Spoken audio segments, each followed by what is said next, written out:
All right, looks like we're recording. And welcome to what, the 11th floor of... 10th floor. 10th floor. Westlake Tower. I'm Adam Scott Galancy, and I will be running a game of Hollow Earth Expedition for the team at here at Stoic Studios. Yes, you were in the company of Stoic. All right, to my left is Mr., I swear to God, John Watson. Yes, I'm John Watson, and we are Stoic, the creators of the Banner Saga. For all your Viking needs. All of them. I'm Zeb West, also here for your Viking needs. Should you need more Vikings? Let's back up to Mr. John Watson, not Dr. John Watson, and ask you, who are you playing? Who will you be playing tonight here on the Hollow Earth Expedition? I am Dr. Peter Van Houten, the famed occult researcher and medical doctor. Yes, I've read some of your books. You must be a very learned man.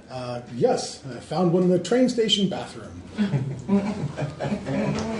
That's where I left it. Yeah, I was looking for that. Zeb, you are Zeb. I'm Zeb West, yes, for your Viking needs. Well, I'll be playing Max Winter. I'm an investigator. All right, moving to your left. I'm Danny. I'm an artist, and I'll be playing Nikki Blaine. Hey! Any number of you may have encountered the dulcet tones of Nikki Blaine playing over the airways. It's true. If you've ever been to NYC, Yeah, you may have heard. Yeah. playing over the National Broadcasting Corporation's radios from Radio City Music Hall and other venues. You're a singer. Okay, that question. And moving to your left, we have... Hi, I'm Katie Postma, and I do community for Stoic, and I'm playing Dr. Amelia Webster, Okay. or as I prefer, Amelia Webster, PhD. All right. What is your specialty in PhD? What is your... I don't know yet. Archaeology. All right. Excellent. Our first archaeologist. You can't have a pulp game without an archaeologist. Right, archaeology. We have overlapping interests. I'm sure a lot of what you learned is incorrect. I'm sure you would think so.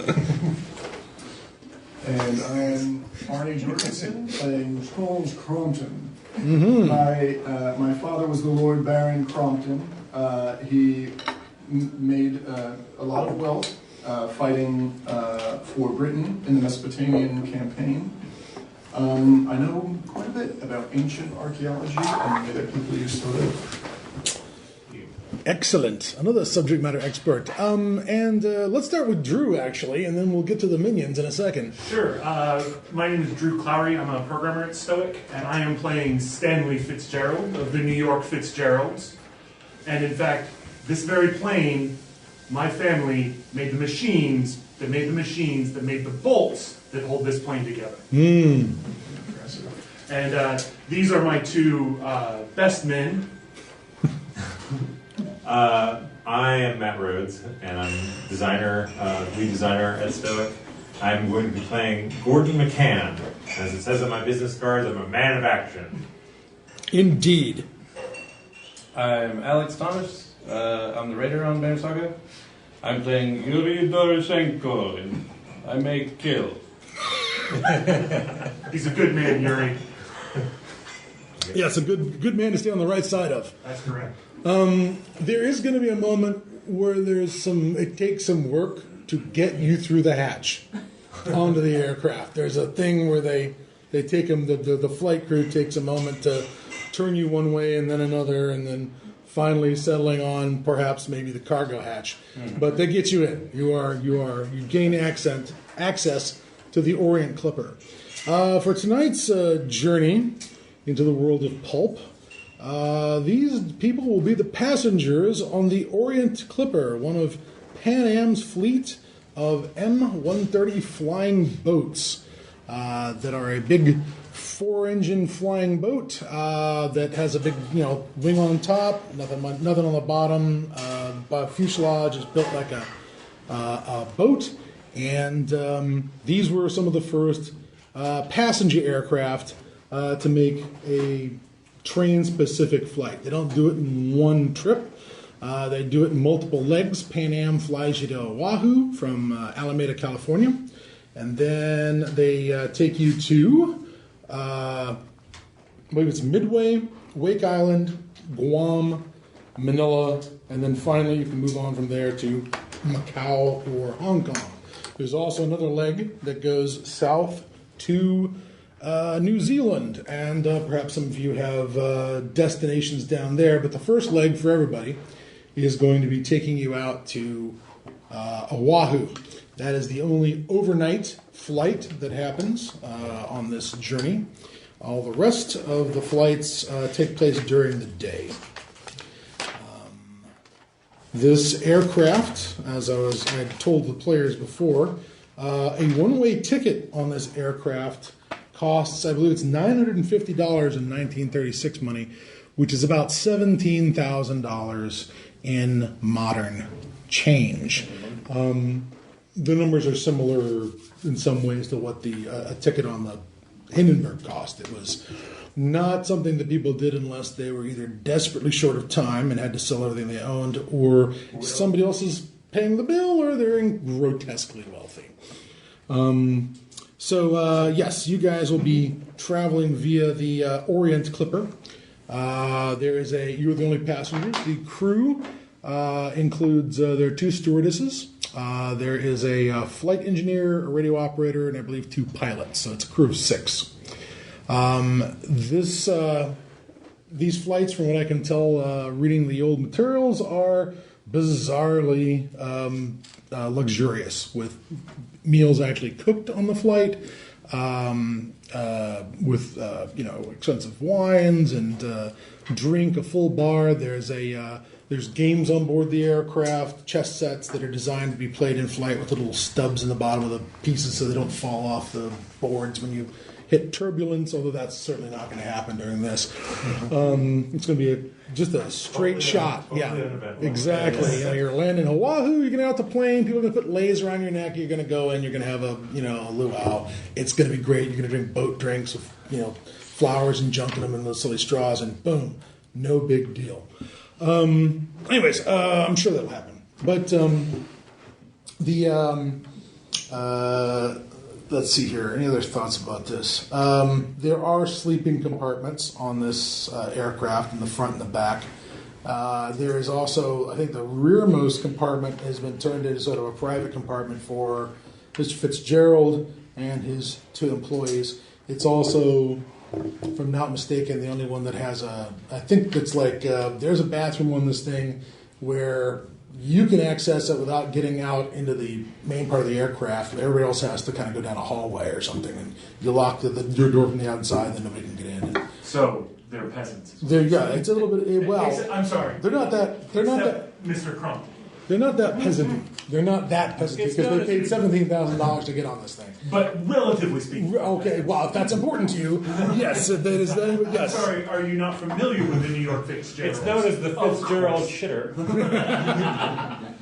Yeah, it's got a name on it and everything. All right. So out of curiosity, given that he has a private room, is it possible that his 2 employees were able to bring aboard some things that maybe other people were not able to bring? I hear what you're saying.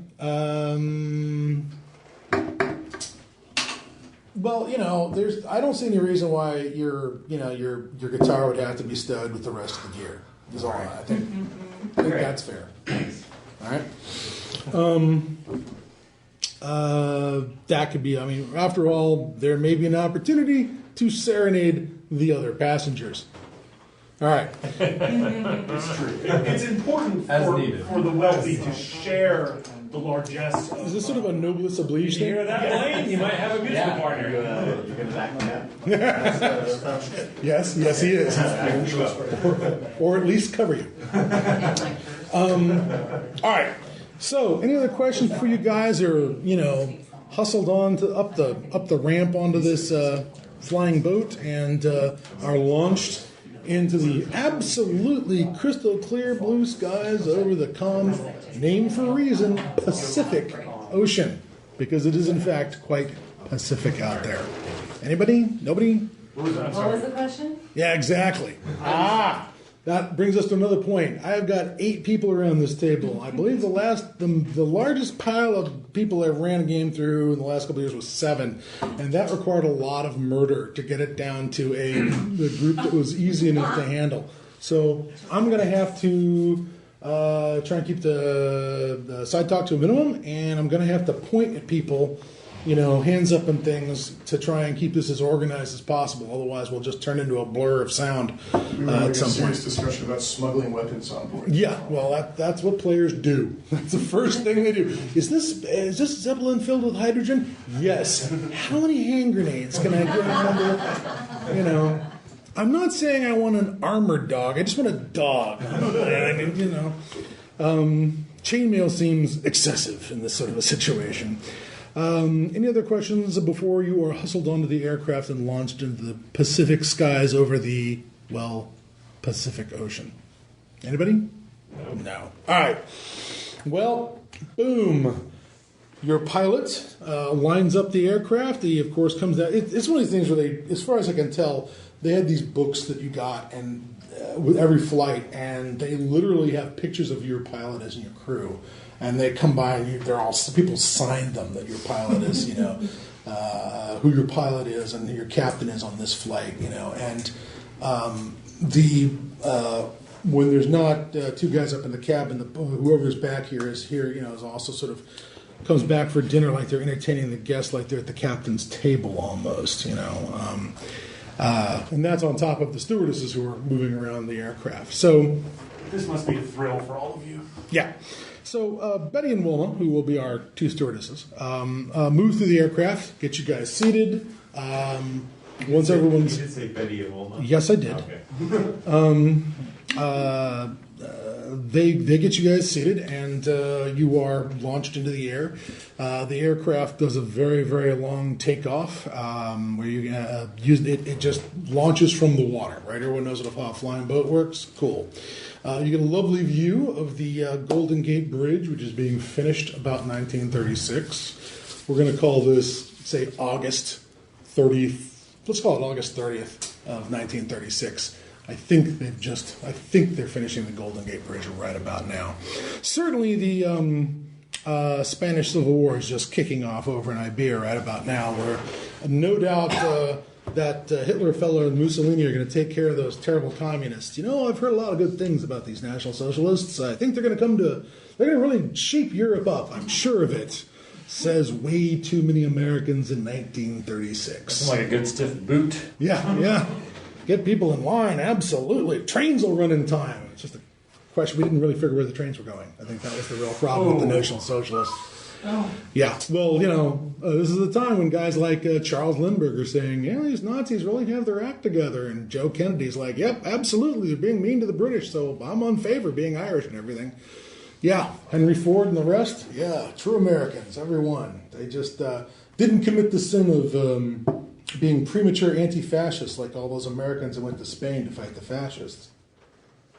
And some Canadians. And some Canadians, yes. Premature anti-fascists, one of my all-time favorite terms. You're not really a communist. You just didn't like fascism before everyone else didn't like fascism. So you're suspect. Just a little too left to make everyone comfortable in the USA. So, but you guys are mostly part of the hoi polloi. You're part of the elite. Excuse me, the patricians. You're not part of the mob. Not part of the hoi polloi at all. Absolutely not. All right, and boom, you guys are airborne. Lovely day, beautiful, sunset over as you fly into the sunset, I guess. And at some point, night curls up around you guys. After you've been fed, after you've gotten a brandy or two in you. Anyone going to bed down? Anyone going to stay up? What are your plans for the next couple hours? Starting with John. We're staying up and studying my books of occult knowledge. Okay. The true history of. All right, Dr. Van Houten, you are going to. I'm guessing the books you're studying are actually by Dr. Van Houten. No, these are the original sources. Okay, I thought you were reviewing your previous works of towering genius. No, that's the end on their own. Okay, but you've got copies for everyone else? Yes, I have a few extra copies if anyone would like it. I know you're interested in archaeology as well. You might be interested in some actual information about misconceptions. Would you mind passing me your character sheet for just a second? I need to scribble something on it. see here. Do. There's a whole secret world that's Yep. barely hinted at. Right on your character sheet. You can read about it in the books I've written out. I forgot to add this, so I'm adding it at the bottom of your notes. So you probably could have guessed you already had it, but I'm going to go ahead and make it explicit. Okay. The Necronomicon. What's that? Anybody want to play with this? Everything's fine. Just don't read the Latin out loud. So, moving immediately to the left. What is Max Winter up to? I think I'm still feeling a little uneasy about being on this flight. I want to keep an eye out on the other passengers. Maybe have another stiff drink. Another stiff drink sounds like just the ticket. And you, Nikki. Well, this young woman asked for my autograph, so probably, staying up late, having a drink or two, All right, if she took those glasses off, she'd be quite the looker, I'm sure. Exactly. Also, she's prettier than the Cossack. And you, Miss Webster, PhD, what are you up to? I'll be staying up as well. I need to, I too am going to do some studying from real texts about Asian Pacific archaeology. I want to make sure that I alert Charles to any artifacts we can maybe seek out, not just when we arrive, but along the way as well. Excellent thinking. Mr. Crompton, you are? This reminds me of the time in North Africa when I was hunting tiger, and I went to bed early. A tiger? In North Africa. Like that's an actual A python. lion was in a tiger in North Africa. It had escaped from the zoo. Yes, and I was looking for the Babylonian ruins at the time. When I said I'm going to go to bed early tonight to keep my aim for tomorrow, and all of my servants stayed awake to watch out for monkeys and other animals that may be attacking during the night. So at this, I'm going to go to bed. Okay. I'm tucking myself in and going to bed. Gordon. I'm very interested in learning more about how this contraption works. Oh, there's no reason why you cannot have a one-on-one with the pilots about that. That's real easy. Okay. This is the age where want to come to the cockpit? Sure. You show your and this is 36, so the FAA exists.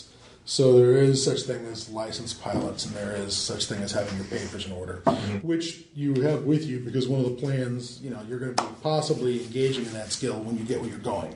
All right, but as long as they look at your paperwork and see it's in order, they'll probably let you sit in the seat next to whoever's flying, and you don't get the wings like when you're 6, but they'll show you what this looks like. And basically, to get to the cabin, what you do is the cabin's above the passenger compartment, and there's a ladder in the galley. You go out and goes to the floor of the cabin right behind the cockpit. Behind the cockpit is a radio set that's tuned on. You can hear the radio from Honolulu, and it's a short range radio, but it's basically there to pick up radio broadcasts. It's there to pick up on all the radio stations that are broadcasting weather reports. That's how you know whether there's a storm in front of you. You either see it, oops, it's too late, or you pick up radio reports about conditions in front of you. There's no radar, obviously, on this aircraft, and frankly, there's no radar on the ground. The British are going to have to whip that out on the Nazis in 1941 for the Battle of Britain. But the thing that's maybe interesting to you is that there's a couple of hatches on the roof, glass hatches that open up that you can get out onto the top of the aircraft. But this cockpit goes all the way back to the wing. And you can actually access the engines from the inside of the aircraft. There's certain parts that you can get to. There's also parts you have to take the cowling off, but for things like there is an oil reservoir for this thing inside the aircraft, and you can actually check the lines and things that are going into the coolants that are going through these things. And you can check the fuel lines that are going through here. There's parts of the engines that you can't have access to from inside the aircraft. There's a later model where you get complete access to the engines in flight, which is really weird. The idea is just you can. I can't remember the name of it. It's like a Curtiss flying boat. It's like twice the size of this thing, and the flight engineer can get up and physically look at the insides of the engines going around and possibly repair them in flight. But don't worry, we won't be doing that. No one's going to have to get on the outside of the aircraft, I promise. And if they do, it's an NPC.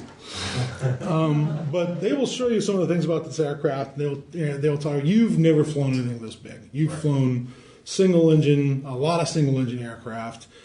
You probably flew pushers and front drive aircraft as well, biplanes, monoplanes. You have done. If you flew bush pilot stuff, you had to have flown pontoon planes, seaplanes, because most places don't have an airfield, but they'll have a lake. So that's sort of the key to any kind of bush pilot thing. You've landed on water, but landing this thing that's like a couple of train cars on the water. That's pretty intimidating. Right. Mr. Clary.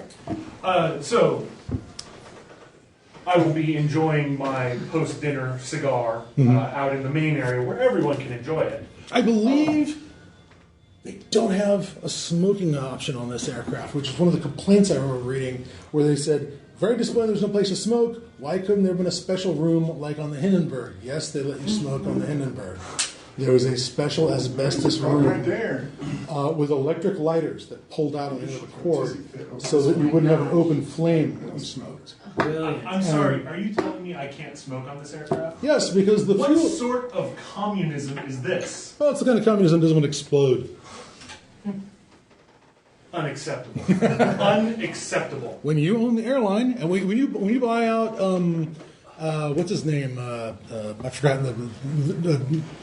I've suddenly forgotten the guy that Alec Baldwin played in the Aviator, but it was Juan Tripp. When you buy out Juan Tripp and you're the president of PanAm, we can change that. Well, believe me, Mr. Tripp will be hearing about this. I have to go write a very angry letter. I'm sure you can take the elevator right to the top of the Chrysler building and see his creepy, crazy office. Has anyone seen the Aviator? Yeah. Yeah, remember the creepy office where he's got the giant globe of the world, like he's planning world domination? Yeah. It was something. Who's that? That's the guy that owns the airline? Juan Tripp? Yeah. Oh, he owns this. No, he doesn't own it. Juan Tripp is a real person. He runs. He's the guy who owns PanAm at this time. He was played. I'm saying, but PanAm owns this flight we're on. Yes. Oh yeah, Okay. yeah, absolutely. This is the PanAm, technically the China Clipper service. Although China Clipper was just one of multiple aircraft in the fleet. Samoa Clipper, Philippines Clipper, Hawaii Clipper. Orient. So you're gonna go write a letter. I'm going to go write a very sternly worded letter. All right. Complaining. You better write it quick. You do have a time limit. That's true. And then I will probably go to bed. All right. Yuri. Yuri has learned long ago to get sleep when you can, unless the boss says otherwise. Okay. So you make a pillow out of your swords and go to sleep. He goes to bed and wherever I can cram in nearby. That would be the operative phrase. They probably folded down several seats to make something that was. I'm trying to imagine putting this guy in one of the berths that I showed you in the photographs. Stuffing him in there. Yeah, You lay in the aisle. They probably just cleared a section of floor and you put a blanket down, which is probably pretty good for Yuri after. Better than hay. So we have 3 asleep, and then the rest are doing odds and ends. Mm-hmm. Well, since you're up in the cockpit getting the grand tour, let's see here. I will be the first one sucked out of the plane. Okay. You hear the first officer call back to Bill, the pilot who's walking around, and say, "Hey, Bill, come up here and get a look at this."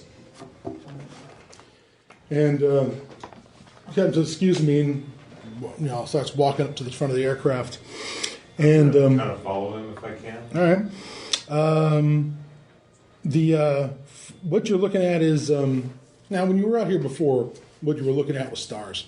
I mean, stars and ocean, and it's a little hard sometimes to tell the difference between the two, just because the sea's pretty flat and not a lot of movement down there. So You know you have altitude because, well, you have an altimeter, but on a dark, clear, calm night like this over the Pacific, sky and sea sort of blends together, and it almost looks as if you're traveling through space itself. However, there is something up ahead of you, some sort of a bank of dark that has blocked out the clouds. It's sort of a blot in the up ahead. That's basically how you're perceiving it at this point. It's just a big blank spot that has sort of reared up and is blocking out some of the night sky in front of you. Go ahead and make me a roll, our first roll of the night. Past this man, let's see here. Let's see. That's Matt. So if you would pass this guy 5 dice, please. That could be a 2 and a 3, and that'll work just fine. A red and a blue. All right, 1 red and 1 blue. That represents 5 dice. Please make me a roll. Tell me how many successes you get, if any. 3 successes. All right. You're seeing something in the cloud that looks phosphorescent. When it's phosphorescent, it sort of looks like you see the outlines of clouds in it. It doesn't look like it's not lightning. It's not lightning. It is. Steadier It's a steadier phosphorescence than that. While this is going on, Bill is calling back to the radio operator, asking, if is there anything going on with Oahu on the radio? You're getting any weather reports? The radio operator starts saying, "No, I'm not hearing anything about inclement weather. There's nothing about that. But I'm also getting a lot of interference on the radio, Bill." He starts going up and down his frequencies, trying different frequencies. He is still, Chris, the radio operator, is still getting some sort of interference that appears to be growing. You're looking down at the airspeed. The aircraft's moving. I think it's like I want to say it's like 150 miles an hour. It's not a particularly fast aircraft. But give me a roll on pilot aircraft.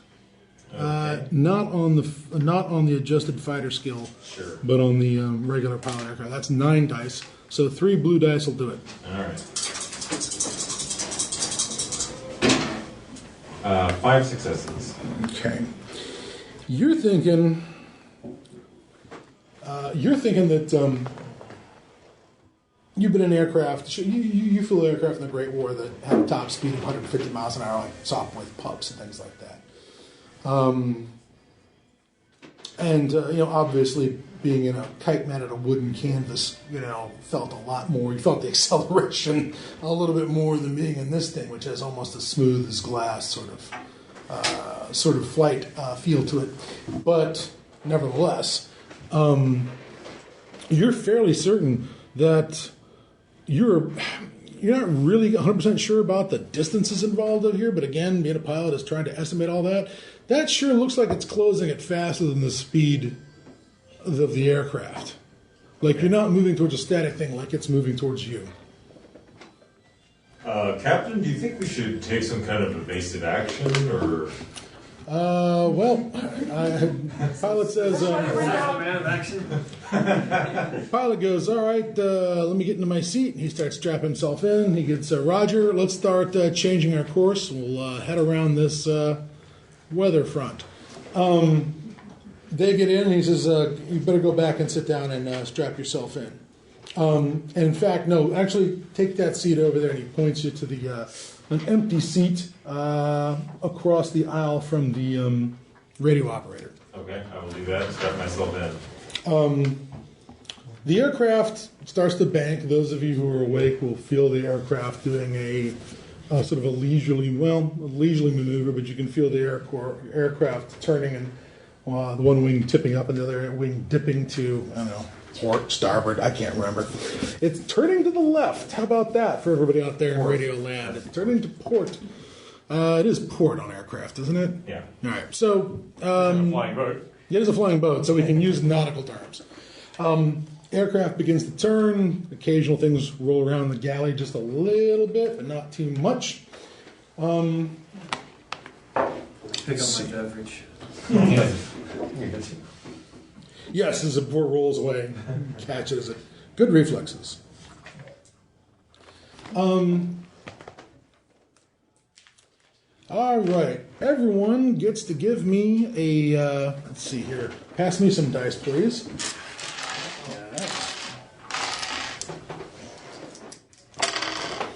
All right, everyone gets to make me a defense roll, please.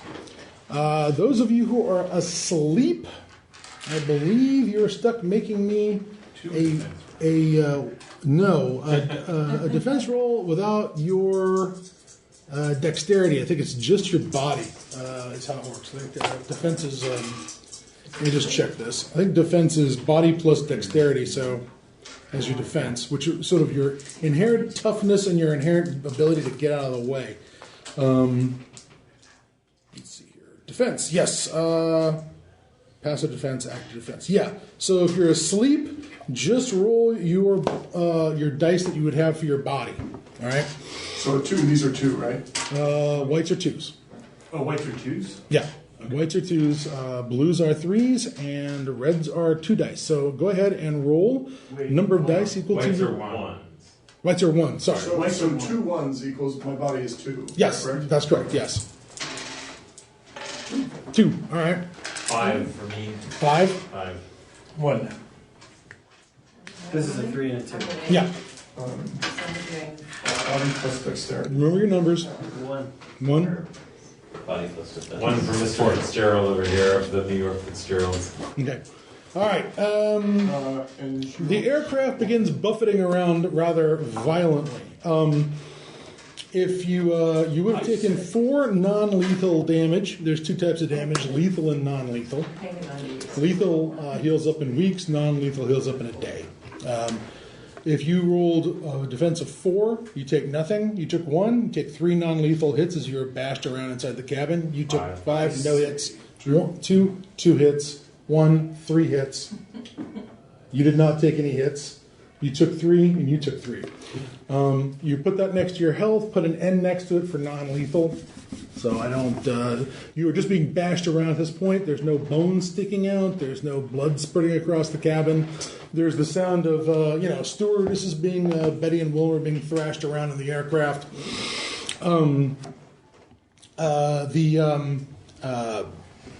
Aircraft suddenly begins to lose altitude. You can tell that it's losing altitude because you can feel your stomach entering your mouth. All right, the aircraft just drops, and all of a sudden there's that moment of like maybe we're weightless. No, we're not really that weightless. We're plunging. So your aircraft plunges. You're up front of the aircraft, aren't you? Pass me a couple of dice, please. All right. Oh, and just throw me a white. There we go. No. I'll have 1 of each, thank you. That should suit me just fine. Now, let's see. All right.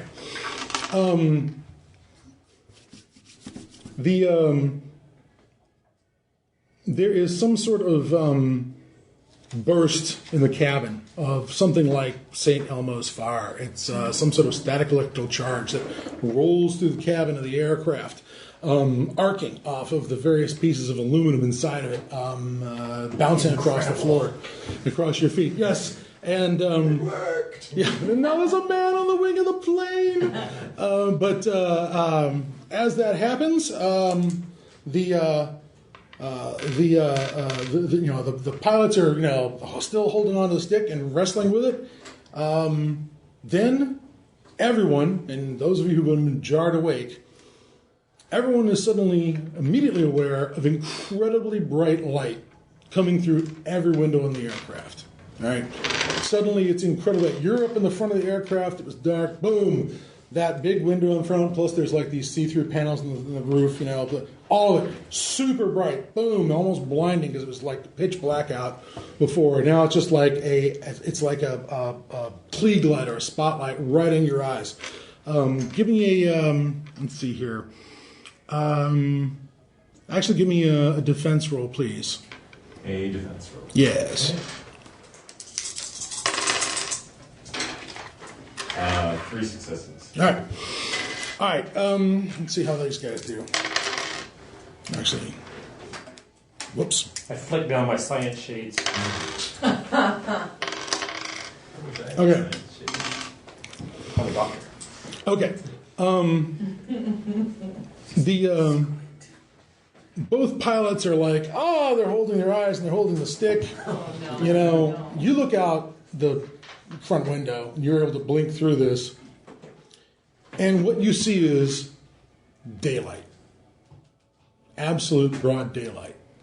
And you see the daylight reflecting off a wall of water, blue water that's just coming straight towards the aircraft.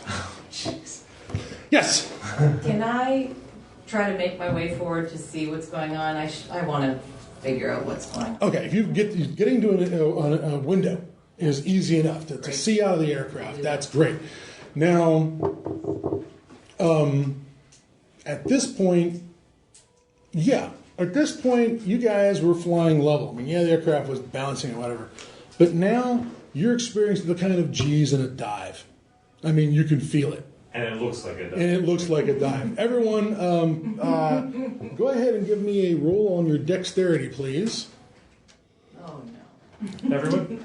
Just her. She's the one who's moving around. Yeah. Let's see how the good doctor does. Dr. Webster. 1. 1. Okay, just 1. All right. Well, you managed not. Apparently, the aircraft rolled very badly against you. You managed not to get any extra non-lethal damage being bounced around inside the aircraft. I guess you're now holding on to the seat. But out the window, give me a perception roll. Just a straight perception roll. Tell me how many successes. 6. Oh, why? 2. 2. It's daylight out. You can see daylight. You think you can see the sun maybe behind the aircraft, like maybe the sun is behind you or something. But you're not sure what's going on beyond that, except you kind of see a big stretch of you see some blue, could be sky, not sure, not sky. No. I am unstrapping Gordon, myself. it is not sky. I am unstrapping myself. Okay. And I'm going to try to get to the controls and pull up. At the same time, I'm also yelling, "Pull up!" Okay. All right. But I'm going to try to do it myself. All right. Go ahead and give me a. Let's see here. Let's do this with your.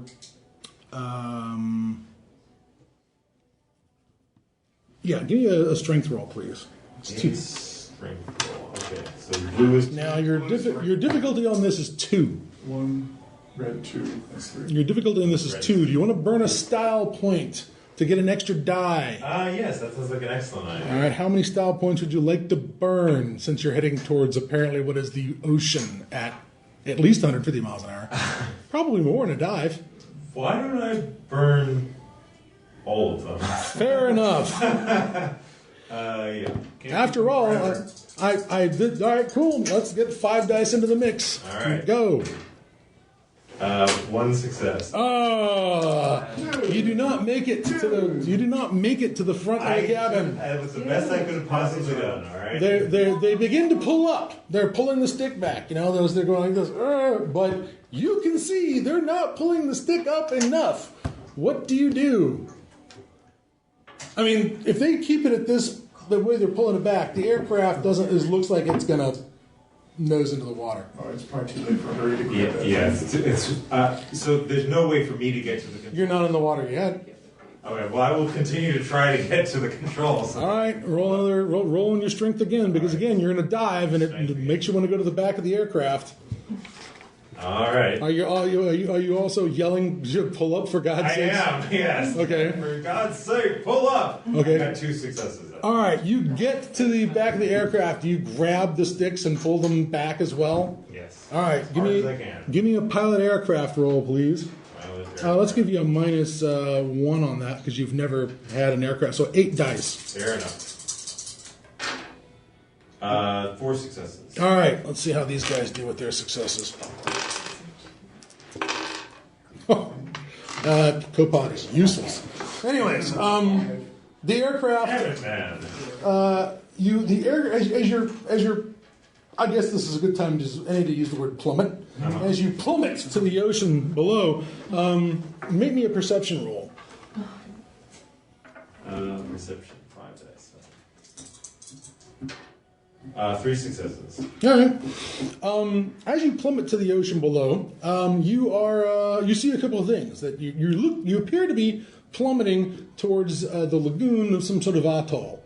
Right? There's sort of a ring-shaped atoll with a lagoon in it. And one of the things that really stands out in this lagoon is that there appears to be like one of those single smokestack 3-island steamer ships, speared nose first into the lagoon with the stern and the prop and the rudder sticking up out of the lagoon, all brown and rusty. As you guys pull back on the sticks, the aircraft comes down, skims across the top of the surface of this lagoon, and pulls out and goes back up into the air over the tops of this atoll, which is actually doesn't look really.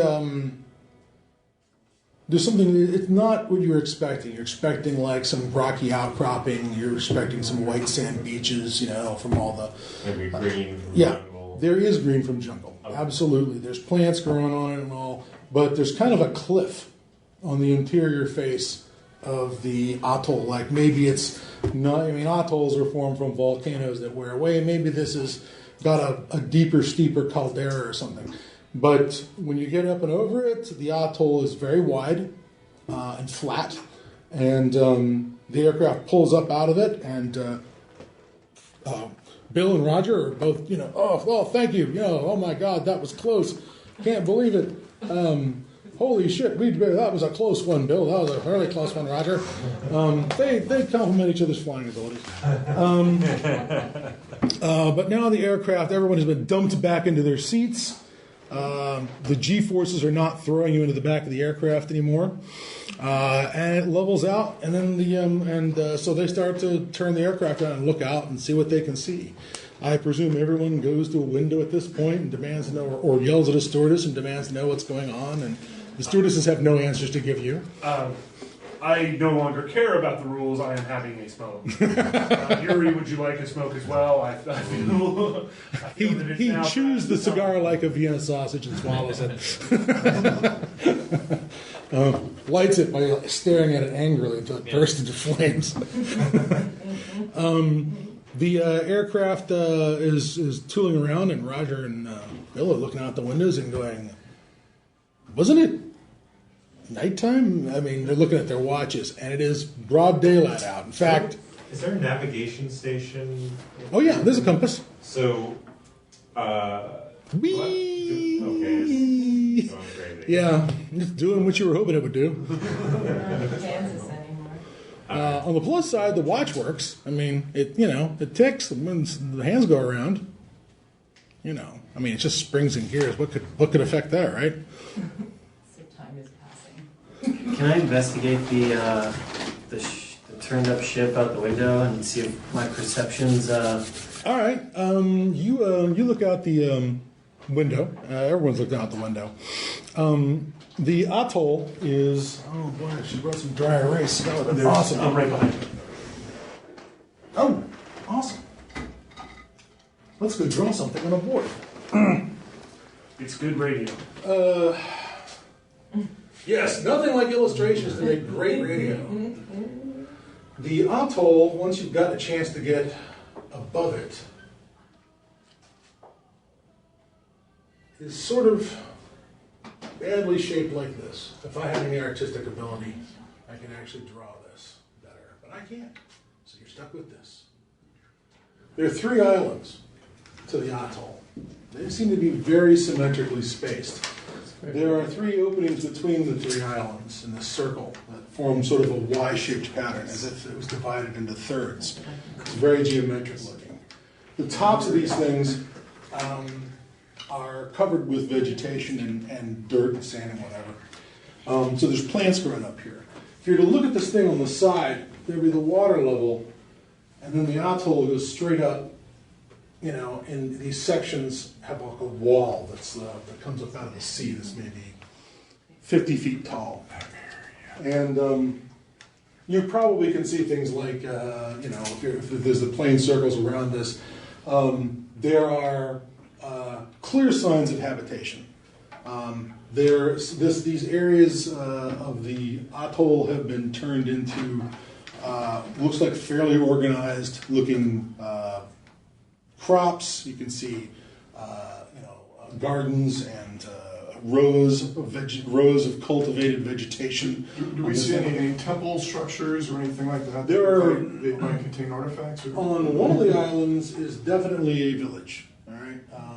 The other two are mostly agriculture, looking things with fields and whatnot.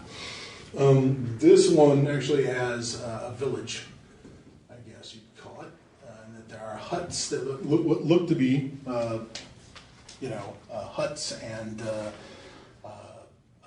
there's these rope bridges that they have that connect each of these. There's like single path foot bridges that connect the various pieces of the atoll, made out of some sort of woven materials, I guess, probably human hair.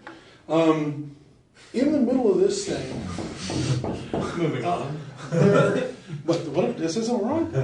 Okay, in the middle of this thing there are things under the water. The water's crystal clear, but you can see these dark shapes under the water. The most prominent one, there is a ship that is sticking up out that the superstructure. No, that's not the superstructure sticking up out of the water, but the back end of the ship is sticking up out of the water, and the smokestack is partially submerged. So you've got the aft of this thing just sticking straight up out of the water, like it just fell out of the sky nose first and crashed into the middle of this thing. Seems highly improbable. I'm sure it didn't happen. Is this peculiar looking atoll look like something I've studied before or seen? You may have seen certain glyphs or symbols that resemble the shape. This looks familiar. I'm sure it's just a coincidence. So, the pilots are, Bill and Roger are noticing that, the compass is not cooperating. They're not raising anybody on the radio. They're trying to tune in. There's no sound of Oahu anymore. They were supposed to be just a few hundred miles off, away from Hawaii. It is apparently now broad daylight, despite the fact that, last I checked, it was 1:30 in the morning, local time. And you said our watches are still working? Yeah, they appear to be. It still appears to be 1:30 in the morning? Yeah, well, it's however many minutes you've been flying around up here, yes. Perhaps we should land and conserve our fuel until we get our bearings. An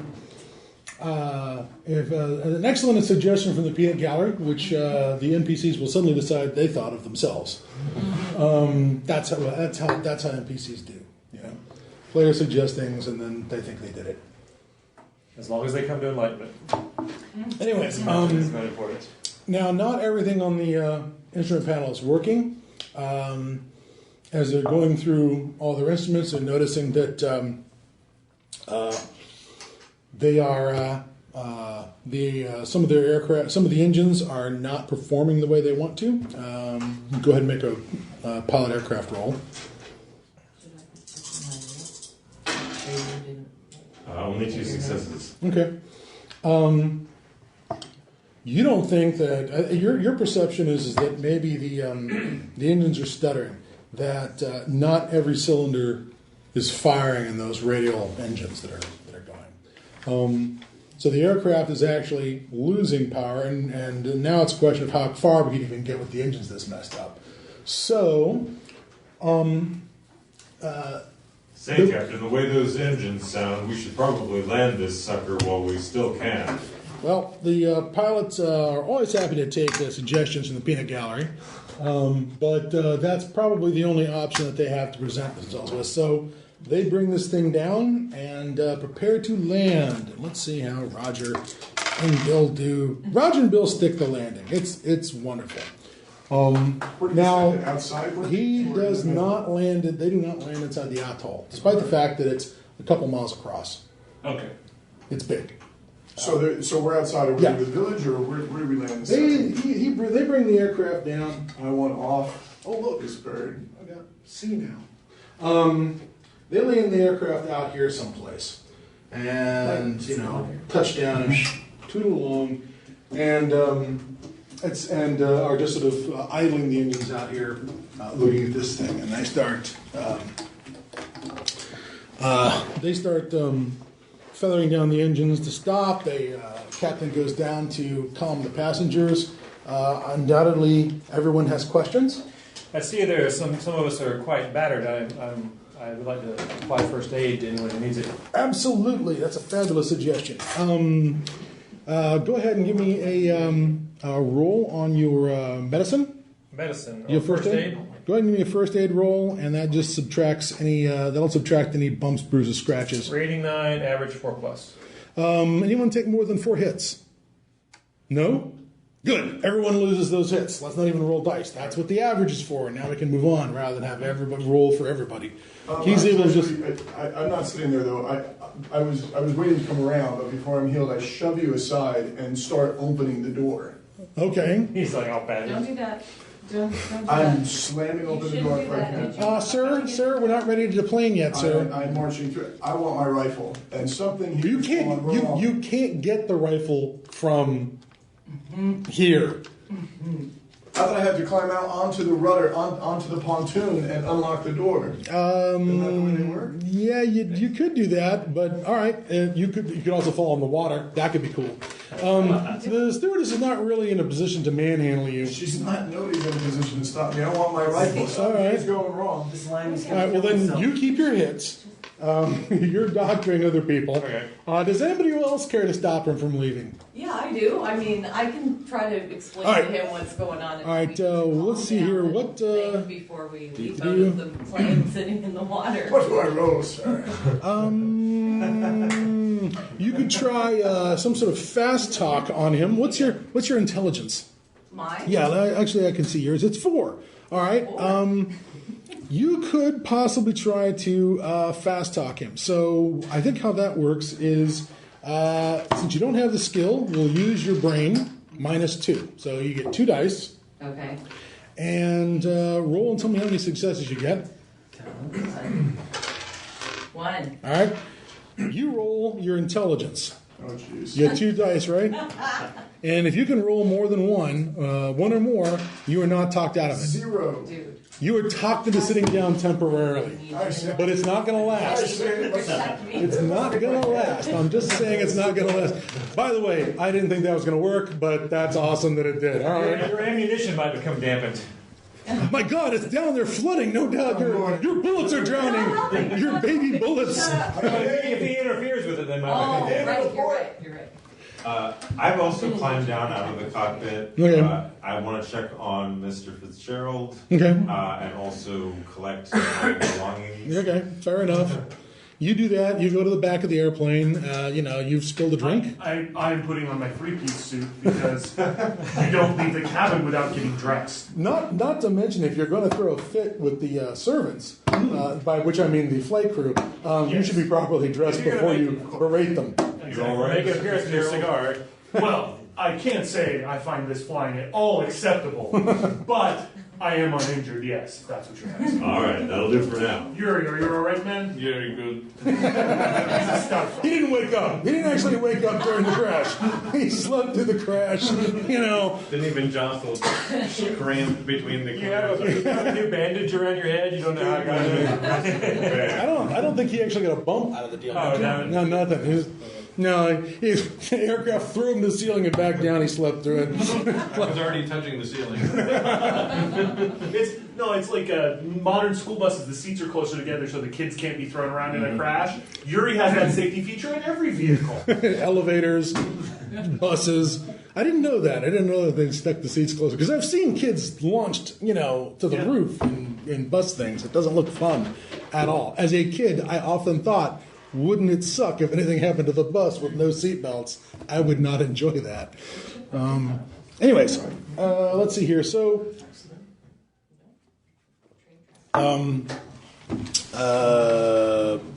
There's some bumping and bumping. You guys hear some sounds. I guess it's not giving anything away to say that you hear sounds on the roof of the aircraft. Oh, no. Like people walking around. We have visitors. I pull it out. Maybe they. Okay, you pull out a gun. Please don't immediately shoot through the ceiling. On the off chance, because again, the pilot's compartment is above the passenger compartment. The bullets have to go through the pilots. From up there. There's someone in the pilot's compartment. Down this time.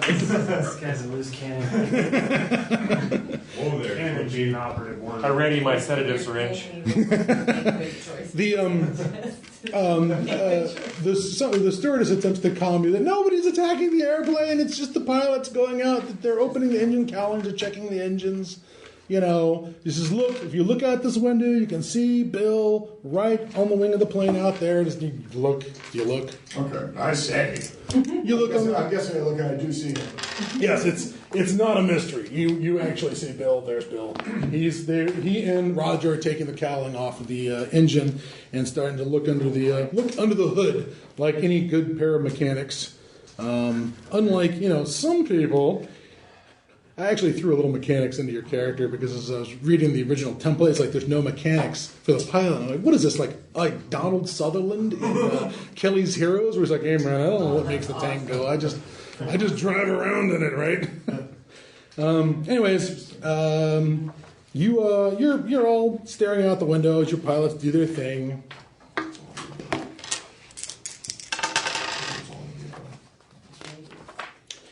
And yeah, son. So yeah, they're looking under the hood of the aircraft, or one of the cowlings of one of the engines, and the ocean explodes, and this giant snake leaps out and bites onto Bill and jerks him off of the aircraft into the water into a giant froth. Damn it! Would someone listen to me? And I make for the door again. All right, you make for the door because what you want to do is be outside Is he outside the door? with a giant snake. I'm Yes. going. At least it looked like a giant snake What to do I you. roll? I'm opening that door. All right, you don't have to roll anything over there. Everyone else is like looking. Everyone else is pretty much like looking out the window. I couldn't sketch what I saw. Something to show your therapist at a later date. Like, I'll add it to my next publication. yeah, exactly. Show me on the sketch where the horrible monster touched you, or the pilot. Now, the size of this giant snake, is it something that looks like a beast I could down with my web lead? Well, it depends on how many vital areas it has. As it appears, it's got a head about the size of, I don't know, like a large suitcase, full of like long needle-like teeth. A lot of which appear to have been, about that long each tooth, and doesn't really have. It has kind of a long head, longer than most snakes, but it was attached to a long, sinuous neck before it jerked. It just jerked him off the edge of the aircraft and into the water. You now also probably hear screaming. You probably also can hear more running on top of the aircraft at this point. But you had a question there, Miss Webster. Well, I did, and I wish I had somebody with whom to confer. But that seems to me there's nothing in waters resembling that since prehistoric times. You have a skill called, I believe, Skill Mastery Academics. It's under your talents. Yes. Skill Mastery Academics means you don't have to specialize what your academic skill is. And academics covers a whole lot of things. I probably should have written them all down there for you on your character sheet, but really what it means is like... I mean, we haven't seen anything. You end up knowing history. What else is in here? You have multiple fields of knowledge: history, law, literature, philosophy, religion. You can pull from any one of those because you have this thing that gives you full. You don't have to specialize. You can just have a broad. You can use your academic skill on anything. I'm going to go ahead and count history as including perhaps the I love you. scalier parts of history. So please make me a roll on your history. Okay. Yeah, I think it's an 8. 8 dice. Do I have enough? You can roll multiple times. I can't count. That's 2, 6, 8. 8. 1, 2, 4. 4. 4. Boy, if you didn't know any better, that looked like the stand-in for the Loch Ness Monster. People have been talking about Loch Ness since before World War I, and one of the standard suspects for being Nessie has been the plesiosaur, or possibly the elasmosaur. Definitely open that door before we're all baked. Well, I that looked wish I like could something see prehistoric that. to me. It sure does. That fits in with some of my most interesting theories. How do you kill it? You say so yourself. Well, I mean, And other pertinent questions. That's the only question I've heard so far that makes any sense. How do we kill it? You were gonna advance a theory on how to kill it, perhaps a theory that we will use the scientific method and repeat, and then observe the effect, and then repeat and observe the effect. I'm more thinking, did it die back down? Yes, it did. I immediately holster my gun and I'm going for The door. Winchester underneath. All right. Let's. I hope it's easily. I hope it was the last thing packed. I'll dig through it. All right, fair enough. And I'm hollering back. Give me a- Stay inside. Give me a. Let's see. I guess we're gonna make that an athletics roll. Give me a roll in your athletics to use the little wacky metal handholds and footholds that are actually built into the side of the aircraft, so you can move back that direction. I'm going to see if Lord Crouton needs a hand. Yeah, we're Okay, Lord Crouton. Bloody Canadian. How's that? 1. 1. All right. You get out there. It's wet. You're in your dress shoes. Oh, no. You get out there and go slippery, and now you're holding on. You're not making progress. You're stuck on the side of the aircraft. Oh no. So I'm struggling with you. Well, you're struggling with the whole maneuver along the side of the aircraft. You can open that hatch, and then it's like, there are these foot handholds, and you get to that little weird, Gerald, short. For God's sake, get one Yeah. of your men to help. You're going out to the hatch. Before I'm making my before way I out. step out, Yeah. I'm just going to take a moment to open my Guitar case. Yeah, and fair swing enough. My Thompson over my shoulder, All right. Thompson's extreme. I'm gonna. and then I'll poke my head out and say, "You need a help? You need a hand?" What's there?" your initiative, sir? My initiative is 6. All right. Give me a roll. Give me an initiative. Roll initiative, please. Roll initiative. Roll initiative. 3. All right. A really good game master would have had the critters already in front of him, so he wouldn't have to look them up in the fiend folio. But you guys got a lazy game master. flying fish. I can bring this beast to bear. How many did you This get? thing dead. 3. All right. You want to Try to preserve its brain. When you say it, do you mean Lord Crouton I was thinking or the creature? Get back in the plane. the Honorable Charles I, Croft. I still don't know what I'm seeing. I'm still in shock because how can we be here with a plane and it be here with, You're unsure whether The Jurassic era Crouton would joke be on like Halton or Crompton. All right. The water bursts, and that head emerges again. Big, nasty, long, full of sharp teeth, and it begins to strike at at Lord Crompton as he works to get his footing on the side of the aircraft. Roll for it. Well, the initiative is your back's to it because you're holding onto the aircraft. It's his initiative and the critter's initiative. You tied, so this is going to happen simultaneous-like. So you need to make me an attack roll, please. Yes. And if I remember this game correctly, kill it. there's a thing about size. Things that are bigger are easier to hit, and things that are smaller are harder to hit. Things that are bigger, try to attack something smaller, have a harder time hitting them because they're smaller. So its size of 4 makes it harder for it to hit you. But it gets a shit ton of dice. The fact that it's bigger means you get more dice. I believe because it's size 4, I believe you get 4 dice extra. But it's also got a defense. So start off with your Thompson skill. It should. I'm pretty sure it has the auto fire built into it, but let me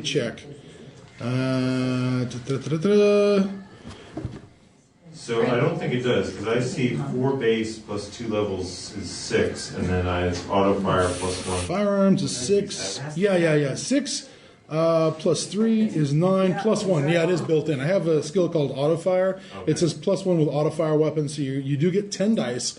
Now you're getting 14 dice because its size is so much bigger than you. All the dice. So roll 14 dice, please, and then I will roll its defense. Like little social. I like the sound of that. Chicago typewriter. That is Many. 7 successes. 7 successes. All right. He's wearing a super game range. No, And it's I'm wearing, got like, 2, fedora. 3, I'm wearing like 1, 2, 3, 4, boots and 5. Indiana Jones. All right. like You open up on it. It makes all kinds of. You make all kinds of great noises. I presume it's an auto fire thing. So, but big old spray of bullets comes out of the gun. 45 caliber rounds dance all over the deck. I, of course, have completely forgotten how to knock off ammunition from this thing. I'm not going to worry about that right now because just the regular stick. And you probably put 10 rounds into it. A 10-round burst seems appropriate for this sort of situation. You can see that you are hitting it. You are seeing rounds go into it. And you are seeing blood come out of this thing. So it's not the thing of nightmares. It's made of meat. You know, it's the Arnie line. right. If it bleeds, it's worth experience points. So you go ahead and fire into it. It's not This is happy. not the right weapon for the It is. job. It is not happy. Yeah, pistol rounds. No, it's not. Winchester. No. So all right. Let's see here. That's a 3 and 3. So I'll have to do this twice. Maybe I can at least reach Wow, it. 3 zeros. This is the least lucky plesiosaur Nice. on the planet. Okay, only 5 successes as it attacks you. You're smaller than it, so that's down, if I remember, 4 successes because you're tiny. It's got 1 success, if I'm reading this correctly. Yeah, okay. Give me your passive defense roll because you really can't dodge. So it's your body rating, 2d6. 2 dice, looking for 1 success, and it doesn't sink its razor-sharp teeth into you. 2 dice. He's gonna Wait, hold on. Oh, burning a style point. Wait, I have a question. Can he just take the average? Because his average is 1, right? Yeah, you know what? If your average is 1, that's great. Your defense, well, actually, defense doesn't have average. Oh, the defense doesn't have average. So this is body. Yeah, so you just use your body, roll 3 dice because you're gonna. 3. All right, there you go. Good done. This is. You are not. Thank goodness your tailor gave you. By the way, I'm going to have to throw this back to you because overconfidence. Well, take this one. All right. That was a completely overconfident thing to do, was to run out on the side of the aircraft. So good. There you go. Your flaw has been played to.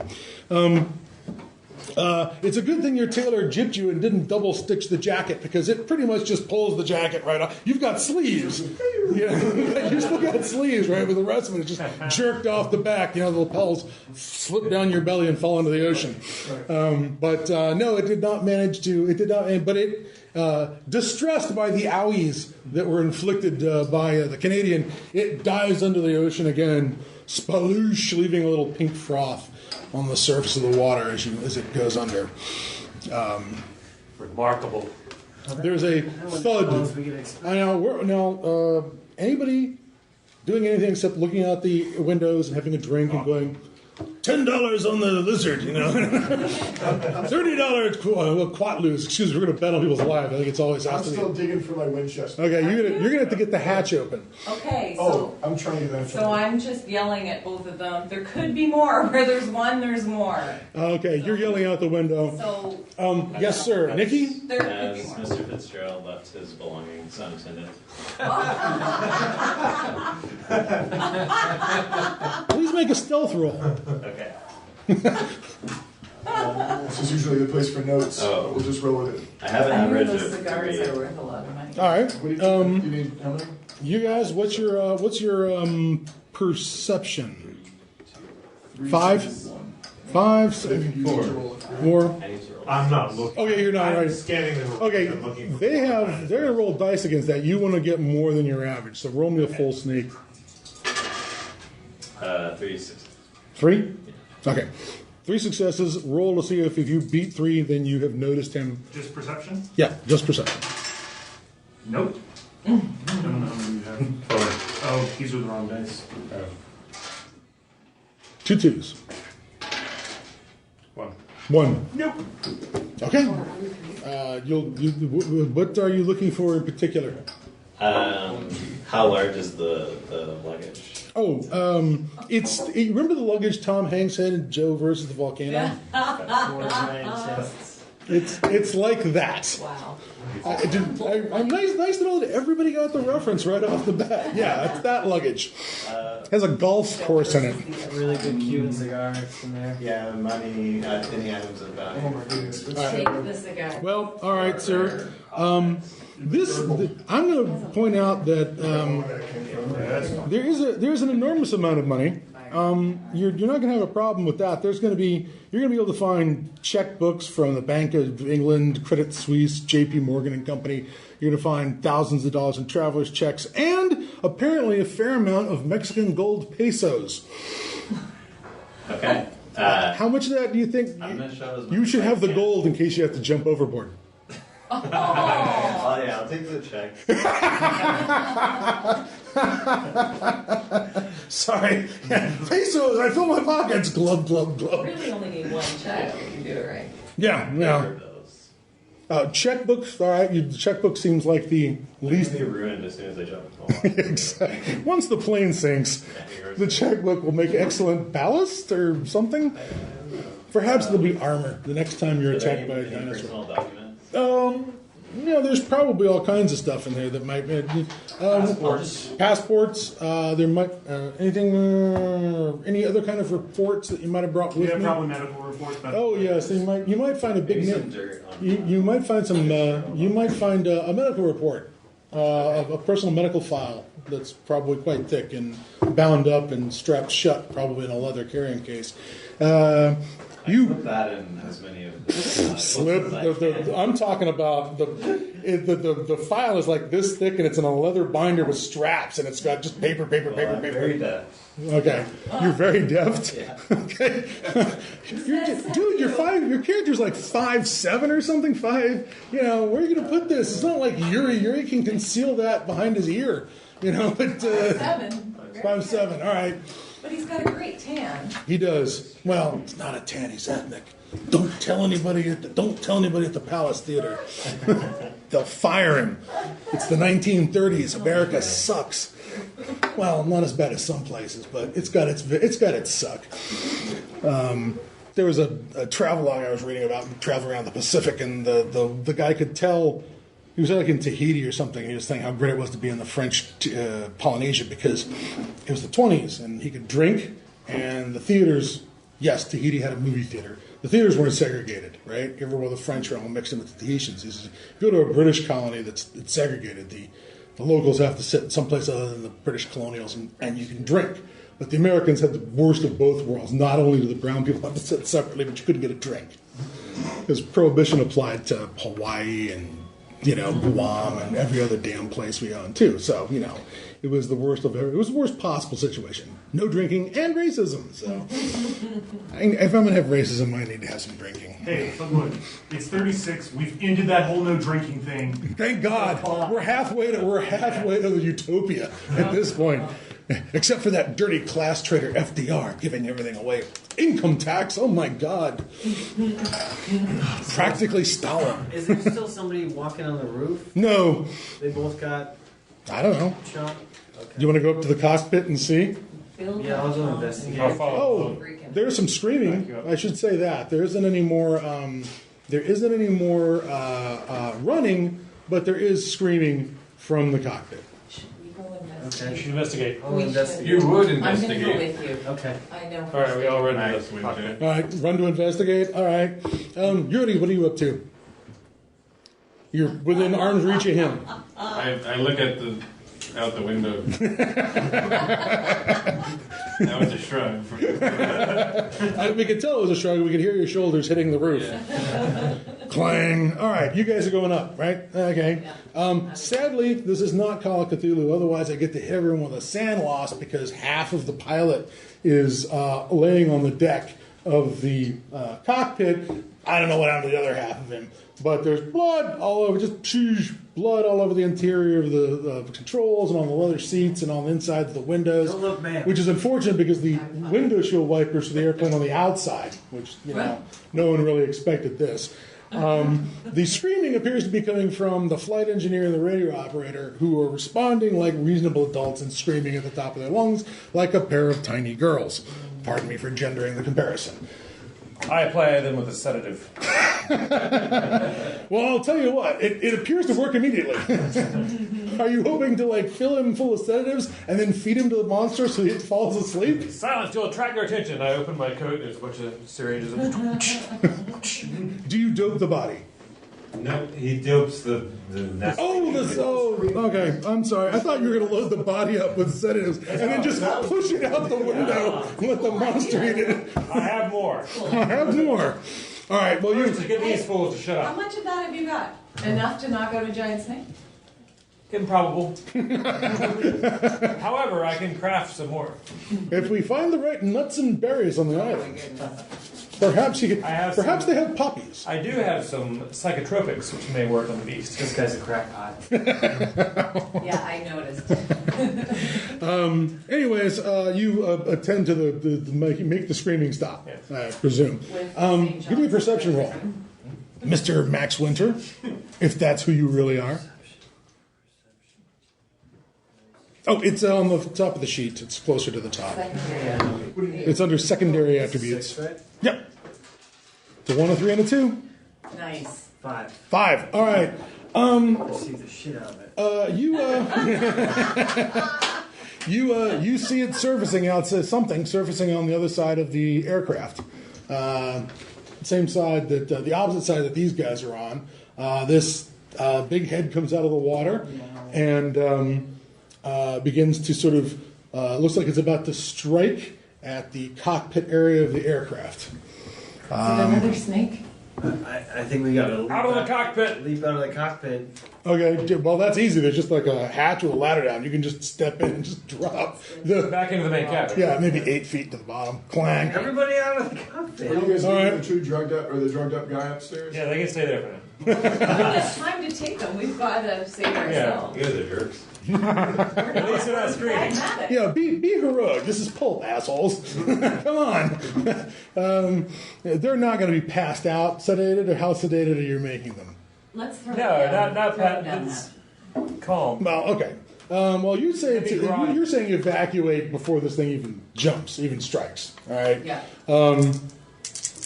Give me a move roll, please. Let's see what these guys are doing. Move roll. Yeah, you got move 5. of just roll 5 dice for that. See how quick you move versus how quick 2. it moves, which is yipes. 6. All right, how much did you roll? 2. 2. All right, and you rolled. You're getting out of the cockpit too, right? Roll my move roll. Mm-hmm. 2. 2. All right. I'm going to need some defense rolls from both of you. Okay.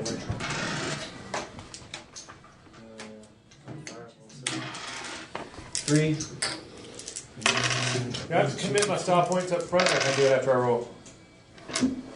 You have to what? Do I have to commit style points before I roll? Or can I do Yes, a please second commit the style points before you roll. I would prefer roll? I'm that. going to use 2 style points. All right.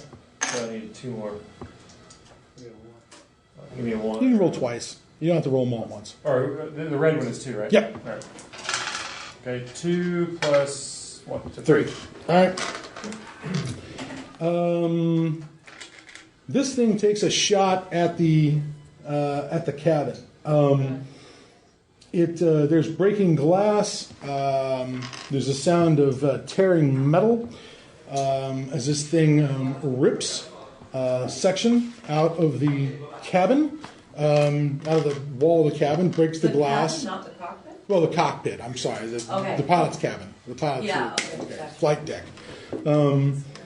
Let's see here between with the aircraft's defenses. So I'll add that to.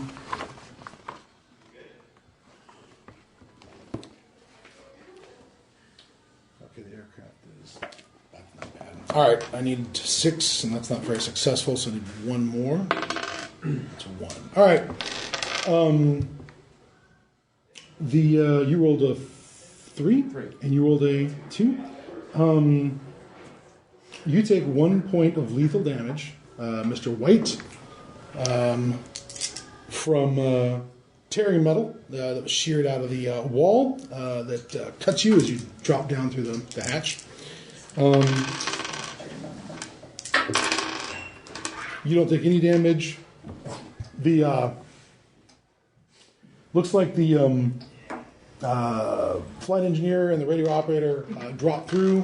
There is a sound like somebody twisted a bunch of celery as they crash to the ground, and some yelling, but you're not sure what the problem is just yet. Now, you're out. Give me another a dex roll. Yes, athletics. Working along. Athletics. Be athletic. All right. What's your athletics? 4? 4. Okay, give me 4 dice. 1. Okay. You're still having a hard time reaching the damn, Oh, give me an intelligence roll. Roll 2 dice, please. Okay. 2 dice. Yep. 1. Okay, that's excellent. Perception, please. All right. I think it's a 5 for you. 3. Ah! Aha! You look down and you can see the hatch, and you can see the latch, and you can see the lock. Okay. I hope no one was shipping dynamite. Are you spinning? He's got a revolver. He has pulled out a revolver. All right, it's not that far to go to get to this thing. You're just trying to do it fast. Sure. You made a success. You get over there. There is a lock. You shoot the lock. Because this is pulp, that automatically opens things. In real life, it just jams the lock. I mean, that's what shooting a lock does. Yeah, exactly. I appear to be hemorrhaging. It's heroic pulp. But again, this is heroic pulp, so you shoot the lock off. Now, I think it's probably time for you to roll. Let's see here. You know what? Normally in Call of Cthulhu, we always had this roll called luck, which would help out in situations like this. But instead, I think we'll just go ahead and say, take a one-sided die, give me a roll, tell me if you roll a 1. I do not. You do not. Okay, it is not immediately in the front of the aircraft. However, the way the luggage is packed in here, and so it's packed in, it's not so completely full that you'd have to start throwing things into the ocean. I'm going to slide them over. Yes, you will be able to get in. So you scurry into the hatch. I will do that. And disappear from the sight of whatever the critter is. Okay. All right, everybody hears a nasty smash noise and the whole aircraft rocks when it bangs into the cockpit up ahead, overhead. What in Hades is going on up there? Okay. Well, you hear a bunch of thuds and crashes in the background as everyone piles back down from the cockpit, and goes, get out of the plane. Well, all down into the passenger compartment. My question now is, let's start having some now whats, and I'll quickly go around the table. Doctor, what are you now doing? I'm checking on the dudes who fell down the ladder. Okay. I want to apply first aid if I have time, whatever I can do. All right, Mr. Winter, what are you doing? Can I use any of these talents or anything right now? Let me see what your talents are. Yes. One possibility for using your talent might be to determine which side of the aircraft it's about to surface on. Oh, okay. That could work, right? Yeah. Since it's going back and forth from which side and popping up and attacking people, maybe it's really cool if you knew what was going to appear first. That sounds good. All right, so I believe for that is you roll your perception. Okay.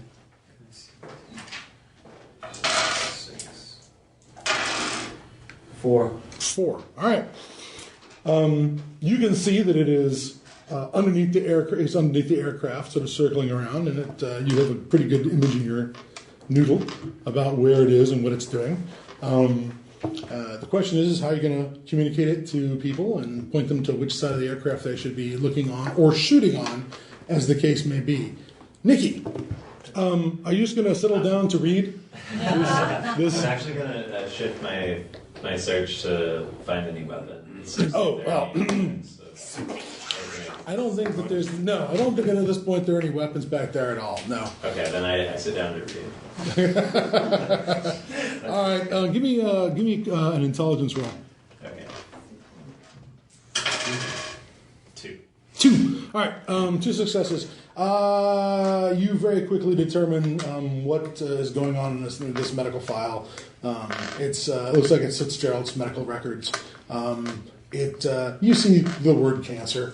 You're not big on being a doctor, what with your never having been past high school. But you're fairly certain that cancer is one of the things you do not want to have. As far as what part of him has cancer, you have no idea. You haven't the slightest clue. You slept through frog anatomy, and he doesn't appear to be a frog, but he could be. We haven't seen him with his clothes off yet. But, either way, you're really not sure where clearly this is a man with cancer. All right. I'll slip the file back into the luggage and... What are you up to? So is the plane still idling? It was idling when we stopped. Oh, no, they turned the engines off so they could get off to go look at the... So I'm trying to determine if I can remember when I went through the schematics before we got on, if there's any kind of life-saving, like a lifeboat or something. There's a rubber raft on board.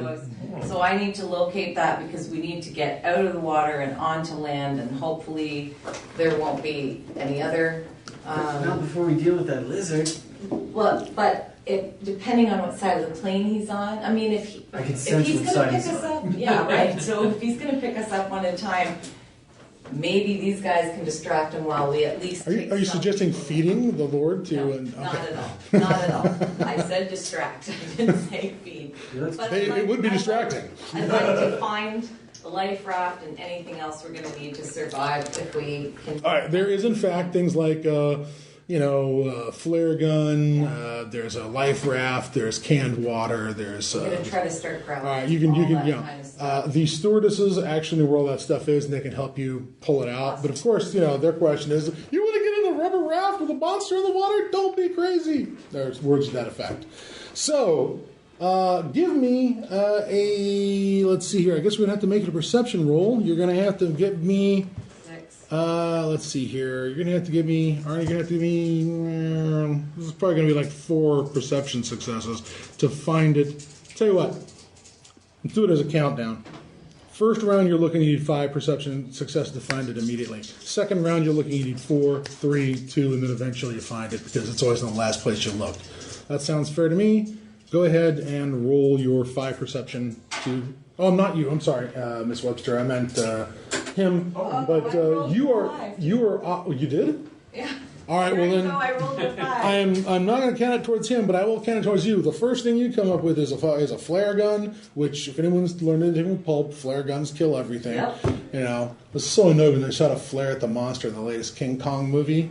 And it's like, and that's the thing that bothered it, this low velocity thing. And I'm like, they're hammering it with like 50 caliber machine guns, and it's all whatever. But a flare.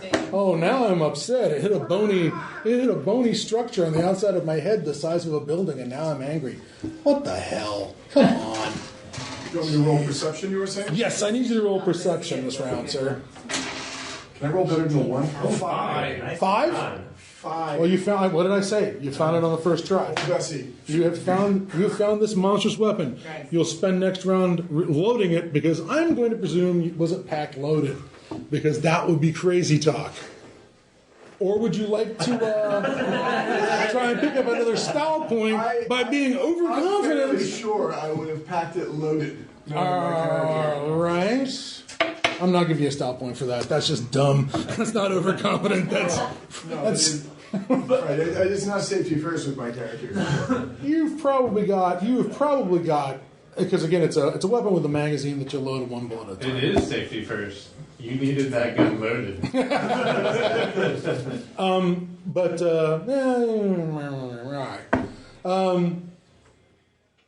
You'd probably have, like I said, it's got a 4-round magazine. It's loaded one at a time. All right, it's a loaded gun in an airplane. What the hell? It's 1936. There's no It's not TSA. like it's the only loaded gun on this airplane. Fair enough.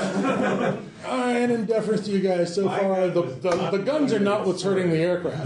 My Webley was loaded as well. So Well, of course, that makes sense. But yeah, all right. Yeah, you're able to find it. It's probably got a sling with maybe another 10 or maybe another 8 rounds stuck through in the sling. You've probably got a bandolier ammunition somewhere else. Yeah, but that's boxed. Okay. I mean, what you've got is like a bandolier with individual rounds in it.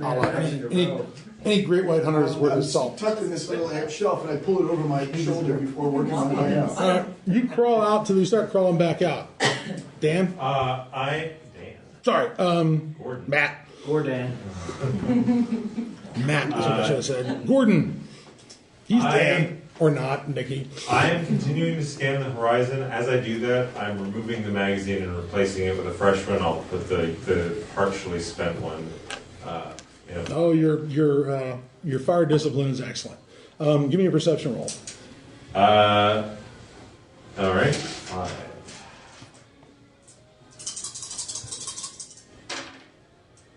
Two successes. All right. You're fairly certain that you see, you're looking out. How close? I mean, you're in the doorway. I am literally in the doorway. All right. The doorway you went. Yeah, you're seeing dark shape move into the. You can see under the water some dark shape moving around underneath it.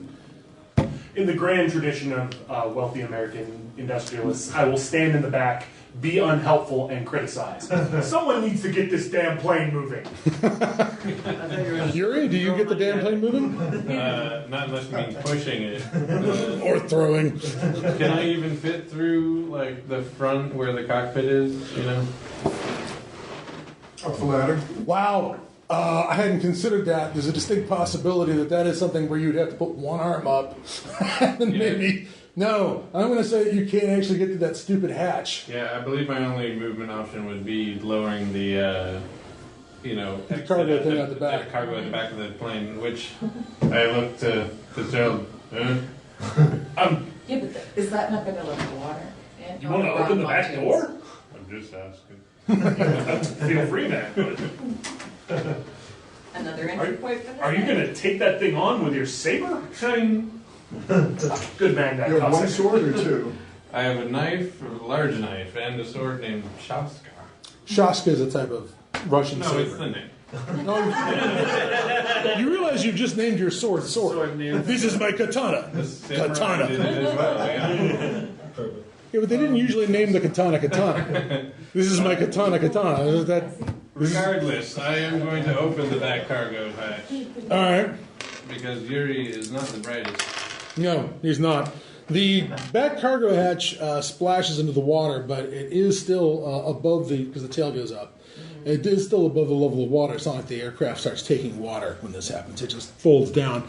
This is probably back where you're searching around for the life preserver stuff and are a little shocked when the guy goes, pulls a lever and the thing falls Does the open. door open with stairs that go down? Yeah, it does, as a matter of fact. It goes splash. Get that flare gun ready. He's all excited and he realizes he can't get through that one either. All right. I like You. it in here. That splash happened, and you see that it in the water hears something splash into the water Oh, no. and begins coming around to the back of the aircraft. No. Okay. What do you do? I'm just gonna yell to them. It's coming around by the back hatch. I know.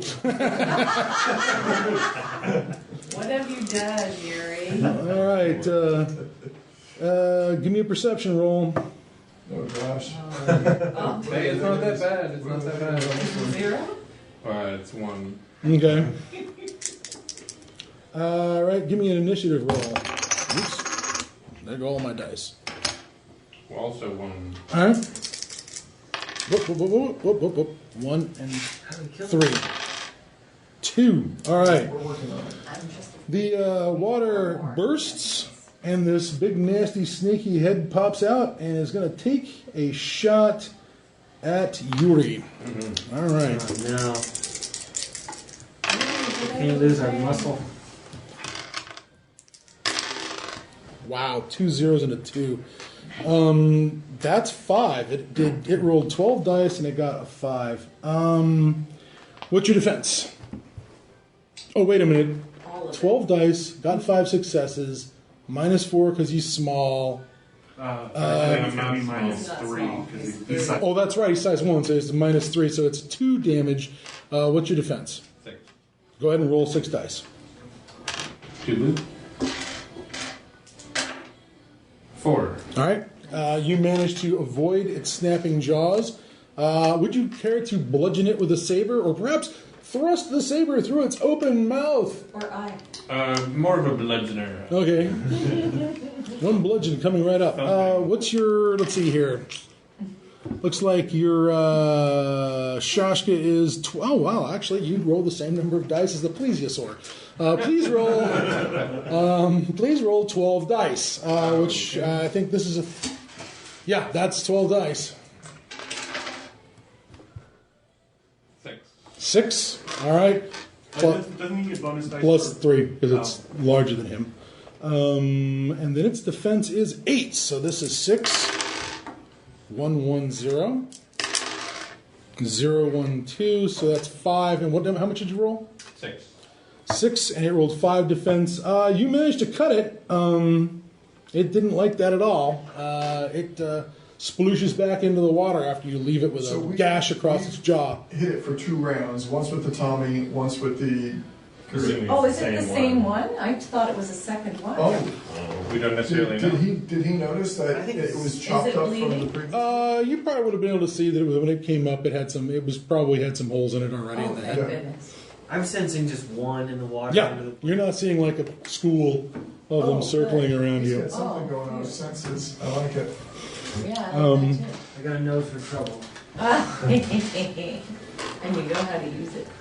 All right, so you've got your weapon. You can crawl back out. What are you doing with you? Let's see. Let's go back around the table. You're checking on the guys who are injured. Skating. All right. Well, that takes longer than a combat round. What are you doing? You're just trying to keep an eye on it. Yeah. All right. Go ahead and give me another perception roll. Keep track of it. It's a good thing you have it. 5. That works. We're joining the party and pretending that nothing happened, Dan. Yeah. All right. So Stealthily. Nikki just comes back in. Anything happened while I was gone? I was in the lavatory. Yeah, having a poo. So the monster snapped its jaws shut within, maybe it was 6 feet away from you, but that's still too fucking close Yeah, to I want to a get out of here. plesiosaur. I'm going to grab what I can. I want to tell him to, dude, help, please. Something, pull the raft or just, Take this and these. Okay, you begin handing him this and this and these, Right. which he fills his arms with, Right. and you're sure this is the thing you're doing, and he's sure he's helping you. But beyond that, there's a lot of panic at that point, I guess. You have emerged. I jump out, land on a pontoon, just like I did in Spain when I was looking for the pyramids. And I am ready, waiting, looking for this guy. All right. I got my Winchester now. Yeah. It would be. This thing's in trouble. Now, I will point out that the Winchester 405 is an excellent weapon for dropping things like buffalo, American bison, Cape buffalo, grizzly bears, things like that. But if you were to say, take it up against an elephant, it could go very badly. This is not Holland and Holland I think this Nitro thing's Express. skull, I think this thing's skull with a well-aimed shot Yeah, you do have is that. not skill. as thick as an elephant skull. No, we'll see. We'll just have to see. We will see. All right. So, It's a robosaur. let's see here. What are you up to? So You're still on the same side of the plane as him. Right. So my attention has probably been slightly distracted by the door opening and the You saw some splash back there. right. Yeah. But you and I are right next to each other. Yeah, you're really close on I'm to the. your right on a pontoon. So if he needs help coming back aboard, I will help him. Otherwise, I'm just. I don't think he plans to turn his back on the problem and shimmy across the metal side of the aircraft. I'm just. I think he's decided this is where he's making his stand. All right. For king and country, it's right out there on this pontoon with no cover. Well, I am. I'm just waiting for a clear shot. All right. All right. You're being unhelpful. Why won't someone get this damn plane started? What the hell is going on? Well, there are problems. And you're just hoping that are you just patting your hand in the water and trying to attract it again? Get on. Ew, water dog, come back. Oh boy, water dog, come back. Alrighty, let's see who it picks on. Well, what the hell? There's 8 of you. No, I don't have 8-sided dice. I have weird 2-sided dice from this weird Can I company. warn anybody of its? Yes, you can see where it's going. Let's see here. I guess GM Fiat, if you're actually trying to attract it. No, I don't think I would be, but that's all I'm doing is watching now. Okay. So we have 1 in the back, 2 on the right. Nobody on the left. I'm kind There's no of door right on behind either, it, right? like- Yeah. You're looking out So the you can look out the. yeah, so I can look out the door and shout unhelpfully. Like, there it is. You can maybe point. Yes, with my cane. Yeah. Possibly, yes. Gojira! And everyone points like, really? Where Godzilla? Like anyone ever has trouble seeing Godzilla. They always point. All right, let's see here. This thing is moving around under the aircraft. You see it poke its head up on the left-hand side of the aircraft, which is where nobody... Well, sorry, the right-hand side where nobody is. Everyone's on the left-hand side of the aircraft. And it doesn't see any targets, so it submerges and comes back around to the right-hand side, which is where everyone is hanging out. Would I have, because would the plane be high enough that I would be able to see it on the other side though and get a shot? No. You can't see over the aircraft. This pontoon is really low in the water. It's just above the The water. plane is very low. The plane's low to the pontoon. Yeah. Okay. Well, this when I say pontoon, shouldn't really use that. I'm thinking the skis in the water. This thing doesn't have skis. Oh, This is the body of the plane is like a boat I'm hull. with you now. Okay. Now, some of the photographs I sent you guys, there's it's shaped like wing deck. Yeah. it's shaped like a boat. Basically, like there's a long the tail kind of goes up, and there's a wing up here. Yeah. Now, under the wing is this other wing, and there is this hatch here. And then over here is a hatch to get out of it. You got your windows along here, and up here is the cockpit. Yuri's got the hatch down over here. That's of course the tail. The engines are all up here. There's 2 on each side. Right. You're standing right here, and the other guy's standing, and Gordon's over here, and Crompton, yay, is over here with this giant rifle. Not a penis. It's This a rifle. guy's nuts. And Yuri's back here someplace. Okay. You can tell because the aircraft's tipping Has no fear. back this way. Too much money. But yeah, you're hanging. This thing, this sort of wing-shaped thing, just sticks out from the side of the aircraft like this. Yep. Okay. You know, and I don't quite know. It doesn't have landing gear under it. It doesn't, Okay. have it doesn't have wheels under it. I know there's carriages that could drag this thing out of the water in, but that's not like an old PBY. But that's not quite how this thing works.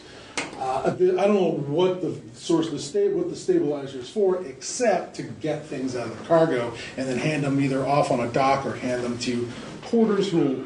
I call it a shooting platform. It is now a shooting. Yeah, it's clearly now a sniper's nest. You know, not the best cover, granted, but okay. Right. And maybe Doesn't not. have a gun. And it's not that stable either. What with the water lapping on the ship and the thing moving and the water surging underneath it, it kind of moves. So he came up on the left side, looked around, dipped back down, went on the right. Well, that's what he Around here we says. are. That's what he knows. Oh, that's what he is. And it is. on your side. If it's coming around, he yells inside. It's coming around on your side. That's going to give anyone who wants to a bonus on initiative for shooting this. And it looks like the 2 guys are you 2 right here.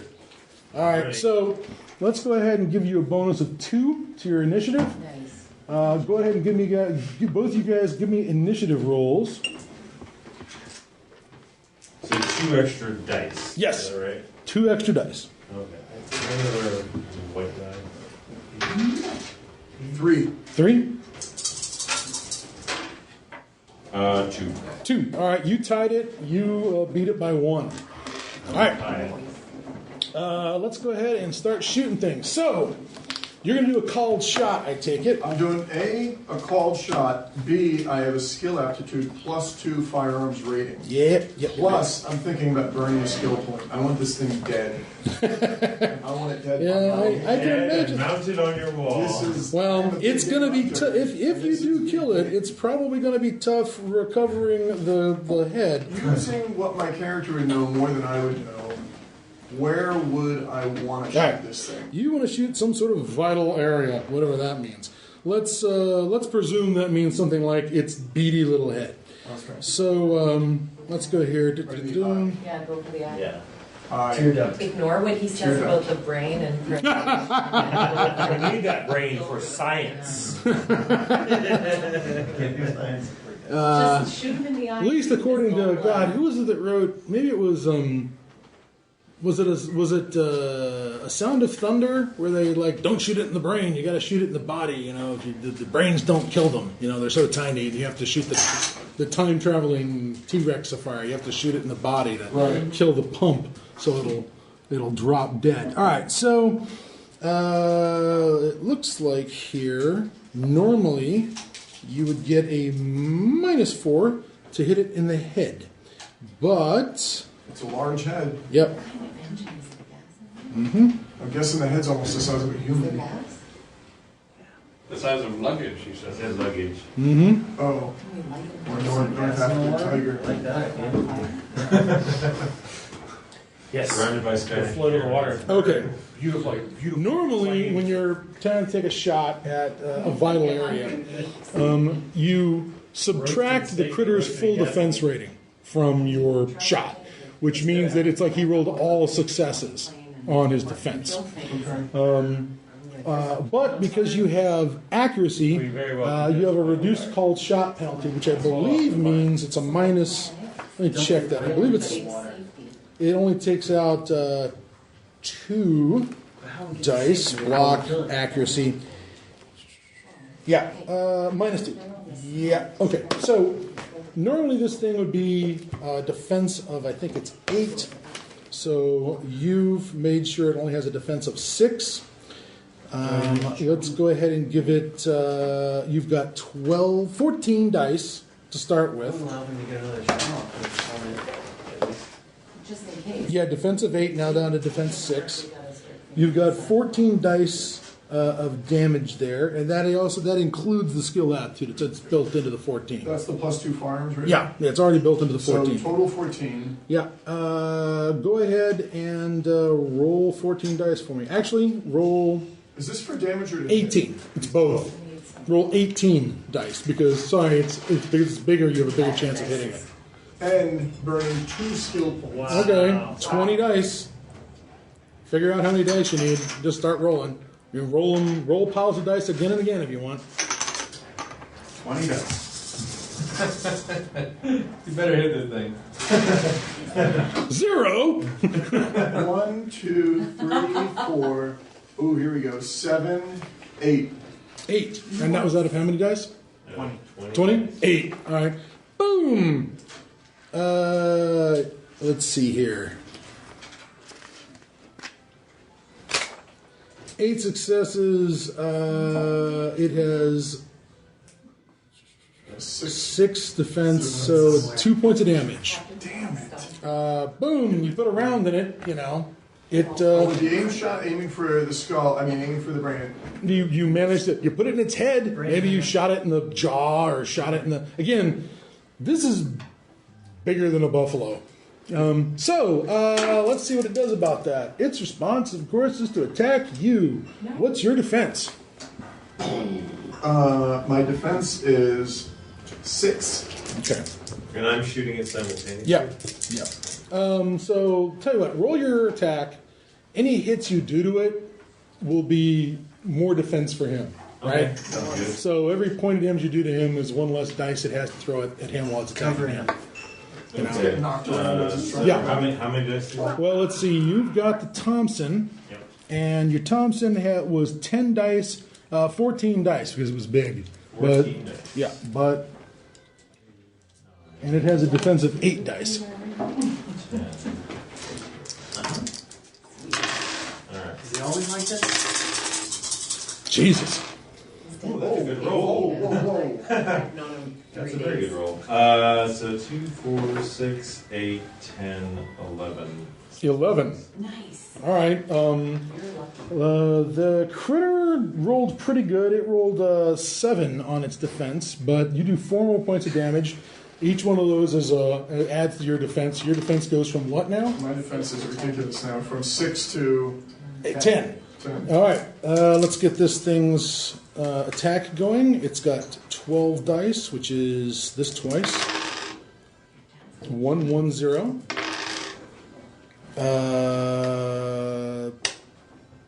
Let's see. That's 6. It does 6 successes attacking you. What did and go ahead, roll your defense. See if you dodge it or jump out of the way.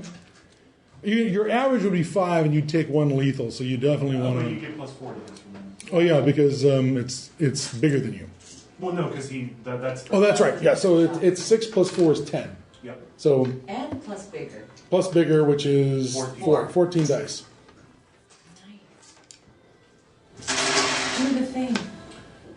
4, 5, 6, 7. That's it. It misses you. Okay.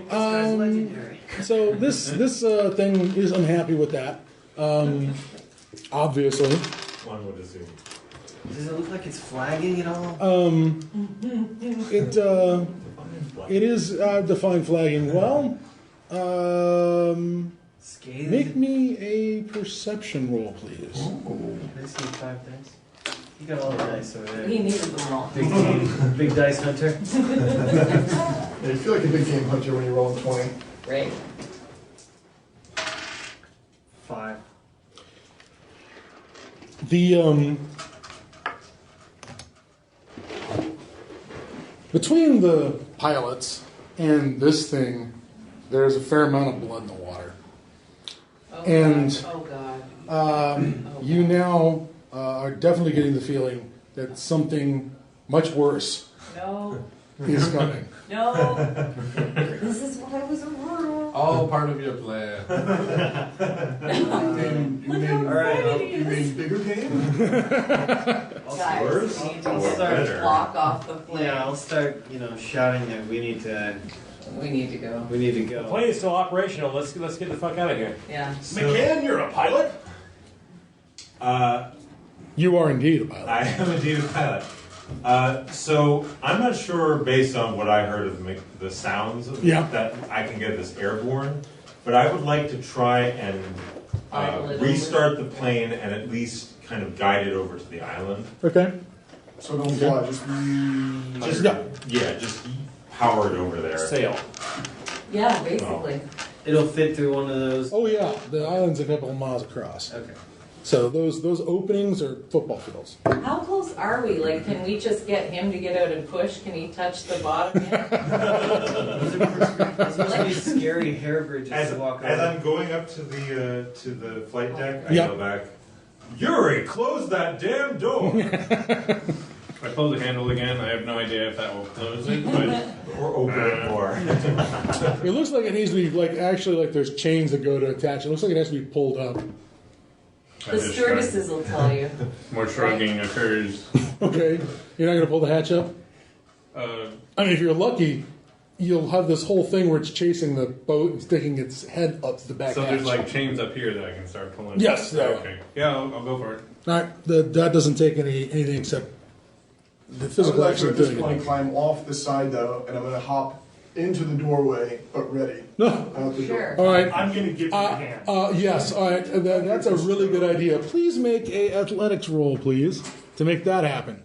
Are you slinging the rifle? Of course not. You want to hold on to it so you can drop it into the ocean. So I am getting a hand from him. Can I Yeah. roll +1? What's your athletics? 3. All right. That we'll make that. I think you're supposed to divide it by 2. Let's call it 1. Make an athletics roll, please. Uh-oh. 3. 3. Good. All right, 3 out of 3. Yeah, okay. You manage to holding onto the rifle in one hand and jumping over and grabbing him by the other hand. He pulls you into the cabin. You are able to come in and turn yourself around, Pretty darn quick. Well done, Fitzgerald. I turn around, I'm ready. All right, give me a pilot aircraft roll. Sure. It's just He's just got lots open. 4. All right. You have no trouble getting the aircraft going, but you notice that the RPMs are really, really low on all the engines. You now have 4 sets of spinning swords, flapping around, not that far from the cockpit. It's all right. I like to live dangerously. I would love that beast to jump up and try to bite the plane now, though. It would not go well at all. It would not go well at all. Let's see if it's smart enough, or if its perception is enough for it not to jump up. This is a one-way ticket. Wow. I'm worried about 8 dice and it rolled a 2. this way, huh? It's never seen a propeller before. I'm going to go ahead and say that it does not really detect a problem. No, it's making a noise. Clearly, it's edible. Yeah. In fact, the propellers have disappeared. I mean, they're invisible now. Not only that, They're gone. It's like they're gone. its prey is fleeing as well. Well, having bitten somebody out of the cockpit before, it figures out that you're in the cockpit, and then it decides to take a stab at you. And it does not mind the propellers. So let's see how that goes. 0 and 2. Aw. There is a terrible sound of metal and squealing, and I mean, you're in there trying to, wipe the pilot's blood off the inside of the aircraft, and then boom, all this extra blood just flies in the window and splats all over the controls. We all saw Raiders. Boom, there's a thud and a splash noise next to the aircraft, and you're covered in blood.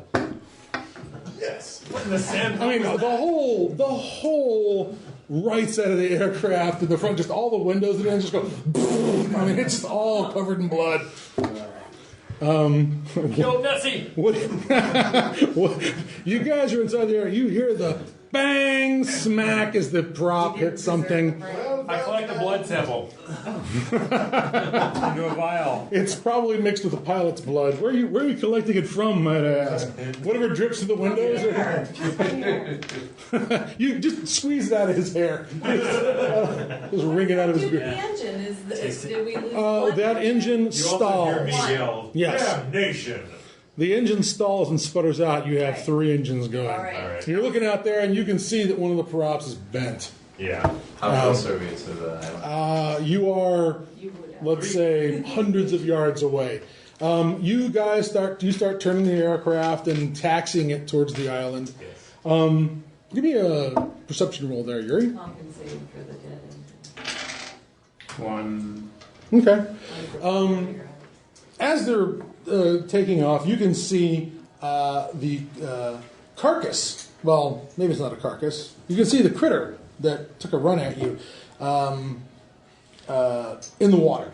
As it's still sort of its limbs are flapping around. You can see a stubby tail and sort of a long neck with no head on it that's flopping around. As you're pulling the chain to close the door, this pair of jaws that are bigger than that thing sort of come up and bisect it and slam over it and just jerk it down onto the water in this giant spray of blood and gore. And you shrug and go back to your seat. I presume. What kind of jaws did it look like? Would he know if it was? It was very crocodile-like. You've been in that. You were in North Africa for a while. my. So it had a long set of jaws that were almost as they were just maybe the head was about 20 feet long. Problem is solved. As we saw the thing in the sky, I was guessing. Yes, now, right. Okay, we are good now. I thought the British were in charge of understatement, not the Russians. But all right, like once you've lived in Russia, everything's like whatever. Yeah. It's All not right. Bolshevik, but it's no good either. The plane taxis towards the island, and as you get closer, you're sort of driving in a convertible here with some of the windows smashed out and whatever. But as you're getting closer to the As you're getting closer to the island, you can start to see that there are people up on the rope bridges that are crossing between the sections of the island. And these rope bridges are basically, well, you all saw Temple of Doom. You know, they're like that. They're one person at a time, don't, make a traffic jam sort of rope bridges. And there are people jammed all on them. There are lots of people on these bridges. And They appear to be watching us. yes, they are. And try and make a perception roll. There's a lot of minuses there because you got these giant engines roaring. With blood on the And I'm covered in blood. Yeah. So how many? Just roll the dice, and I know how many minuses it is. All right. Right? 4 successes. Wow. Okay. Oh, good tonight. There are a lot of them, and there's a lot of them on either side of the break in these block-like islands, and even over the engines that are sort of running at lower, but they're still deafening. You think you can hear singing? Singing and some sort of percussion instruments and noises and all going up on top. As you drive the aircraft under the bridges, the people start throwing things off the bridges. And I don't mean like rocks and spears and things. They're like throwing flowers and things off the. We killed the beast that's been terrorizing him. I think Gordon is God, some black god. Let's not find out we just killed their god. That might be a sticky, theological problem if we killed their religious symbol. Am I sensing any other large threats? Well, the go ahead and give me another perception roll. Yeah. 2. Plus I speak No, but you are. No, you're not sensing any large threats. But the people on top of these walls do have these. There are weapons up there. On either side of the break, there are these big weapons that are sort of up there that, if you didn't know any better, it looks like sort of like a spear thrower built using maybe truck shocks or something. Like these big, heavy, incredibly heavy iron springs that have been built into a winch system. They have iron? Where's this? They're up on they're up on top of the walls, but nobody's manning them right now. Nobody's behind them watching you guys go in between. But there are these weapons that are up there that have sort of been built out of wood. But they also look like scrap. Oh, Yes, Miss Webster. So I have skills in history and I speak Polynesian languages. Make me a perception roll and see if you can hear the singing. Well, so the problem is... You're hard of hearing. No, I can hear just fine, but I am short-sighted, so I'm trying to squint because so I can't see what he's seeing yet. Well, none of you can see what he's seeing, let's be honest. Okay. So what am I rolling? Go ahead and make a perception roll to see if you can hear their voices over the sound of the aircraft engines. It's kind of tough. 3. You know they're singing, but you can't identify what it is. Yeah.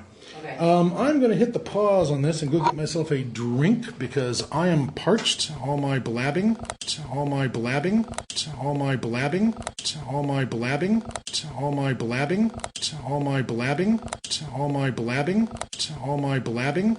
All my. This picture on 13 here. Right. Now that we've got this thing recording again. There it is. Yes, you guys are basically Weird. coming through this entryway. Okay. And as you're passing under the bridges, you are showered with what appears to be flower petals and things that come tumbling down off of the tops of these bridges down towards your airplane. Well, at least the natives seem properly friendly. As you get out into the They're going to end up killing this bay here. It becomes necessary for you to sort of stand up, and look over the top of this damaged, partially obscured windscreen, and see if you can navigate in between any underwater obstructions that might be in this bay. What are Perhaps. the dots? Those dots are just shadows underneath the water that we Yes. can't quite make it out. Yes, Okay. that is correct. So go ahead and give me let's call this pilot aircraft, sort of. I'll take pilot aircraft.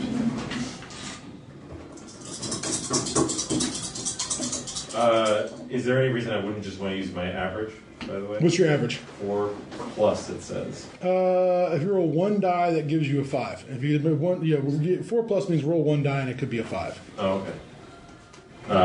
1 die. Yeah. 1. Okay, then you get your 5 successes. You navigate the.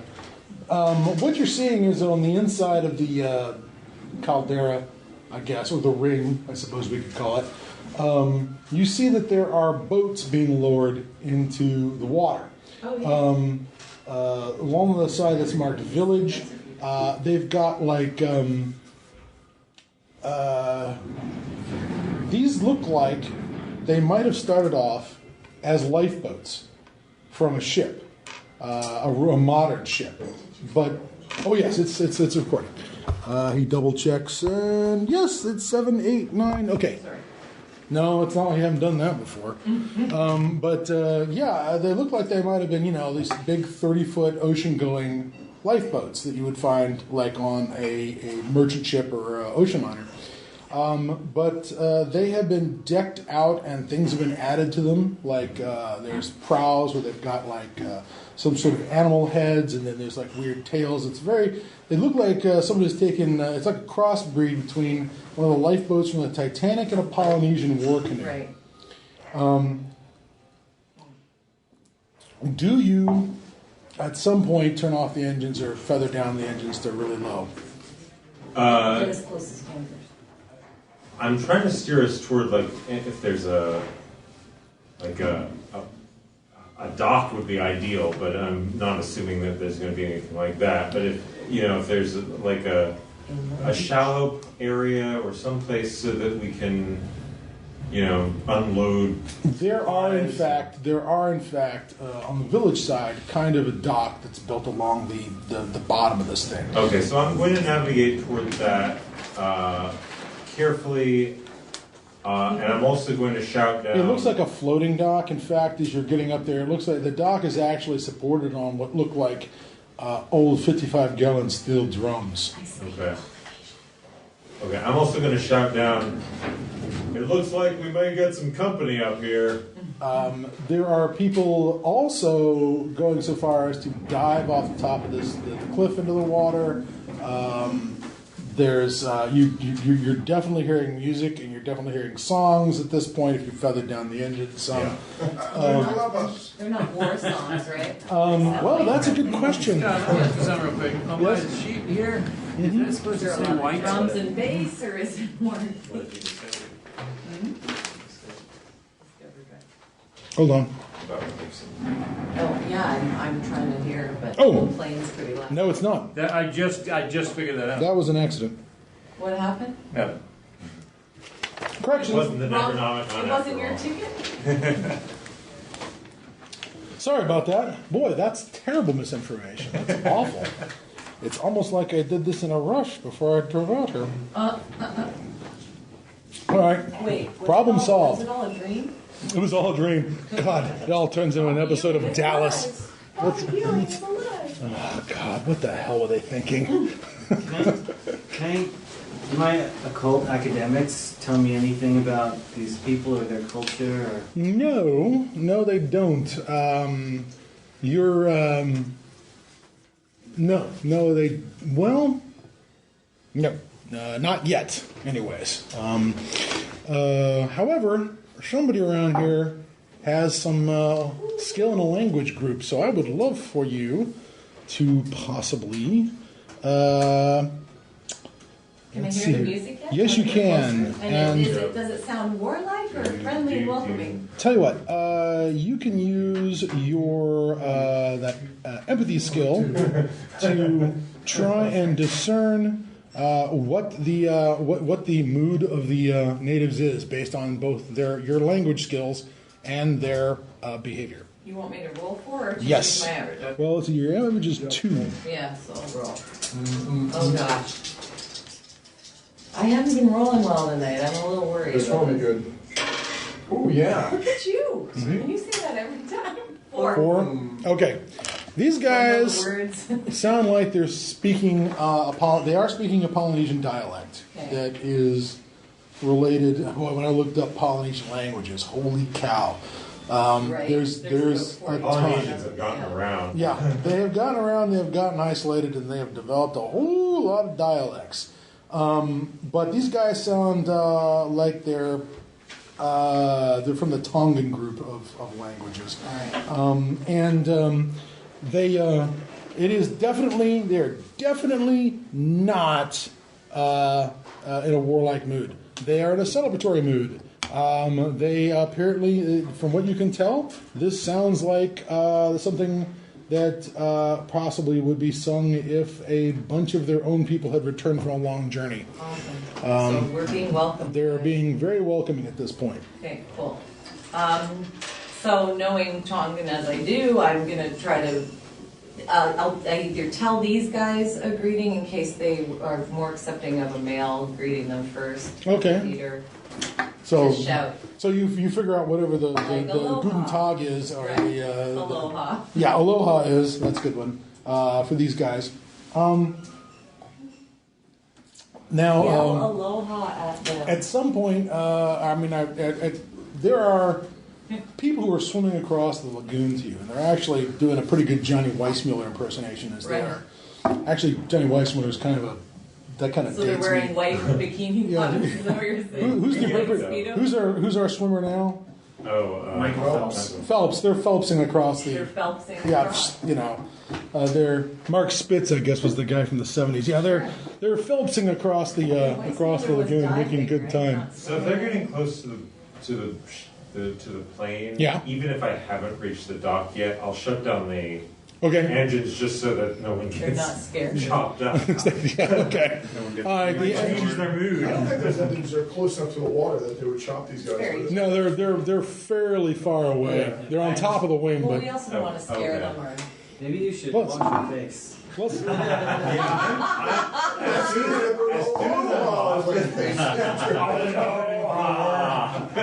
Yes. Lono has returned.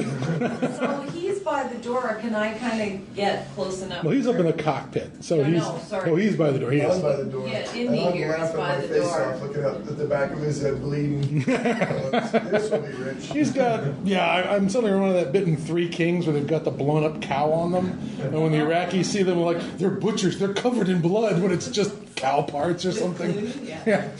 No, they probably won't think you're a butcher. Probably, Well, I mean, if they were watching, they saw a snake. They saw some of that, I think. Yeah, we totally exploded its head. I did it with my mind. These guys, there is a race to get out to the boat. It becomes a contest.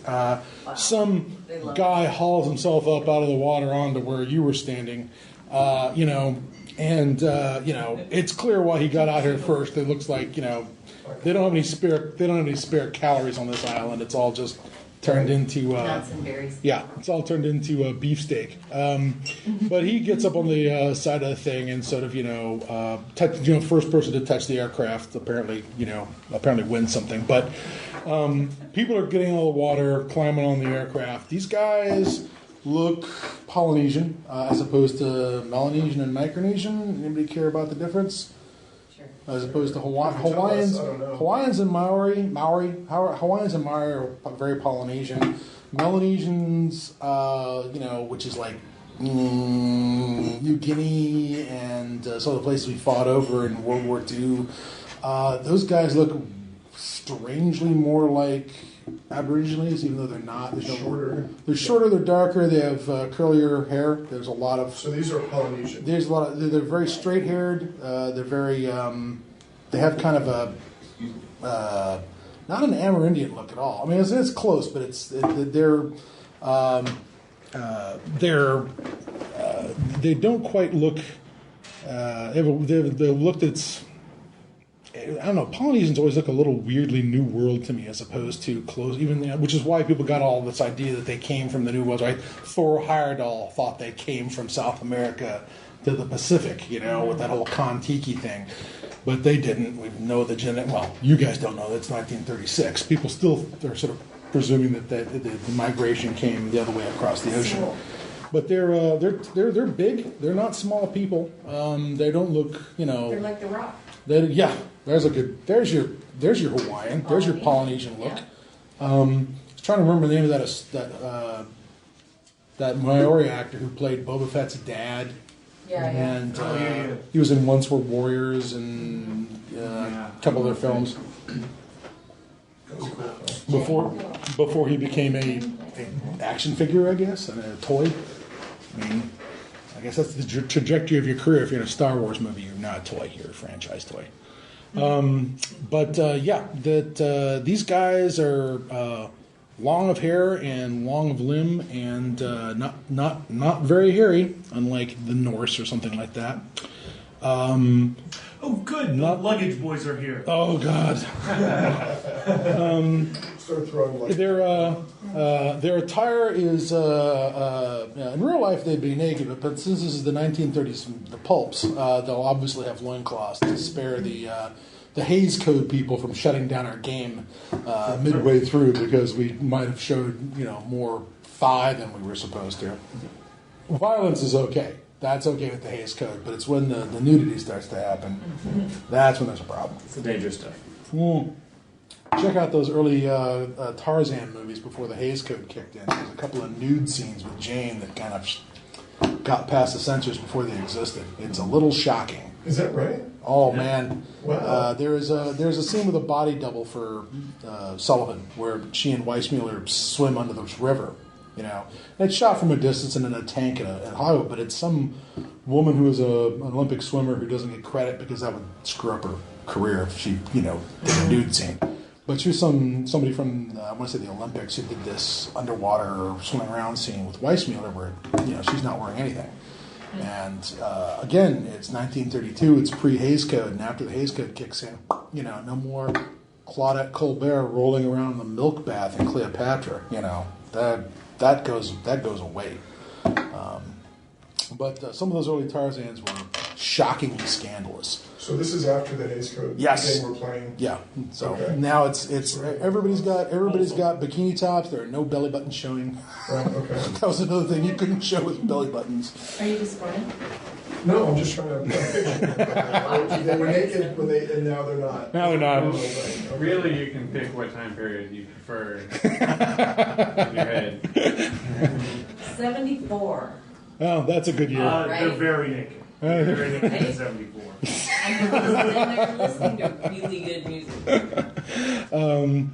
There'll be a psychedelic sequence later in that when we break out your drugs. Yeah. That'll make it. That's how we know we're in a film from Cash is 74. ready. Could be Easy Rider. Could be Hollow Earth. We don't know. So how did our greeting do? You say the local aloha, and they say it back, and they chatter back to you, and the thing is that the one, somebody, a guy climbed up on the side of the aircraft and touched it and he waved, but when you guys stick your heads out and go aloha, he looks a little intimidated and takes a knee right there on the aircraft and looks down. Who's he looking at? Looking down at the water. He said, well, whoever stuck their head out the door first, you or you? So, well, it would be him, but so knowing what I know about their culture and their religion, because I have religious studies as well, would I assume they're worshiping the plane or whatever gets out of the plane, i.e. us, including him? You're noticing a couple of things about this guy. He's got a necklace that's made out of,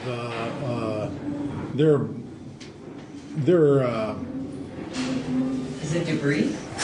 Nuts and bolts that have been turned into debris. The necklace, built into the necklace. Well, because Everything. of a couple of things I've noticed. I'm squinting, but I'm noticing. So they've seen planes, destroy look stuff, at the things ships. sticking out. Yeah, stuff's fallen from the sky. So would they worship them? I would think that they'd be. Well, they think the thinking gods are sending this to them. Right. Yeah. So Yeah, right. they eventually paddle out with this this sort of big barge that's made out of a couple of lifeboats with this sort of platform built between the two of them. A bunch of rowers who row out, making noises like a Maori haka, as they count off the beats, like I guess like guys on the crew team or something. These are the luggage boys. So I have returned to my room to collect my luggage. Okay, make a perception roll. All right. You don't have Yuri go collect your luggage for you? Well, there's one particular piece of luggage that has important documents and monies in it that I will carry myself. That you'd never want anyone else to handle. But otherwise, yes, I would just let them get the luggage. 3. Okay, somebody's been through your shit. What? Good lord! What? Perfidy! A personal invasion! Theft! I inventory my belongings. You're missing your checkbook from Credit Suisse. Someone has stolen from me! What? I storm out. Which one of you bastards has stolen from me? The guy with the blood all over him goes, Please don't startle the natives. The natives know their place. I just want to apologize for that. I don't feel that way in real life. Just want to say that. There's something about the 1930s that brings out all the colonialism and imperialism. Just want to be clear about it. Oh, white The guy people. with blood all over him is still in the Opinions cockpit. expressed in this game. Yeah, what was that? The guy with blood all over him is still in the Yeah, that's true. You're sort of like, I suppose at this point you've got like a can of water. You're like, Well, eventually I'm going to dive into the water and just... that would work too. Yeah, but, So they're coming towards us for now I'm just dealing with this raft. He comes storming out. My God, someone stole from me. Does everyone just go, it was probably the Russian? I mean, quickly to him and say, "Good God, man, shut your mouth! They're coming at us and they think we're gods." Okay, I'm gonna take this opportunity as a spotlight-seeking vain performer to start singing the greeting back to the... Go ahead and fire up your perform art song, please.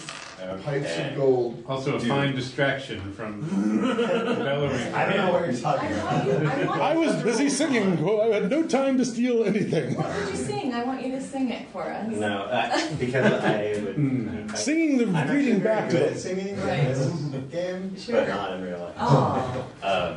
Please roll on your perform and sing, and tell me how you do. Can I take the average if I... What's your average? 3. Yes, you can take your average. Can you roll and then choose to take your No. Did you roll first? But I have +3 to singing, so... Let me see. Let me check that again. Dan, performance. You should have 7 dice. You're a little pitchy dog. You should have 7 dice on your rating for singing. Is that correct? How many dice did you roll? Oh, so I'm rolling... Okay. Okay, you should roll the rating, not the 3+. That's your average. 6, 7. And that's in addition to my performance? No, that's just in lieu of your performance. Okay. Any other performance, say juggling or tap dancing or acting, would be the 6. The singing is a 7. Okay. Still a 3. Still a 3? Okay, fine. You sing it back. They're polite enough to not correct you. They seem to be thrilled with the idea that everything's going great. They rode this thing out here, and it seems it's pretty obvious that as Miss Webster had pointed out, these guys have incorporated an enormous amount of salvage into their culture and into their gear. Yes, they've got stuff that's made out of everything from dried fish skin clothing to wooden clubs with teeth of various animals stuck into them. But some of the big not quite as big as, say, Yuri, but big, sort of hulking sort of guys hanging out around this fellow this very important-looking guy who appears to be wearing a captain's hat with gold braid on the trim. On the brim of the hat. These guys are like carrying huge steel engineering wrenches, these big giant things that you'd use like in an engine space of a ship. They're like this long, have a giant head on them like this. They're carrying those as sort of, at sort of port arms, like ceremonial weapons, but Drinking orange soda. You're right there. I'm trying not to go straight to Abe Vigoda, but it's pretty close. It's not all. Was it Fanta? What was it they were obsessed with? Was it Fanta? Some kind of orange soda. Yeah, it was some of the orange soda. Anyways, it seems there's some things that are like some people are wearing sort of capes and wraps that look like they're maybe made out of sail material. At least one person out here has sail as a skill. You're seeing, sure, there's some primitive rope out here, but there's also some modern rope mixed in with some of this stuff. The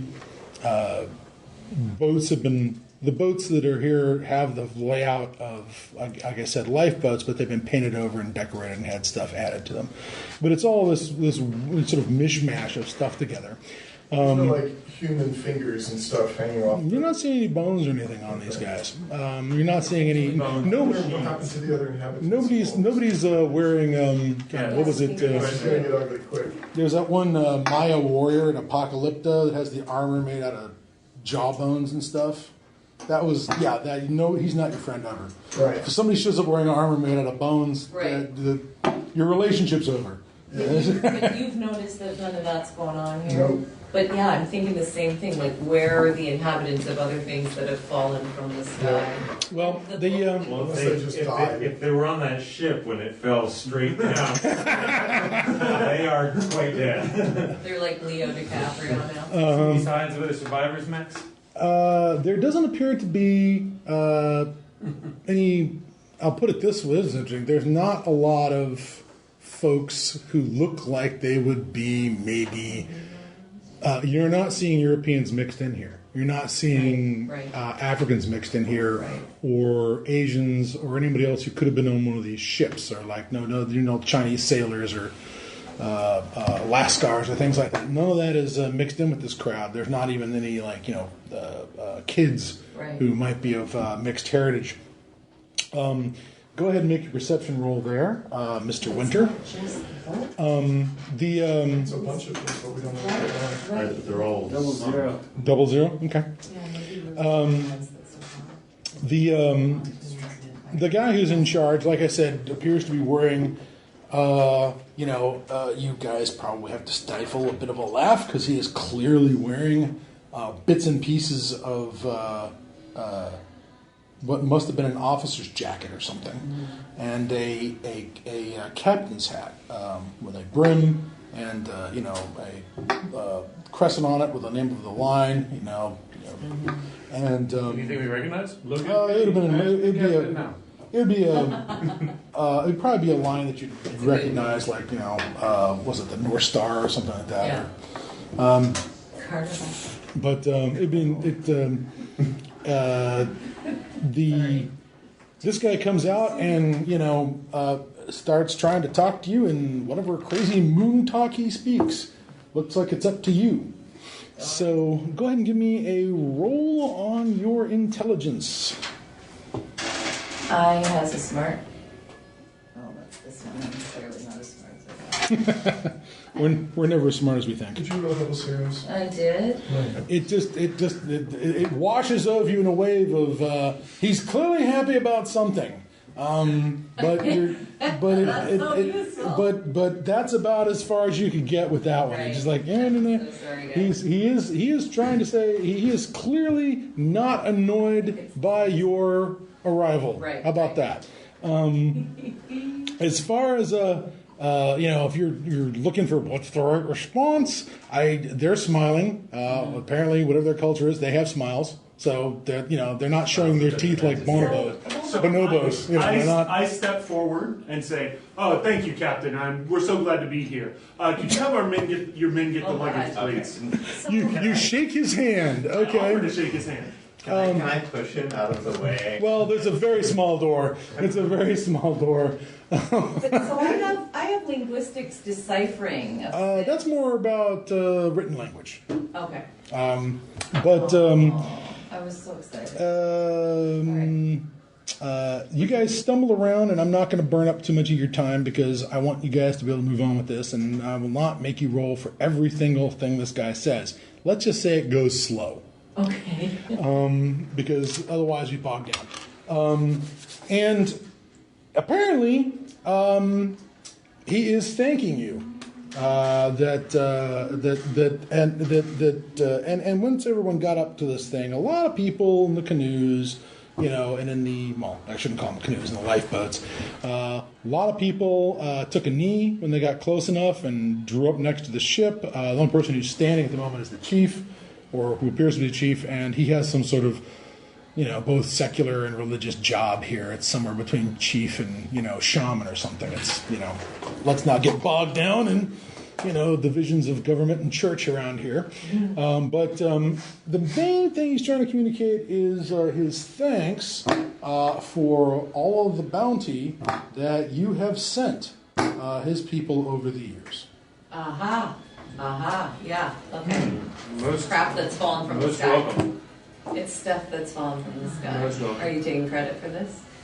Well, I can't speak to them.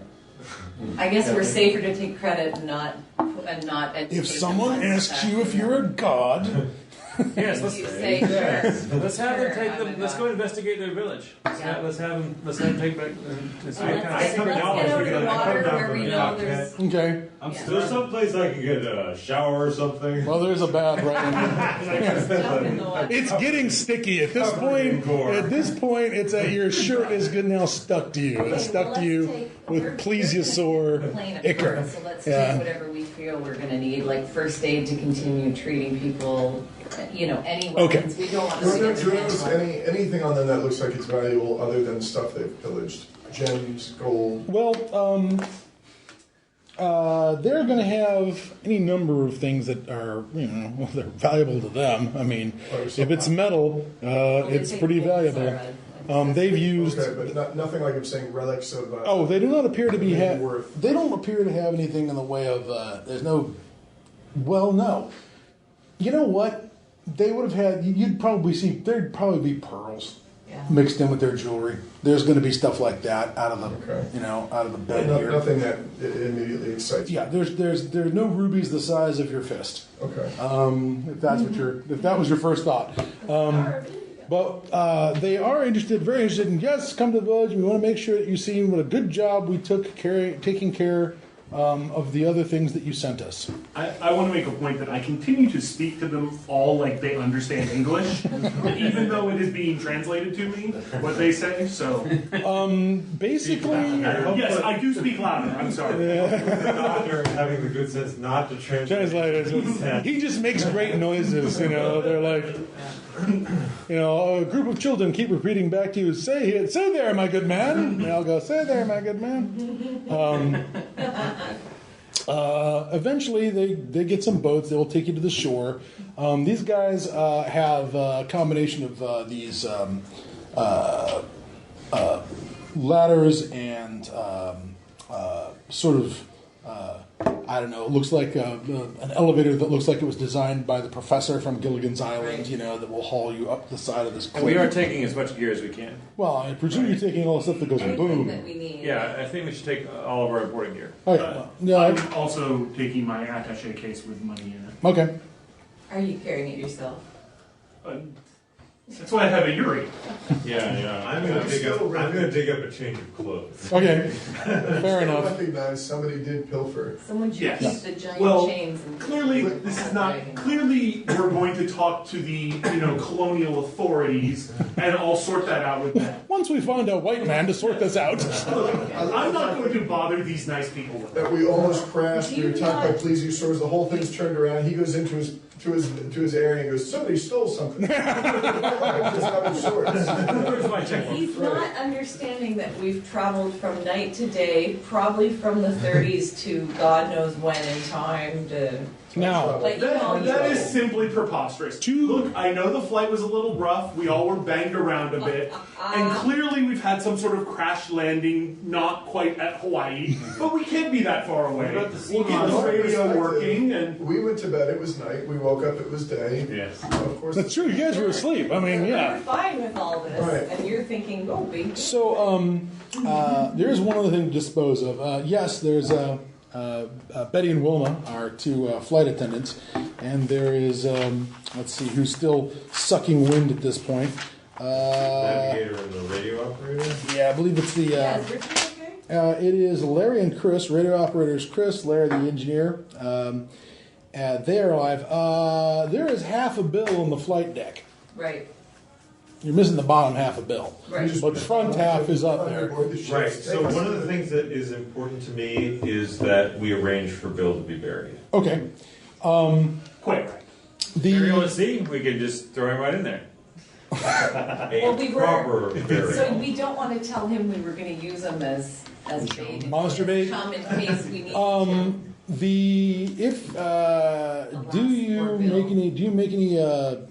do you tell the natives we have a person who needs to be buried?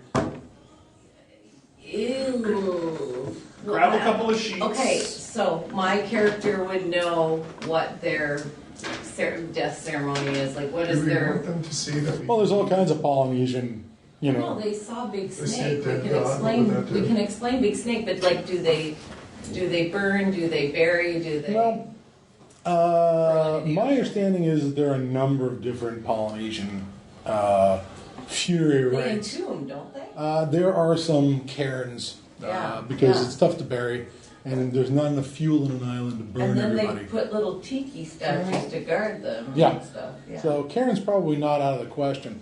I don't remember anything about Polynesians throwing people in the ocean, Right. or doing a Viking funeral where you put them on a raft Right. and you set it on fire. I have not heard of that. But tell you what, make a history roll on an academics roll, 8 dice, and then tell me how many you got, and I'll just sit on that result for a little while. I would like to tell Dr. Amelia, hold on a minute. What were you telling them? Yeah, well, I can talk because they can't understand us. And I tell the guys, look, let's hide the pilot for now. If they see that a god can be cut in half and killed, maybe we won't be gods anymore. Yeah, that's. I vote we don't tell them about the body. I vote we don't let them on board our craft. Somebody stay here and guard it. And don't let them up and see that body. Yeah. That isn't acceptable. We need to give this man a proper burial right away. Okay, I throw a body in water. That is not a proper I burial. don't think we should leave anybody behind to guard. So, do you need me to do this so I can convince him? No, I just need a result because I'm going to sit on it for a little bit. What is with me tonight? 3. Okay. Let's put him in a trunk. Can we use one of your large trunks?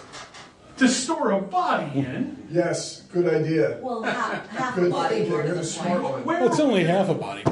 where are we going to put my luggage or my goods and clothes? Okay, hand me your gold. I'll handle that. And we'll put him in that bin, your money bin. And you can put your gold in my luggage for the time We being. found our Do thief. you know he has gold? I just suspect so. That's a good point. You'd have no idea about that. I have no idea, but he's Fitzgerald. Would he be traveling without monies and gold? Who travels with trigarans? I mean, where's he going that he's need gold? We're getting slightly off topic. Whether or not I'm traveling with money, that's not the point. Money doesn't take up that much space. My suits, however, do. And those suits are very valuable. The finest tailors in New York make those suits. Would you be willing to put him in a case? Would that be a good happy medium? And then at our earliest I'm chance, unclear we on can how try to uniform bury is the Very case. properly at night. With Just just in Yeah, say we have to get him off the plane at night. Wait until dark. We dress body and suit like Bernie's. Don't do that. Don't do that when I'm drinking. All right. You almost got a spit take out of me on that one. Sorry, I agree. He's with good your plan. thought that we can't let them see our vulnerability. Right now, they believe we're gods. Is there any You kind have of no case? idea. I've seen these tribes Look, before. look, that's fine. Why does I'll it figure matter out another whether place to we're put gods myself. or not? So they don't kill us. All right, we got a case. We should move along the plot. Yeah. Let's stuff the body in the case and take it with us. Yeah. What kind of case? All in favor? He did a case. Yeah. All in favor, say aye. Put it We in. commandeered All right. this. Fair enough. It goes in the case. I'm already out. It's only half a body, and it doesn't take up that much room. You're already sleeping with It is gross, though. It's this big. Yeah. You're not going to want to put your suits back in it. No, we're replacing that luggage later. But I don't. Can we not take this to their village? Can we just leave this here on the plane? Can we lock it? Yeah. Of course. Great. All in favor? Lock it. Log Lock it. it. All right. All right, let's move on. So, lovely village. Sorry, It's Bert. filled with all kinds of tikis and totems that certainly have had certainly the local flora and fauna have had an effect on the kind of tikis these guys build. There's less shark motif, more mosasaur. More what? Mosasaur, the ones that look like right, crocodiles. right. The Yes. more what's the chronosaur? I think it's called, or Plycerodon. I don't know. I can't remember what the name of it is. It's a recently discovered nasty thing that scared everybody on Walking with Dinosaurs, Yeah. as it jerks Allosauruses off the beaches of England and devours them in the surf. There's all kinds of critters, including those creepy ichthyosaurus, reptile dolphins things that they're all built into their sort of sculpture and stuff around here. You see their tikis involve things like trilobites and those weird nautilus-like squid creatures, and even some of those nastier sea scorpions that used to slosh around in the oceans. I just don't 120 million understand if dinosaurs. we've traveled to a time or place where this stuff is existing, there shouldn't be humans here. Like Any sleeve stacks? there's What some happened to the confluence other of time survivors? happening here. That's There must have been other people like us who came through with the other wreckages. sure. One of the things that they're really enthusiastic about showing you that they've done such a good job with is that they had this thing where they want to show you what a good job they've done, with the other things that you've sent them. And again, the village has got, ship sails turned into tents, and it's got masts turned into poles and into tent poles, or as parts of construction that have been, wood from smashed ships has been turned into buildings. But there is another Polynesian burial practice that you would be aware of, and that is mummification. Are you familiar with Polynesian mummification? Me personally, no. Yeah, there is this thing where when it comes to the people that are important, they will take a body. I'm not quite sure how they prepare it exactly. They may empty out the body cavity like the Egyptians emptied out, the body cavity. But since you're in the South Pacific and don't have the nice dry environment of Egypt, the only way to dry a body out, mummify it, is to smoke it. And there are these beef jerky style mummies all over Polynesia that are all dressed up in all their gear, all their personal effects, all the things that they owned in life are put on them, and then they are dressed up and often mummified in a sitting position like on a throne. And then, sort of, and so what you find is that this island is covered with these little huts that are like little shrines that there are mummies in, and the mummies are wearing Don't say civilian clothes. well, I'll just say like a breastplate and a conquistador's Spanish helmet. And it's got a sword, and it's got this kind of moldy ruff from the 1600s, and leather boots that have kind of worn out. You've got like Coming forward.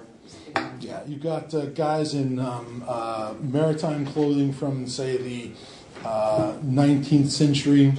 Some people are dressed as simple sailors with bare feet and cotton pants, held up with a rope belt or something. Maybe holding a giant, and they've got him mummified, sitting up, holding a big harpoon that looks like a 19th century whaling harpoon. Yeah. They've got a family tableau with which appears to be like women and children and like a family scene, like they're set together, and they've been smoked and then dressed back in their clothes, and and some things are mixed up, like they've got Truly. they've got, it's all empty eye sockets and bared teeth at you with the mummification process. It's pretty macabre. Now the village is not decorated with human skulls at all, but they've got these shrines, and they're trying to explain to you that they made sure to give these chiefs proper burials. Now having brought. We know how to bury Jim. No, there's Yeah, not that's enough going to be a of bit him of a to problem. smoke. So, anyways, it's ghastly, but they seem to think it's awesome. I mean, I realize everyone here is like And we're like- turn the color of ripe cheese, but they're like, isn't how they're doing it, to honor them. they make it clear that this was, they think they're doing it I with. express Telling my everyone full to approval just with their nod and practice. smile. Yeah. I'm Very, saying, very just clever. please nod and smile. Nobody make any sudden retching. Did we get to Egypt somehow? These are nothing like the Egyptian mummies you saw at the Museum. what's the museum in New York, the Metro Museum. Or like the ones we saw in Spain. Oh, so okay. This one's in Spain under the pyramids. That's right. Well, That's I was correct. looking for them. I never quite found those. Those pyramids are hard to locate, Especially in Spain. especially in Spain. Well, you gotta go to Madrid and then ask. Eventually they'll point you to the pyramid. Out of context for a moment, it might be nice to have an idea of what the group is trying to do at this point. Which group?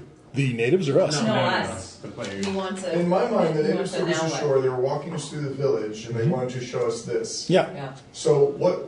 So we could do what he says. What do we want to do? Or They want to feed you stuff, is what they want to do. At this point, they want to break out the breadfruit and the coconuts and the fried ichthyosaur and, the whole 9 yards. I want to see And if they have any interesting artifacts.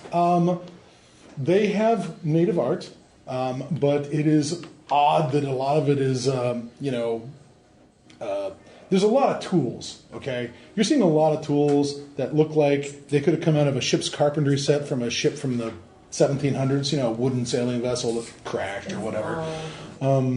So they've got occult nature. The thing of an occult nature. yes, there's plenty of sort of tikis and totems, the kind of things that scare away evil spirits, the kind of things that protect villages, the kind of things that do stuff like that. But so you could sell it. they want everyone to sit down and have a meal, and they will socialize on you. And people want to come over and touch and then run away. That happens. My question is that yes, there's going to be a point where you guys need to figure out, okay, what's next? And while you're going through this whole process, they will. It's hard for them to leave you alone because they're so excited, and they also want to know. Besides the big, pretty metal bird thing, which they have not begun to dismantle and turn into housing units, there is some curiosity if you've brought anything else. I can show them my medical tools, some little scissors and little. You need to put the stethoscope on them and so you can hear each other's hearts. We do that. Oh yeah, they dig the stethoscope. I would probably point out that the one of the things the chief has on him is like an old style telescope that pulls out. Except that the glass is broken, so he just pulls it out and uses it as a sort of walking stick, pointer, baton. As a scepter. I guess it's now a scepter is what Are it there is. binoculars that were on the plane? We could show them that. They'd be thrilled with something. There's absolutely binoculars. Yeah. Correct. Well, when we see that he has the telescope, I think we should offer him the binoculars as something to prove that we're, Oh yeah, makes the near things close. If the far things near, that's great. It sorts out that whole Grover thing like that, with Look. near and far. So I think clearly what we need to do is But- fix the radio, get in contact with Hawaii, and get them to send a rescue vessel. That Bing, bang, boom. There's an easy solution. I was going to say, he was right about getting the propellers going. I'm not laughing anymore. Yeah. I think that's a good plan, as well as repairing the airplane. What wasn't the radio working though when we? It was working when the. It just wasn't connecting. It just to wasn't anything. connecting. Have you tried the radio since? Nope. No. Where's our radio engineer? Well, the radio engineer is with you. You guys had to carry him off the Is it plane, and there? he busted an ankle. Chris is the radio operator. Larry's the flight engineer. Chris busted an ankle trying to get out of that cockpit fast enough. So he's been carried around in a litter. They do not carry him to a luau and smoke him. They just put him down and somebody brings him a drink or something, maybe a Mai Tai. I sign up for the Mai Tai service. Well, there is some sort of palm wine, undoubtedly, Yes, that seems like which I understand is grotesque. Does it have alcohol? It is fermented. Well, there you go. There you go. Can be smoked any minute. There's no They ice. didn't smoke the Larry. Yeah, but he's damaged for now. There's no ice? Good lord, we have traveled back in time. Well, speaking of time, you guys are fed food. There is dancing. They want to show off how cool they've been and how much they appreciate you and all that kind of stuff. And it goes on for hours. And at some point, you guys realize that it's still noon. When you were out there fighting the plesiosaur, it was noon. And our I mean, watches. But what do our watches say? watches say The sun it's. hasn't moved, but the watches say The watches say hours have 7 gone p.m. by. or whatever, yeah. It's the hollow earth sun. Don't be crazy, man. The hollow what? Okay, I thought time travel was a ridiculous proposal, but this, alright. Can occult academics explain any of this? Go ahead and make a roll, sir. What did you say? Hello, what? It says average 4. Hollow earth sun. Can we combine our skills and make a group effort? Yes, you can assist each other. My academic. Wait, I draw diagrams for the possibility. All right, go ahead and what's your skill in some occult? sort of madness. 4. All right. No, 8. All right, you can add half, I believe it is, of your skill to his if you work together.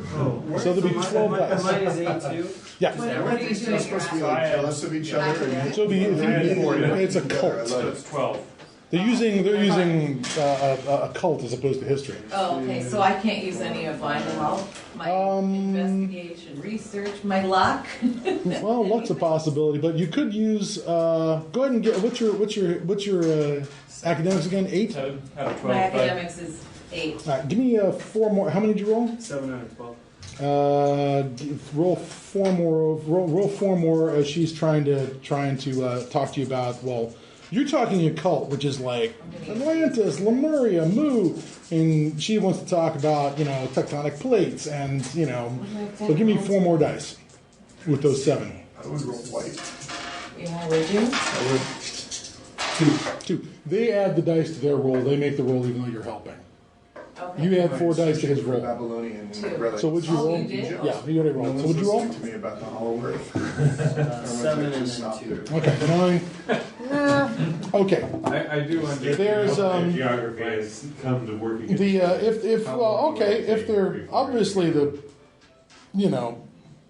inquiries amongst the natives about what time is sundown. Just leaving your way to the village over. I will point out that inquiries amongst the natives about what time is sundown produces a lot of blank looks.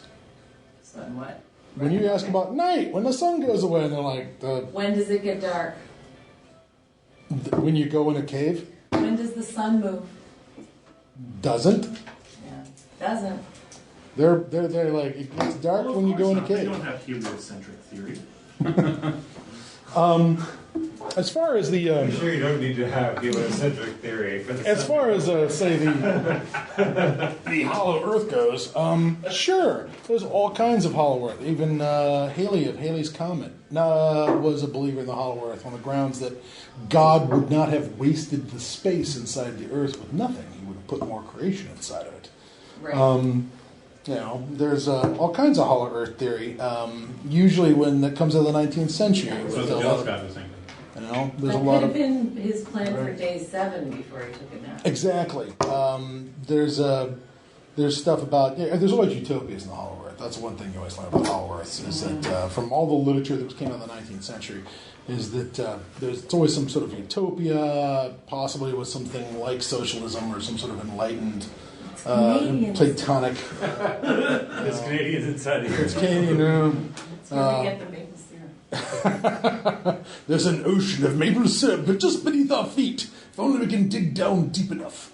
There's hockey year round. But you know that that's not really what you find in the Hollow Earth. It's not always that simple. Your research has led you to along different lines.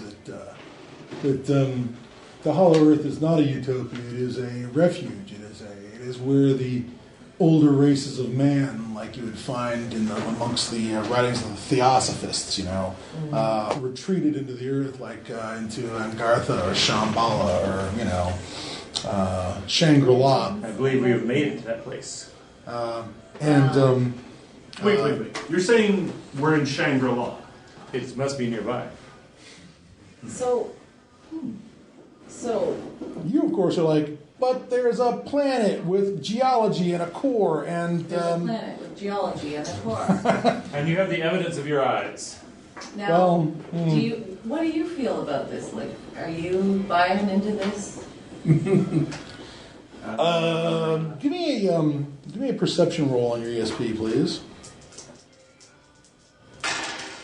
3.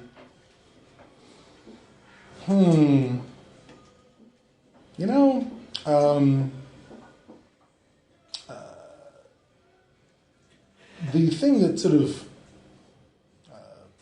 there's something about this that seems not familiar, but you've heard this conversation before somewhere, but you're not quite sure. You think you've heard this conversation before, this idea of the hollow earth, but it feels far away. It feels like a dream. It's not worth mentioning in front of the others, I'm sure. It must have been something you dreamt once. I mean, of course he knows about it. Of course. No, I didn't ask whether he knew about it. I was asking whether he believed it or believed it. Like when you think about this theory, I suffered a head injury recently. Things are a little cloudy.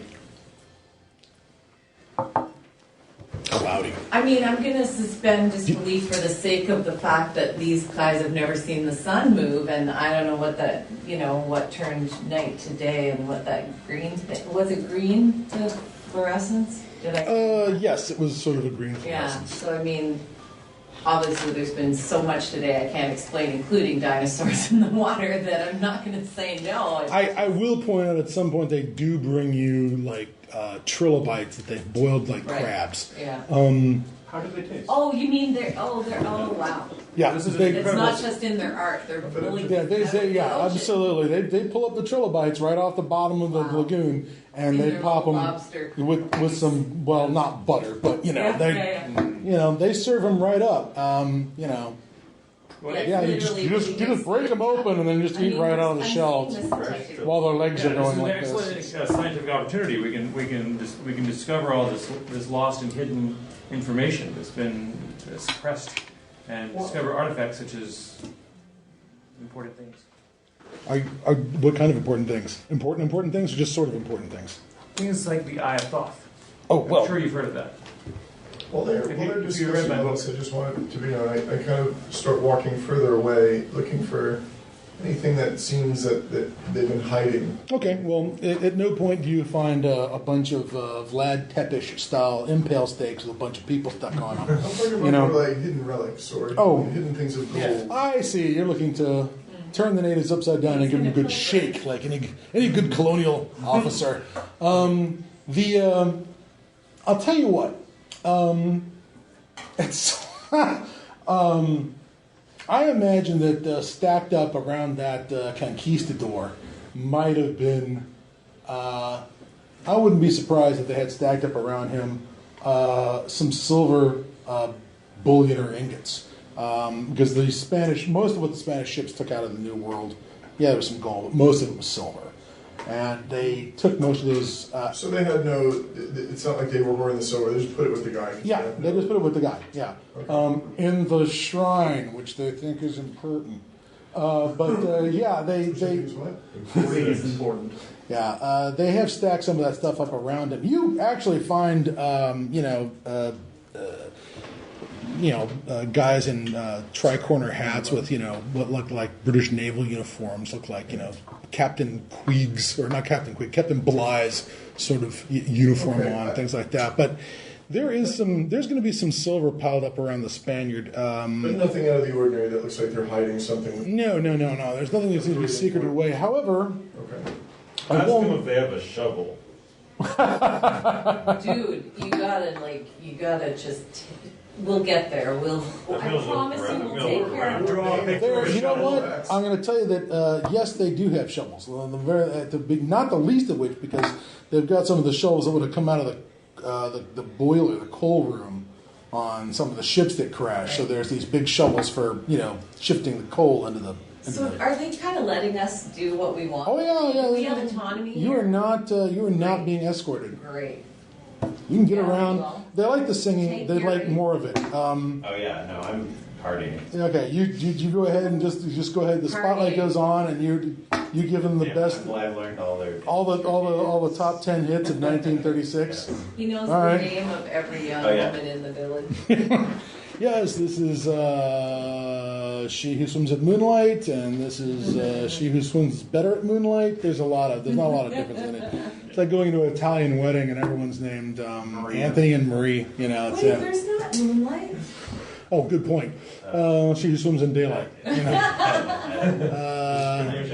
But For moonlight. All the cheese. at some point, this sort of dies down. It doesn't die down completely. You guys are going to be kind of under observation. It's going to be hard to keep people from just like looking at you the whole time. And I punched them. that probably only has to happen once before nobody comes back and tries that again. You get a little more space. I do intimidate. Okay, that is right on your list of things to do. People give you a much wider berth than the women grab their children out of the way when you cross the village. It's funny. I just have this image of him kicking a child through the air. Just boom! Like a cat. It's cartwheeling through the air. Possibly off the cliff. We don't Oh know. my goodness. As long as there's not a big monster down below with a snap shut on the child before he... Oh, he didn't hit the water. The plesiosaur caught him. Everything's fine.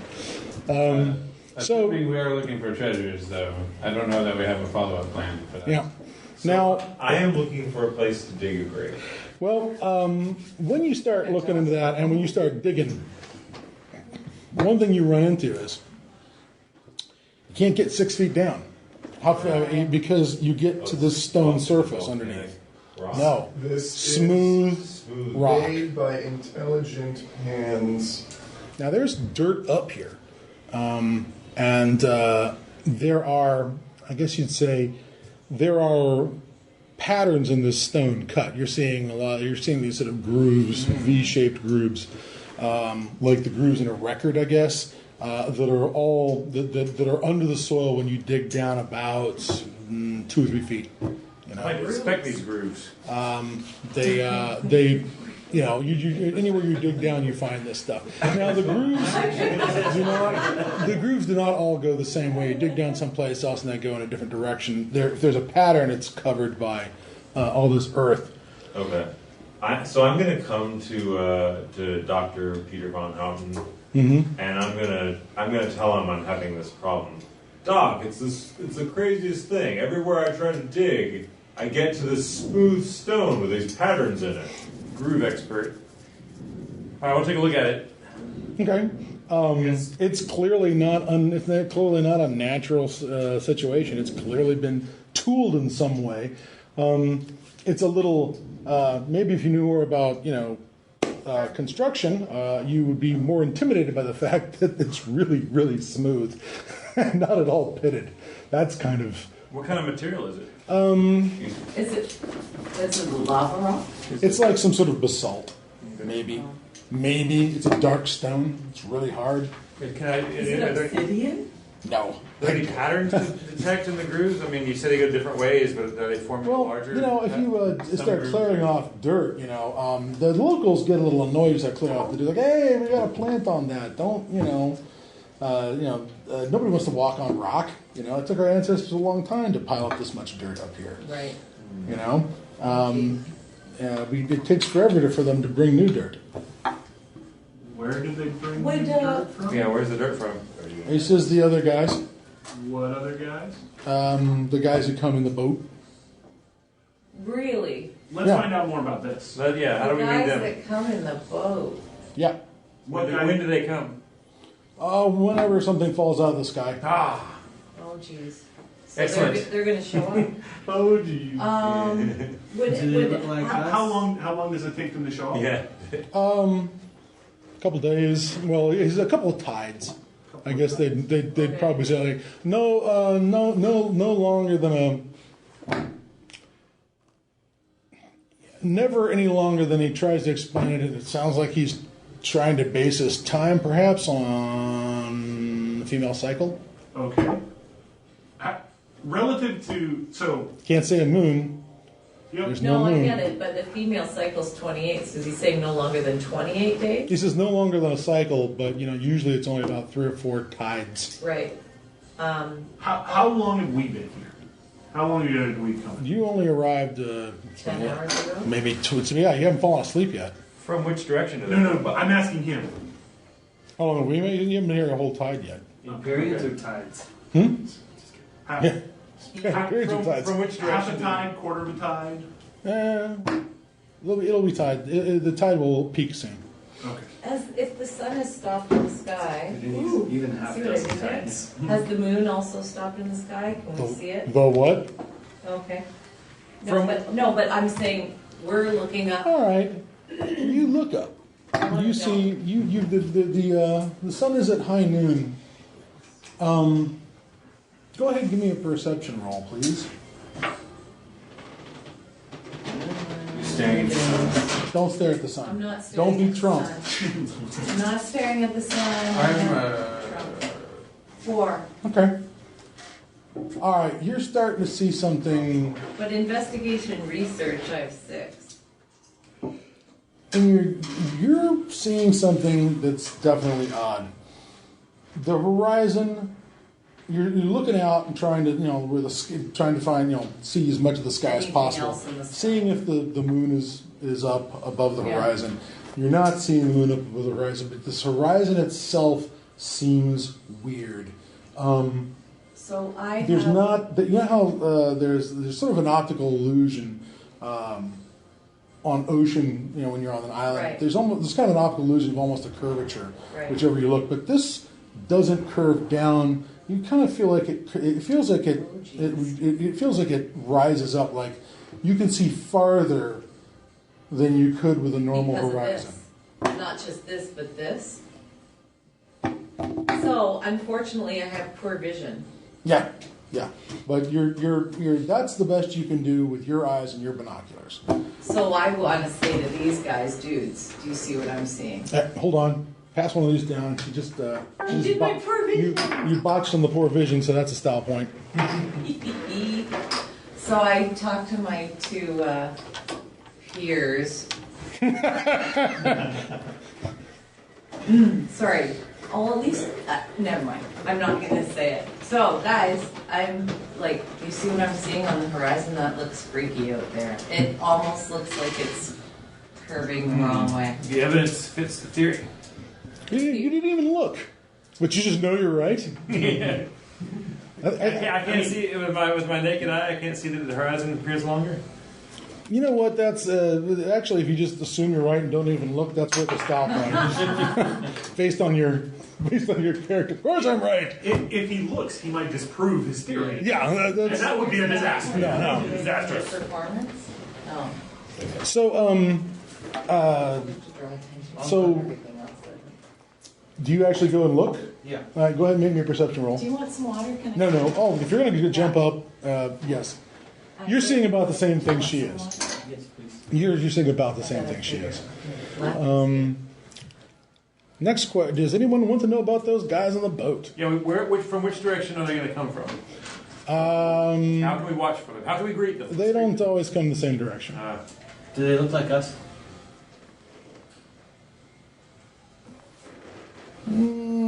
No. Do they look like you? No.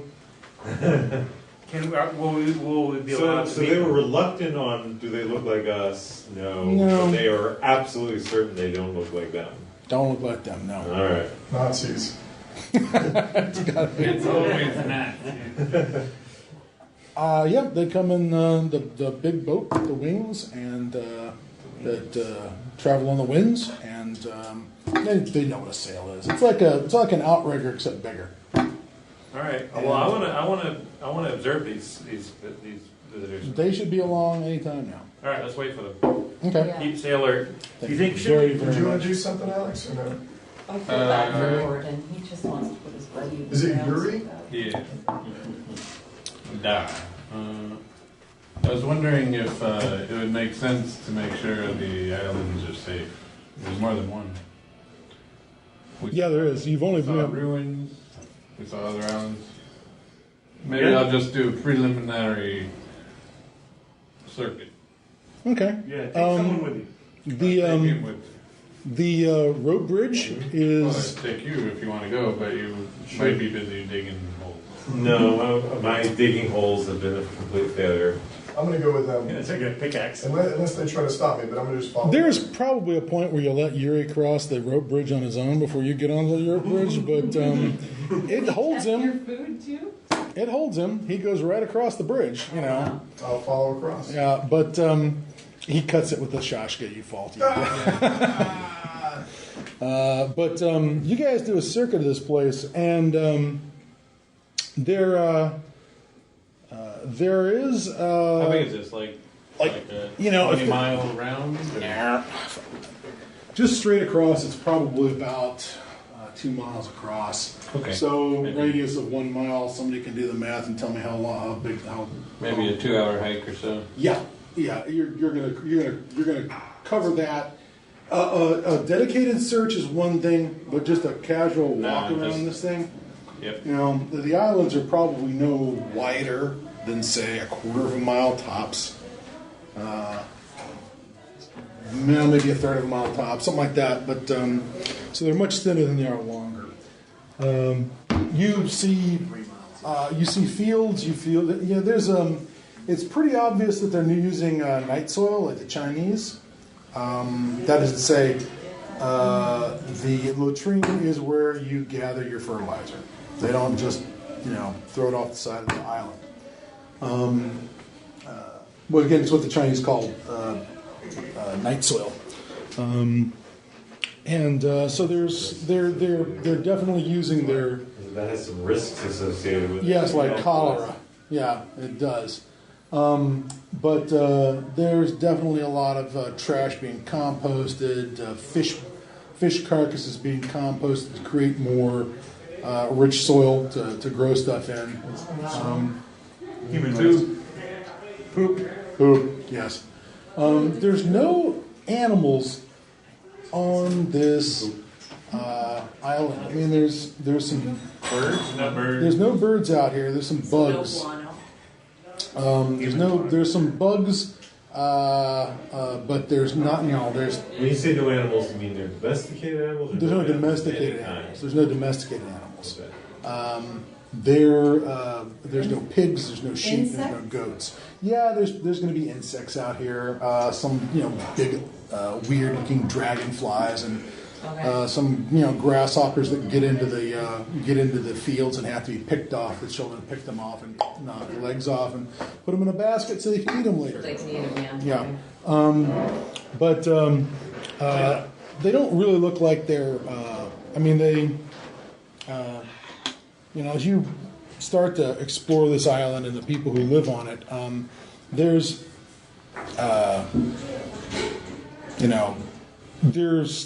they definitely have some sort of draconian rules on this place about, marriage, propagation, somebody has to die before somebody can have a kid, that sort of stuff. That keeps the people in the Hays Code office happy that we don't have any sex scenes with the natives. They have some pretty strong taboos about that on the island. You'll be able to learn things about, you don't get to even qualify to get married unless you've dived on one of the wrecks and brought something up. That's what everybody has to do as a sort of rite of passage. And it's got to be something useful as opposed to something merely decorative. There are, like I said, some of the wrecks have crumbled into the water. Some have been stripped down to the waterline. You're not seeing anything that looks like, a threat or access into the lower areas of these block-like structures that the island is. Are any of the wrecks airplanes, or are they all ships? Well, they will. When you through your translator, you're going to have to do all the heavy lifting. When you're trying to explain what else has fallen out of the sky, you're going to see wreckage, aluminum that has been stripped off of airplanes, and turned into either cut or beaten into an appropriate shape or whatever they want to do with it. You will recognize a big round disc on a piece of tail rudder, or not the rudder, but the riser, that looks like it might have come, if you remember your unit insignias, might be from an Imperial Japanese aircraft that crashed here. You mean the painted disc? Yeah, painted red disc, the rising sun. It's not, the whatever aircraft it was on was unpainted. It was just, shiny, burnished aluminum or whatever it is on the outside. It didn't have a camo pattern or anything. So it may have been a civilian aircraft, which is, military aircrafts usually have a duller paint job so that they won't show up, be seen. There have been they can point out where the most recent one was kind of like yours, but it didn't, it just landed in the ocean, or it just landed in the lagoon. Yeah, it didn't have pontoons or the ability to land on water. Okay. That one was really good because most everything on that one floated. So it was kind of like ours. Well, it didn't go to the bottom. It wasn't hard to dive. They didn't have to dive on it. Everything was on the a lot of it was on the stay on the surface. That's a good question. I'm not sure what those aircraft would have been made out of wood or not, but let's just go with aluminum and not worry about it. Later I'll figure out if the Japanese aircraft I have in mind is actually wooden, because a lot of them still were at this time. Like I said, things calm down. At some point you guys are going to have to snooze. You do it on the plane or you do it on the shore? Sure. I say I don't know. I think the plane should be Where our do the base of natives operation. So hold up. I agree. Huts. But There's when actually, the visitors come, we might want to be up on higher ground. Alex, there's actually a thing where the natives, I don't think not aware It's of. sitting in when they sleep, they literally put on blindfolds. Sure. Okay, I'm agreeing. I think we stay above. There's a lot of First hammocks, all, a lot of things we're to down keep people below, off we the can't see ground. them coming. Exactly. We want to be up high to see them. And true, you're right. If they want to cause trouble, we're above them. How have we secured the plane? Do we have an anchor? Yes, in fact, there is in fact an anchor in the nose of the aircraft that you can open up this hatch and toss it right out As from long as it's inside. secure and close to And it's got a winch to get it Tell back them up not to again. do anything to the plane, though, either. Has he dug? Have we dropped the body yet? No, it's still in the airplane. It's still in the airplane, getting warmer and warmer. Oh, jeez. Okay, so we're going to be camping above, correct? Everybody up for that? Yep. Yeah. We're going to camp above. We can, and also, I would say, who do we post as first guard? So I want to hose out the cockpit, and I want to do something with Bill, not just for Bill's sake, but Gordon's sake and sanity. Okay. Can we actually convince you to do a burial at sea? Because If you take them on the island, they're a going to plane want to is a smoke boat, them. and It might not be a bad way to do it. actually he might. Maybe he would That's how they want do to it. be smoked like the locals. It's better than leaving him in a case. Yeah, let's smoke it. That's how they do it. Yeah, we don't want him to be too far gone before they start that process. Well, Now, you- are they going to balk at him not We'll probably have to having a hand bottom them stuff or to bury top? him with and whatnot, or smoke him What with. half do we have, the top or bottom? Top. Oh, okay. You lost At the least legs. they can sit him down. Yeah, they can make it look pretty. Prop him up. Yeah, they can weekend at Birdie Let's him get the to smoking some situation nice going. little temple. Well, if you guys are decided to hand him over, they will in fact be more than happy to build a shrine for him, including bits of things like somebody comes up with a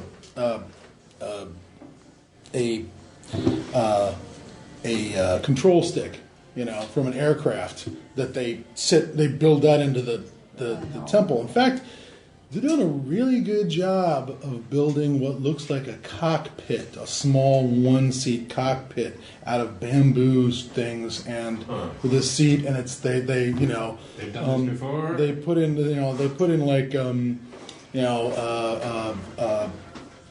so these trilobite shells right about the spots where the foot pedals would be for working the rudders,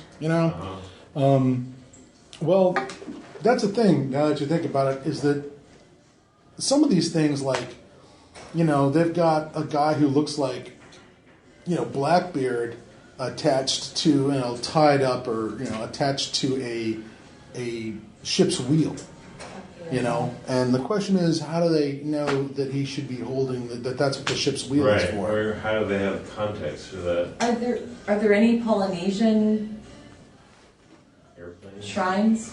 Are they They're all? Polynesian style shrines, but they're... No, what I'm saying are the people that they've enshrined, are any their locals? Yes, there are some of the relatives and locals are done, Okay. and they are, but it's only like the most important people. stuff? You So it is considered a you high. find out that apparently they compost their dead, Okay, except for the most important. like the earth. Who are these people that are coming? Well, We're gonna So see. bringers of dirt through Amelia. We never brought our dirt. Um, Yeah, we should have brought some Slacking. I would like to I know. cooed. This is a really good. This is a really good copy of an airplane cockpit. How do they know how to build it? You'll get an answer that the answers come in dreams. Their gods tell them in their sleep. They tell the certain touched people, how to do it right. Okay. Have I heard anything like that? Yeah, of course. Studies? I don't know, clairvoyance, clairaudience, Does that ring a bell with you? Matt? ESP. ESP. These people have I it. believe what you're supposed to say is Max. balderdash. Max There's no such Winter. thing as Boulder Dash. Max Winter, can you see any of these people coming from a distance, the boat people? Go ahead. I thought his name was Max Webster, but that's I'm Webster. 3. You have to. The ocean seems clear to you right now. Your inquiries about who are these people, and it's just like, what do they look like? What do they look like? They're Tibetan. They're like, they look like that guy, and they point to the closest one here. They point to the guy who's lashed to the ship's wheel. He's once upon a time he was quite a hairy fellow, long hair and black Pirate. braids, leather boots. They look like Johnny Oh, this is Depp. going to be wonderful. He's I'll got freaking jack up pirates with got a- Winchester. he's got a beard. He's got a rusty-looking flintlock pistol shoved in a belt, and probably a cutlass that's rusted into his scabbard. Okay. All right, Okay, so We got they're, you. we should observe them before confronting them. We should hide. They're pirates. What do we need to talk to them about? I They're gonna kill us. vote we'd sleep Well, maybe they because could we look need like rest. And I would vote we post Yuri for a guard. Can I? How about we do 1 hour shift? There's 8 of you. Yeah, that Yeah, works. that's the idea. Can I ask them before we drift off to Dreamland, how did he die? How did they die? How did that family? Well, when they fell out of the sky, we rescued them from the wreckage. Were they dead? Yes. Rescued the bodies. Yeah, especially the bodies. Okay, so it's not like pirates came and killed them and said, "Here, smoke these guys." No. The other people, they don't want the bodies. Oh, they don't want the gods. They use a word. The Okay, they don't want the honored ones. Okay. No, they just want things from. They want some of the same things that we want. Usually we can, and they said that they would take everything that they could, but they can't. So they will bring gifts to allow so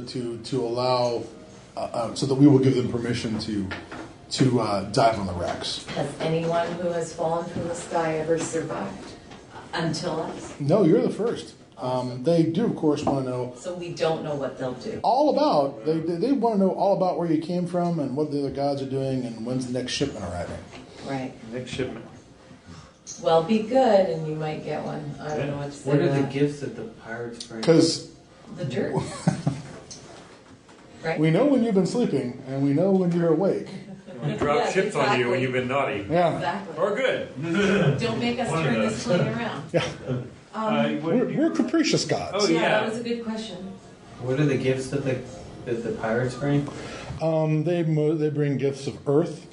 They bring gifts of other tokens from heaven that are desirable. Sometimes they have brought seeds of new crops. They'll trade those. I actually see pretty mellow. I don't think Yeah, they're trying to fight these us. are like agricultural pirates. Well, by that I mean, if they're not coming in They here to sound kill like- these guys and steal everything, why would they try to kill us? And Well, you know what the difference. You know what the difference between. They're coming from another. You know what the difference between a land. merchant and a pirate is, right? I'd rather, you know what? You're a merchant until you outgun them, and then you're a pirate. Yeah. You know. I'll give up our plane anyway. I want that pirate ship. We can sail as pirates. So, okay, So so a being a couple of We things. could just You're not being a pirate. A, are they just floating around on their boat, or Are until these they other come back? Or are they survivors? going to another? I There don't think weren't there are any. any There weren't any survivors. survivors. maybe they're earlier If survivors. earlier. if they look like one of these guys Yeah, and they yeah. know what this wreckage is, that the wreckage is valuable, Where are they getting the dirt? I think they're just pirates that happen upon the same weird anomaly we did, and they know how to access it. Where are they getting the dirt? Probably They go back, they get dirt Back from to- some island, they come From an back. island, okay.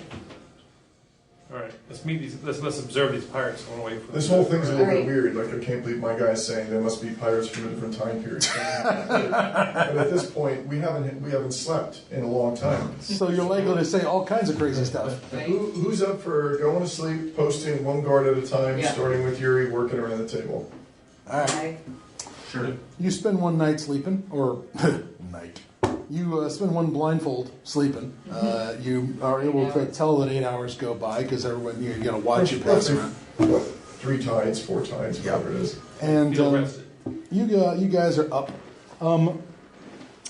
So my question is here, and it's certainly a question will be advanced by some of the NPCs. Do we really want to wait until these guys turn up, or maybe we need to go someplace other than here?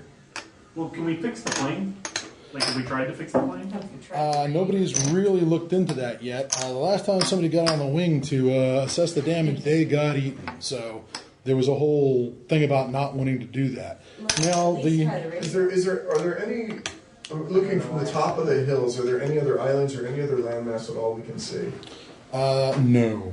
At this point, you do not see. There's nothing out there but a whole lot of nothing. It's wall to Which wall. would be very weird of us to hop on a half-working plane with blood all over it and be like, let's just go that way. so now that I've heard more dangerous player character plans, but yeah, you got As far as getting out of here, In the ocean, too. Now that I've gotten I think we should sleep, wait. I will go out to the plane and I'll at least assess what parts I might need to try and fix it. well, I Larry, the flight engineer. Oh, right, he's there too. Yeah, he can also go out and help. Okay, so we'll go out. What were you about to say? I'm helping.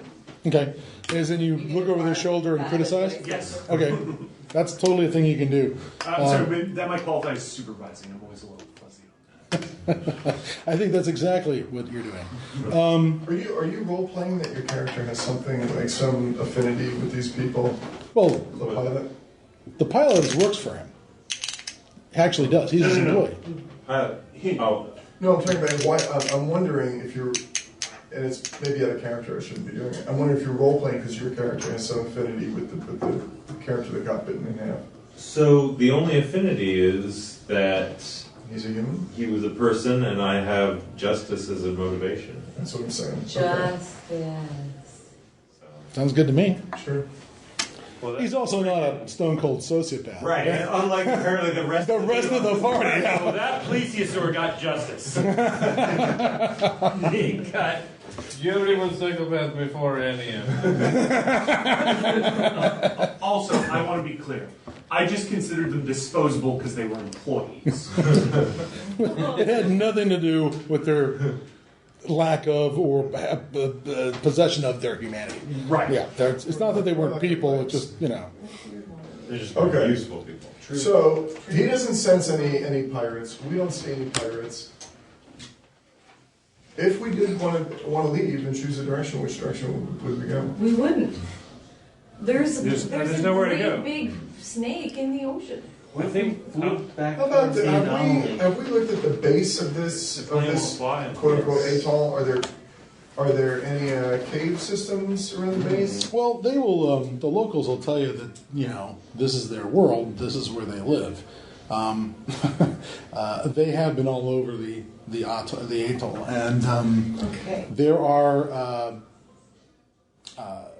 This is built on top of. I guess you'd call it.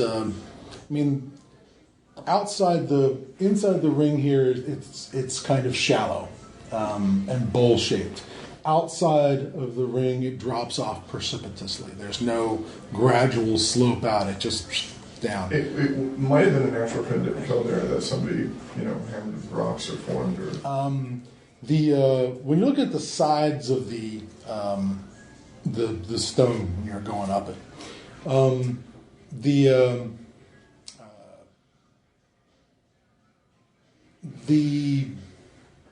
the ladders and things that are built on the side of this thing are anchored to the top and anchored at the bottom.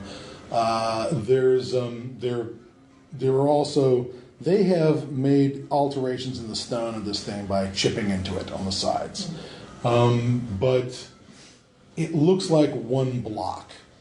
There's not stones like giant megalithic stones like in a pyramid or non-medal or one of those things. It looks like it's one solid block of stone. Like they poured it in a giant mold in the shape of this thing. Confer with you. All right. There are parts of the island that are. They do explain that there are parts of the island that are buried. Because they added earth to it. That some of this is hidden, but they've never seen anything like a cave or a way into the island. I mean, there's some coral down below that's grown onto the. This thing is somehow funneling energies up and creating that weird vortex above it. Maybe. How can we harness it? Vortex? Okay, before we harness, can you tell us? Can you? There's no water falling out Here of the sky. doesn't is cloud. Nope. there? Okay. No. Can I'm you? talking about that weird storm formation. Are there clouds in the sky? Oh yeah, absolutely. There's Are any in absolutely. green? Nope. Can you tell us all you know about this hollow Earth theory? For example, how do people get in and out of this hollow Earth? Well, the poles are the most commonly specify north and south? locations, but there are other locations that have been speculated. Okay. We didn't go anywhere near a pole. No, we're nowhere near a pole. So The, this is new information for me. The poles are often cited as being openings. Sure. There's north and there's north, and at But this that point, they're not the only opening? yeah. I mean, this is When did the Bermuda Triangle theory appear? Was Berlitz throws that out in the 60s, 70s. He Okay, doesn't. He doesn't even coin the phrase is coined by Berlitz in his book. So we. In the 60s? Oh yeah. Not before? Oh, it's manufactured. The Bermuda Triangle is completely manufactured. However, undoubtedly you're aware of an unusual number of ships that have gone missing in the north of the Caribbean. But that's not where we were. Nope. We're on the other side of the continent. Yeah, right after Berlitz invents the Bermuda Triangle, somebody invents the Devil's Triangle, which is supposed to be in the Gulf of Thailand somewhere. Oh, But these concepts are a little anachronistic for the 1930s. So, well, everything here is anachronistic, but yeah. Yeah, I get what you mean. Good point. Okay, so... Any minute now, the Concorde's going to just appear and just smash. That's what I was thinking. Air Force One, there he is. Who's this guy with the funny hair? Oh, man, that would do justice. Okay, so... You're looking at the natives smoking him and building a little oval office. It's a Nazi. Yeah, so you, like, whenever we've mentioned something around here, you said, oh, that fits in with the theory, so lay the theory on us then. Aside from what I've described, is there anything more about this particular area that links back to anything I know about? Well, the shape, this ring? this symbol is interesting in that,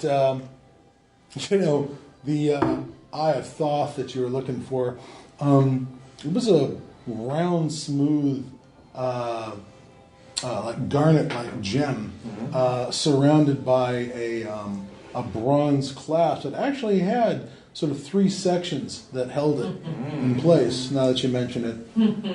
So it does indeed look like the Eye of Thoth. Now, the Eye of Thoth, I assume, is an item that I can carry. Sure. You're supposed to fit in your hand, yeah. But perhaps...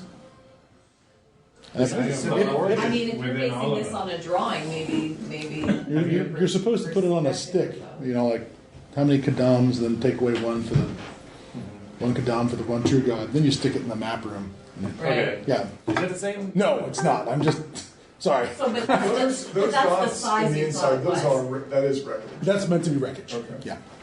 Just making sure we checked it. Okay. Now, what made you think there was a garnet, I have an idea. like, gem in the... So, we've seen this... He's read about it. His descriptions of it. We've seen this thing from the sky, and if I draw it on a piece of paper and show it to them and ask them if they recognize this shape, Yeah. what do they say?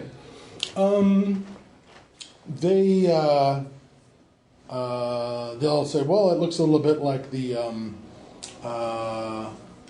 it looks like the stepstone.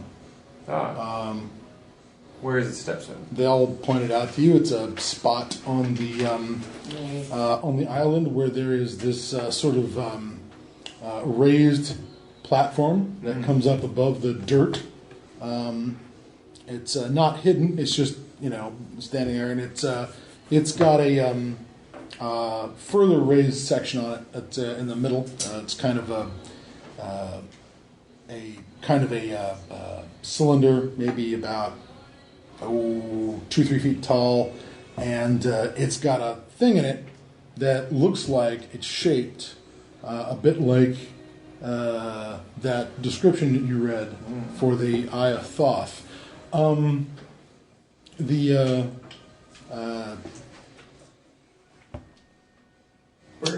you, Mr. Winter, are going to have to put up with something here. Let's see.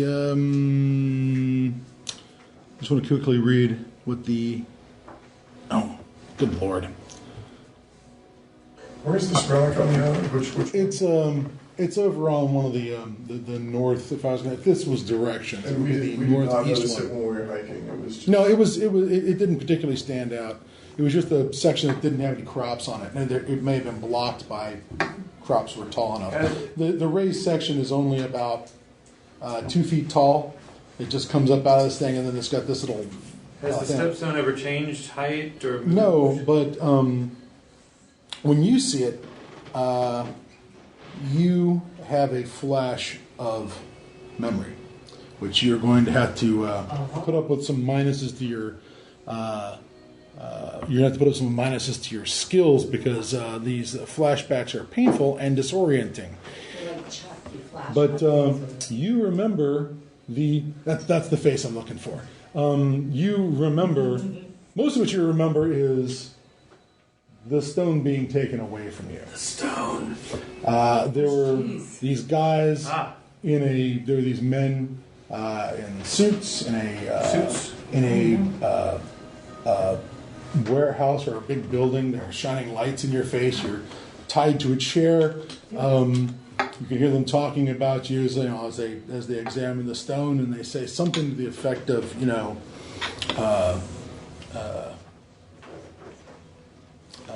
they're discussing what to do with you now that they have the stone taken away from you. Yeah. And as they're discussing whether or not we can't get rid of him, and they say something about they can't get rid of him. He's one of them. The line must be preserved. It's like it's too dangerous to let him. Just like we could keep him. Why don't we just keep him in the in the oubliette? It's like, well,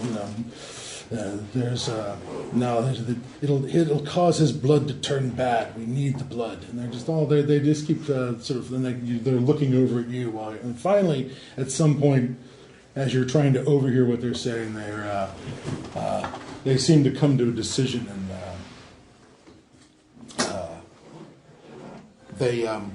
this chair that you're in turns out to be a wheelchair. And somebody walks around behind you and takes the brakes off your wheelchair and starts pushing it across this warehouse, saying something behind you. Well, Max, it looks like today is your lucky day. You're just going to get a do-over. What the heck? We're all a part of his fever dream, and he's in an asylum, isn't he? Yeah. Now, is We're his imaginary friends. Is he able to impart any of this to us, or do you trust? You take a seat.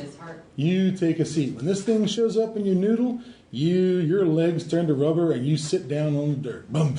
Dude, you're John Locke. No, that's where he shows up and can walk, not where he shows up and can't. Where walk. was this place? But here you can. Do I know where it was? It seemed urban because it was like a warehouse building with tall ceilings, and there were crates and cases inside, big cases piled up inside it. Any markings or symbols, writing?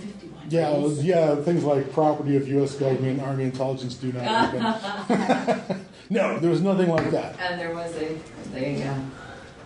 An arc? Go ahead and give me a perception roll, please.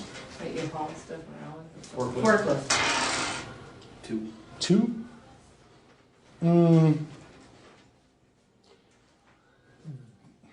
You're fairly certain you remember some jewelry. Showed up a couple times. Earrings. Maybe it was a necklace. Maybe it was a bracelet or something. Maybe it dangled from a watch fob. Something on the end of it. Maybe something Masonic. But you can't quite remember. You sort of remember something about that. But you do also remember something about the blood is power. We can't take the chance of wasting the power. I want to draw some, like you mentioned, the dangly, the possibly Masonic symbol. I want to draw a bunch of symbols that I can think of various organizations like Masonic. Is he actually sharing any of this? I presume I'm assuming he's telling you, yeah. I presume we're going to have to. I'm not interested in keeping half the players out of the loop at this point because that would bore the shit out of everyone. Hexagrams. So we're not doing that. Pentagrams. He's not taking him down the hall to tell him the street. No, not going to do that. I had a DM that did that all the time. You know what? you pull out the old Masonic eye in the pyramid right off the back of the dollar. Oh, yeah. That looks real. That's real close to it. There's something. Wow. There was something about. There was something about either a pyramid shape, except it was weirdly bent, with kind of an Egyptian eye in it, but it's not like an American eye. It's like that Egyptian eye. With the eyelashes. Yeah, The yeah, Eye of Osiris. yeah. Yeah, the Time Warner eye. Not quite the Time Warner eye, but yeah, it was more Egyptian style. It wasn't a pyramid like the pyramid Alan Parsons project. of the Masonic symbol, where the pyramid stops and it's got a cap and then the eye is in the middle of it. It was more like a triangle shape with that eye in it, Egyptian style, and then the triangle itself was weird. It looked like a two-dimensional representation of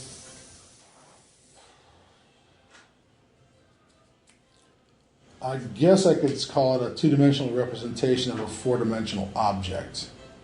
You know how a Mobius strip constantly turns on itself? Well, if the triangle around the eye is a four-sided Mobius strip, that's kind of what this would be. Like an Escher triangle. Yeah, like an Escher triangle. Is Escher working at this time? Did I draw that or did he draw that? You got about halfway to That it. And when he four-dimensional thinks- drawing you just made. That's it. He was around in the 1920s, I think. I kind of figured he was. So Escher's not a bad comparison to make at all. All right. Does that mean anything to me? Ring a bell for anybody else? Well, Escher? Escher, no, but the triangle. Well, you've heard stories, bedtime stories amongst occultists, the kind of things that people tell each other to scare each other around the Fortean campfire, I guess, since Charles Fort, I guess, is out and about at this time, or I guess maybe Charles Fort's World War I, really. But yeah, sure. There's stories about a secret society that is supposed to be hoarding and protecting and possibly exploiting the powers that are locked away. Society has stolen the Eye of Thoth from us. Well, yes. In fact, that's probably a pretty good conclusion. These guys, have they're a bedtime story. They're boogeymen. They're everywhere and nowhere. They're in the highest halls of power. They have infiltrated governments. They run the Hooverville hobo camps. It's all and they probably have people who show up at the Royal what's it called? Paranormal Society, the Society for Paranormal Research. What it was in England, I can't remember the name of what it was called, but they probably showed up. But they were probably in the Golden Dawn, for instance, back in the 1890s. Tool Society. Well, it's funny you should mention Tool. Tool was running. I guess you get the occult of eight. Tool's a real thing. Bunch of washed up, German occultists who may or may not have had a hand in bankrolling the early Nazi Party, but no big deal. Is there any activity we can do around this monument here that's happening? I don't know. Examine the socket or whatever you call it. Well, it does look like something could have fit into this. You could have fit that disc in there. That with the bronze and the, shall we say, blood red gem in the center of it. I've been looking for a damn fist-sized blood red gem since this game started. You find it. He already did. Apparently you already did. But it was stolen, So wait, right? it was stolen, so we're going to assume pirates stole it. So Got where's the their warehouse? price Nazi pirate? Maybe my blood is just as good as the gem. Stolen by pirates is good. Yeah, Don't tempt me. shall we sprinkle a little of your blood onto the Jeez, settings? why? Let's try. Why? We got lots of blood back at Just the do ship. it. What? No, that's not the bit. It's all dried now. It's no good. It's all dried and sticky. Sterile ceremonial dagger. Oh my gosh, what are you doing Just now? take a little of your We syringe. only need about a half a pint. I'm already Half weak in a a weak pint. state. I could like drop some blood in there. All right, if you want to use a scalpel from his medical kit and prick your thumb, and just drop a couple of drops in there. I have a particularly ceremonial scalpel that I prefer for cases like this. Has it got a big old upside down cross on it? Maybe a Baphomet with a big phallus? Nothing that. Just how ceremonial is this scalpel? Nothing that vulgar. Were you ever in Whitechapel in the 1890s? Have you Just got a asking. You're not a Mason, are you? Have you got a flask We're in on the you US. so we can like sterilize this? Oh yeah, he's got a doctor's bag. I don't trust his medical. My medical kit has a ceremonial scalpel in it. Nobody's worried about it. This is a ceremonial scalp. Oh boy. It's a scalpel for use in rituals. Uh-huh. All right. You mean like a bris? Well, the ritual we're about to Would that be- Please don't bris him. Well, you want to cut him someplace that's going to bleed a lot. Right, it's a ceremonial scalpel for rituals, just like the one we're about to perform. Okay. I said we do it. We got 20 I more minutes. sanctify it. Oh. So All right. let's do something. Do it. All right. So you take the you cut your finger and you Sacrifice. drip it in there. Heck yeah. You know how they said it doesn't it doesn't get dark. It gets a little dark. The heck's that? There's this thing where you drop a couple of drops in there, and you hear a rumble, and everyone looks up, and then immediately there's you feel this moment where the temperature drops as a cloud rolls over this island, a big black cloud, and it sort of swells up out of nowhere Probably a coincidence. over the island, The gods are angry. and obviously since you stop bleeding in it, it dissipates. Do not Bleed him more, bleed Yuri. more. Huh? That was fascinating. And now we know Most peculiar. that Max is a virgin. Can we move on now? Ow! Can I just say ow? I'm so sorry. Oh, sick burn. Did the inhabitants have any reaction to this occurrence? The what? The inhabitants of this island? Well, I'll tell you what. They all do kind of run out and look up. And then nothing happens, and they're like, oh, they're sort of going back to what they're doing. All right, I don't know that we can afford enough blood to create a more dramatic effect. You only put a few drops in there. Well, wait a minute. Maybe you didn't put any drops in there because there's no drops in the bottom of the It ate bowl it. area. Oh, it's gone. Okay, so what You know- effect do we think that was? Here's an idea. Based on the Let's- reaction from the natives, they were waiting for something to fall out of the sky. Yeah, I think you're right. Now, I wonder if the stone absorbed the blood. Would you mind providing a little bit more blood into this test tube? Sure. All right, make a little vial of blood. Place the sealed vial of blood on the socket. Nothing happens. Okay. Okay, you've got Has a blood drink from of other blood. sources. You should see if the same effect happens. Who if would you use like other to blood. perform the ritual? I'll volunteer. Step right up. I carefully clean the ceremonial scalpel. I'm a doctor. Let's keep the Hep C at a minimum. Yeah, I am a medical doctor. You know, the guy who has to say, I'm a medical doctor, that's a bad sign every time. Trust me, I'm a doctor. You've said that. So I'm a professional. Trust Okay, me. let's The quackery on display. let's place some of his blood onto the stone and see You're if it doing it drinks for it. the attention, aren't you? Always. Perhaps you should sing while we do it. It's always good. Well, if you have to step forward and be the center of attention, that's worth another stop point. Yeah, and dramatic ritual is better than plain ritual, so I would recommend singing for this.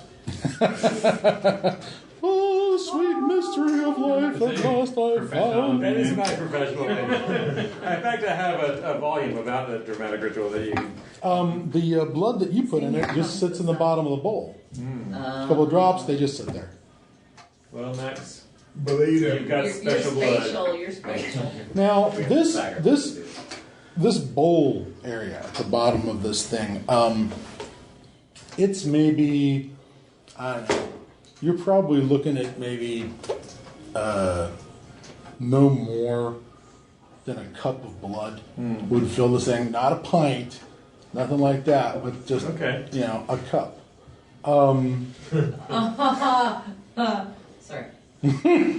That would fill it. The problem isn't the cup Do of it. blood. We'll give you some The cookies problem afterwards. is stopping.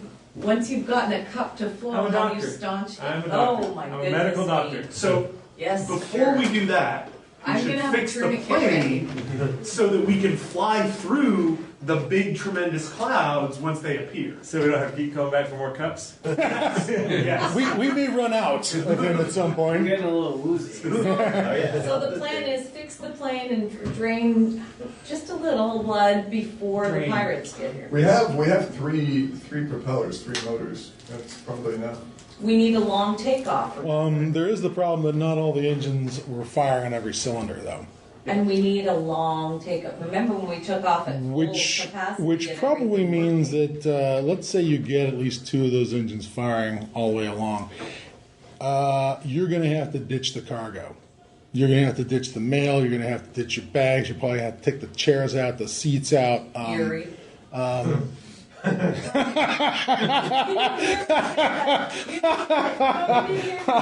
very happy. He's like, well, we're going to need to have some things destroyed. As long as I can keep my ritual. You have tools. You do not need Yuri to pry the seats up. You have wrenches, okay? I mean, okay, it's faster and it's probably funnier, but you do not need to just. I'm ballast. Yuri has ballast. I'm happy to discard my Sorry. extra things. So I have to keep my ritualistic medical bag and my 3 first editions of the Equinox, and I'll be ready to go. And the autographed copies of your book. Yeah. No, he's handing the bot at I'm leaving those here. the Islanders. He's handing out autographed copies of his Knowledge book. needs to be disseminated among these people. Clearly, that's all they've been missing. Oh my God, that's what I want now. Everything You they brought keep enlightenment. Yeah. I knew I should have used the template for the preacher for this character as opposed to the investigator. Oh well. Let's roll to get the plane in the air. All right. So Just skip the steps in between. Roll, at some point, plane. you guys are going to look to trying to get the natives involved in this, I presume. Yes. They're more than happy. When you guys have to throw the ballast off, they're happy with that deal. That's what they're kind of waiting for, was for you to start. The plane starts getting unloaded. Let's put Larry to work on some of this. Larry starts scavenging spark plugs that aren't burned out, that haven't been turned to carbon, from the different engines and trying to combine them into other engines. He's still coming up short on some of this. Do the natives happen to have any? Well, there's a lot of salvage on this island. We need glass for the cockpit to replace some of the windows. Yeah, they can come up with things because the gods are bringing them new things. They can show you guys where the salvage is, where the bits and pieces of the silver bird are. A lot of it they brought to shore, but the engines ended up at the bottom of the Who can come? bay. You guys have an anchor. You have a winch attached to that anchor. The locals are able to dive. Expert divers, in fact. Yeah. Right. As far as trying to bring up pieces like that, let's see here. We have a winch with an anchor winch. And we have a Yuri. I mean, we're halfway there. Well, I mean, If they attach the anchor to it, we can maybe winch it up. well, it's even better if they just attach something not as heavy as the anchor, like I don't know, The anchor chain. something like that. It is a chain. It is actually on a chain. It's not a cable. It's a winch with a chain on it. While you guys are out there poking around at that and working on the getting the the engines as together as possible. And And again, I'm also taking a look at the radio and the compass. okay, the compass is still bonkers. Okay. It's still crazy go nuts. But the radio is filled with horrible static. Every channel is just another wacky bundle of non-Euclidean sounds. Do I hear any spirits? It's just the yodelings of Eye of Thoth howling in the void. And then, do I hear spirits speaking through the... You will if you listen long enough. Just at some point, it's like, yes, what do you want me to do? Yes, that sounds delicious. And All right. so don't do that. Your numbers. Numbers. But all right, at some point, you guys get the noise that yes, indeed, there is a sail on the horizon, and that happens while you're in the process of trying to salvage some spark plugs out of these engines. It's a matter of pulling the engines up. They've been in the water for months, not years. And it's about scrubbing the corrosion off of them and trying to get just a couple of plugs, and then trying to find a way to make sure that they can be put into our engines. Fortunately, spark plugs are one of those things that is nobody makes. When it comes to aircraft engines, I'm presuming that there's not that much difference between parts, even if they are being made in Nippon instead of in, I don't know, Boeing. It's Boeing. This is a Boeing aircraft, so maybe you'd be in Seattle. There is the call that there is a sail on the horizon, and the pirates do show up, or a pirate-looking ship shows up. Have you made any arrangement with the locals about, don't let them take us, or don't let them take our plane, or, Nope, we haven't yet. Not necessarily. They seem pretty peaceful. Okay. Well, I did say they were going to try to take the plane, though. yeah. But they trade with the islanders. It's not like they come and steal stuff and Yeah, no. And if they do, you can shoot them in the face, right? Yeah, I'm not. This ship is not that big.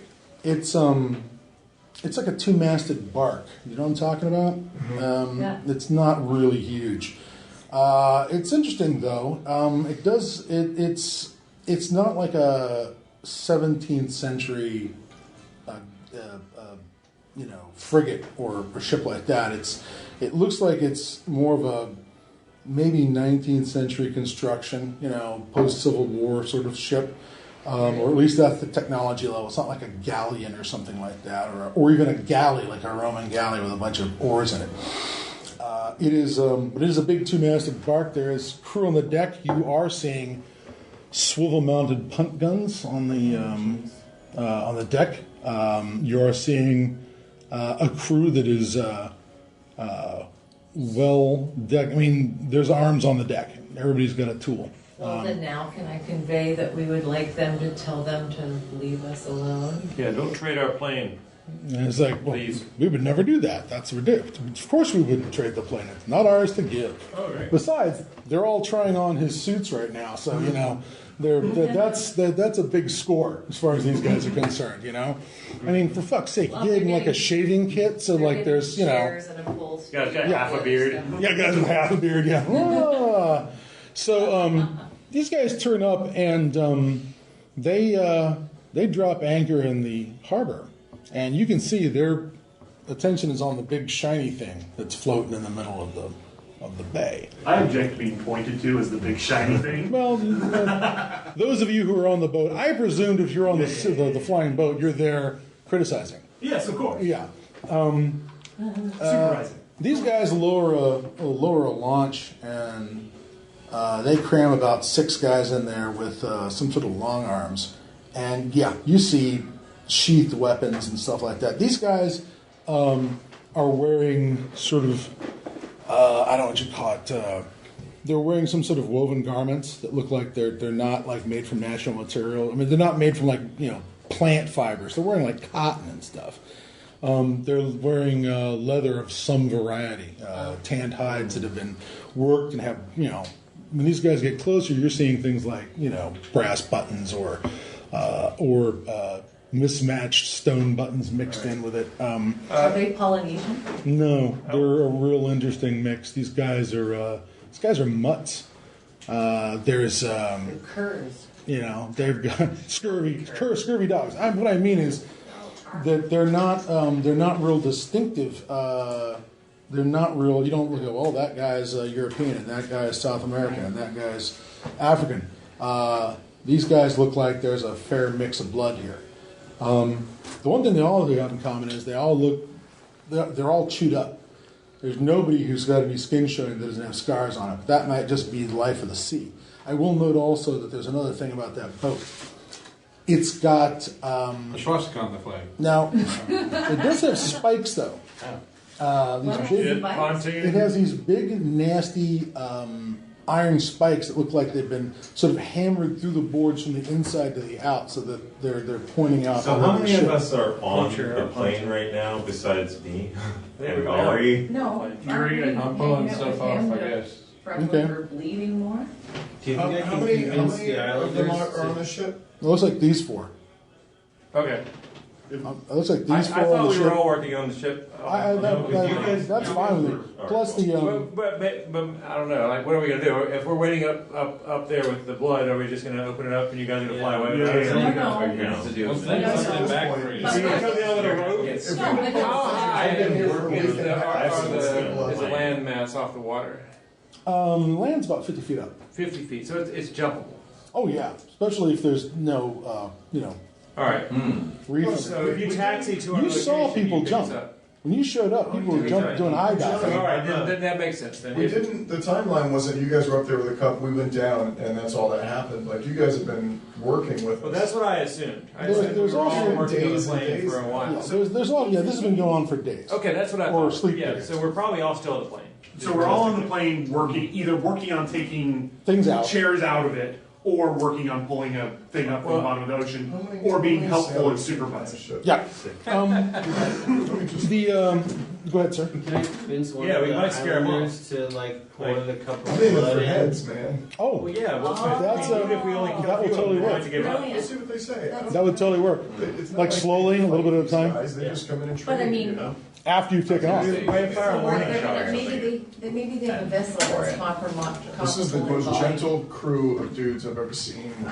Well, Are they sailing towards us? oh yeah, they're paddling up in a launch. They dock the boat. Yeah, they have trades. These guys, Tell them to turn around. What's the idea?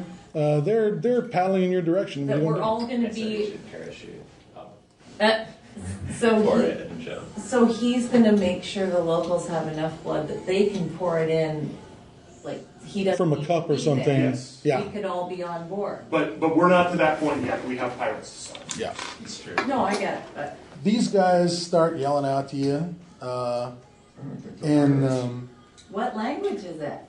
well, the first language they try sounds German. Does anybody here speak Dutch? Knew it, I Nazis. knew it. I speak German, French, English, Dutch Nazis. Chinese. It sounds Dutch. The first one sounds Dutch. Immediately out of me. Actually, they- the She knows the everything. closest thing to Dutch besides German is English. Yeah, they try. They call it in Dutch. They call it in Portuguese. They call it in I yell at them in English. Greek. Yeah. They You speak That's how you Greek. do it. they're basically saying hello, and they're basically saying hello and Ahoy. and we parlay. We'd like to parlay, and then when you say all that in English, what do you want, you douchebags, or whatever? It's like English, the King's English, excellent. See, everyone speaks English. Oh my God. I've got my guns ready, by the This this fellow with most of both ears. He looks like something tried to bite the side of his head off once upon a time. He comes up and he's standing on the prow of this launch, and he's like, "This is welcome to the Inside Out, boys." The inside out. Thanks. Stranger We, Things. the people here are very friendly. Aren't they, though? Simple children, but they do have their uses. So, I see that you've landed your aircraft almost completely intact. Does it still function? Yes. Perhaps we could negotiate a possibility of having you sign up with us. No. Well, you haven't even heard our offer yet, sir. What do they do? This sounds interesting to me. Well, apparently other people are interested. I have places to be, but why don't you give us the sales pitch? You've got no place to be but here. No one ever leaves. I'm okay. That's good to know. We were told to check out Noted.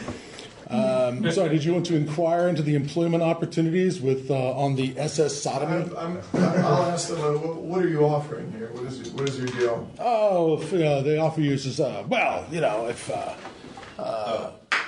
if you were to bring this, if this thing still functions and we could bring it back to Blood Bay, I have no doubt that Captain Flint would offer you any amount of treasure to leave this device in his disposal. You'd probably be able to get yourself a fine house, servants, a very comfortable life in Blood Bay. Sound good. I have all of those things in New York. So. Without the blood. Without the blood. How Yeah. many more people are on Blood Bay? Yeah. How big is Blood Bay? This place is a village. Blood Bay's a real city. It might be the only real city in all the Inside Out. Well, except for Atlantis, but you don't want to go there. Do I not? You don't want it to go. You don't want to go there, and you don't want it to come here. All right, we head toward Atlantis. We head for Atlantis. You're better than the last group of players. I said there was a city of the living dead. They went, nope, we're not going there. I'm like, God damn it! I fucking mapped it out. No, we're not going there. We're going someplace else. Not the city of the living We dead. should stall them by telling them we're going to consider their offer, and we'll talk about it. We'll speak to them after a few tides, after we have a feast, and discuss it amongst ourselves. Are they Stall amenable to that? Well, it's like in the meantime, perhaps we could help you with your salvage operation. I would say with 1 minute to 12, I'm gonna start shooting. Okay. Let's just end this right. Can I try to con them? Into? Like investigating something on the other side of the island, like saying that we had 2 ships or something, or Yeah. All right, you want to try and tell them that, like, Yeah, that's the Wow, best. are you really Exactly. gonna Pied Piper Why are we the playing? The best salvage is our other plane, which is over there. It's even bigger. all right, if you try and sell them on the idea that, yes, in fact, what we really need for you to do is bring up an engine from our other plane, which is in deeper water outside the Taurus or whatever it is. If you just went over there and it's like, but it's in really deep water. Then we start I mean, something along those You might have lines. to look for it. Something like that. yeah. If that's Okay. the only way that Well, that says if you've got a plane that didn't make it, actually, go ahead and make me a roll on that. Kill it. Okay, I'll spend Sail my into Blood style Bay. points All right. How many dice you got? 4 All right. and add that to my 5. Okay. 4 style points, 5 con, 9. should be 2. 1, 2, 3, 4, 5. 5 con, huh? All right. 7. 7. Not even rolling. He does not have the brains to defend against that. He's like, yes, and listen, maybe you'd be more amenable to our offer if we could what do you want us to haul? We could haul up something you need for your, I noticed that you're working on the engines. Perhaps if we were to bring up one of the engines, it would be something that you could use, and you could maybe, work out a trade. Absolutely. Engine, great. You're like, okay, all right. He like, okay, we can do that. He says, my boys, we'll be able to find that, find your airship and get it up off the ocean floor just like that. And he turns around and says, isn't that right, boys? And on the deck of his ship are two, essentially, I guess I'm going to describe as just two creatures from the Black Lagoon. They're these standing upright, scaly guys with covered in long claws with big giant hands with webbing between them and these big black eyes, and they're kind of drippy wet. They'll be able to get the engines. I will say that the one thing you do notice about them is you will notice that they have chains around their necks. They have collars with chains. We'll have to come back for them. Through our hole in the sky. For great justice. Justice. With midnight right now, is this a good breaking point? Well, let's kind of fly this thing out of here. let's push this forward another 30 minutes because it was 12:30 when we talked about Oh, is that right? cutting it off. I think it was 6:30 to 12:30. Don't shoot everyone yet. But Is the plane, have we gotten all the parts we needed, or are we still looking for How much time do we need to buy? these guys, to move this ship out, they're going to go do some of their deals with the natives. They're starting to work on that. I'm not going. But I'm just telling them where to look. some of them are going ashore and they're parlaying with the locals. In that time, They're going to find out. You guys were able to haul up one of these Japanese engines and start pulling it apart and looking for something that could be used, some spark plug that can pull out of this thing, and transfer the part over. And let's see how. Do the thing. He's able to pull this thing out and break it open. However, you'll notice something. At all, by the way. Is this Larry? If I can help him. Go ahead and what's your mechanic skill? I forget. My mechanic skill is it's only 4. Okay, you can give him 2 dice to the roll, and since I'd rather have a player character roll the dice, call that 8 dice, please. 8 dice. All the dices. Those are 3s. Okay, so 3. Oh, 6. Okay, Right here, bam. Yeah, All right. genius. you've got that thing loaded up. Dice that are really hard to roll freeze on. They're all equal chances. They, Never. you have the engines to the point where you think that you've got enough thrust The mean to get up average of and actually take off. Okay. You think you've got enough thrust to do that. Now the question is, what are we going to do about opening up the hole? All right. The locals and the blood with a cup. So in the let's library. Right. With this candlestick. let's meet Colonel with Colonel Chief. Let's meet with an important fella and ask him if he's willing The guy to with the perform cup and a jug? ritual on our behalf. Well, he'll be thrilled if the gods show him a new ritual to do. So, yes, the answer is that's not going to be hard at all Well, to it's a convince high him. honor for us Yeah. to ask him to do it. Can we communicate well enough to explain the ritual, or should we demonstrate it with Yes. water or something? No, we can definitely. I can. You can absolutely explain that the plan is to slowly fill this thing, and is it keeping it dripping in there until that thing opens up. So here's what I propose. We prepare the blood in my ceremonial test tube. It's the appropriate amount. You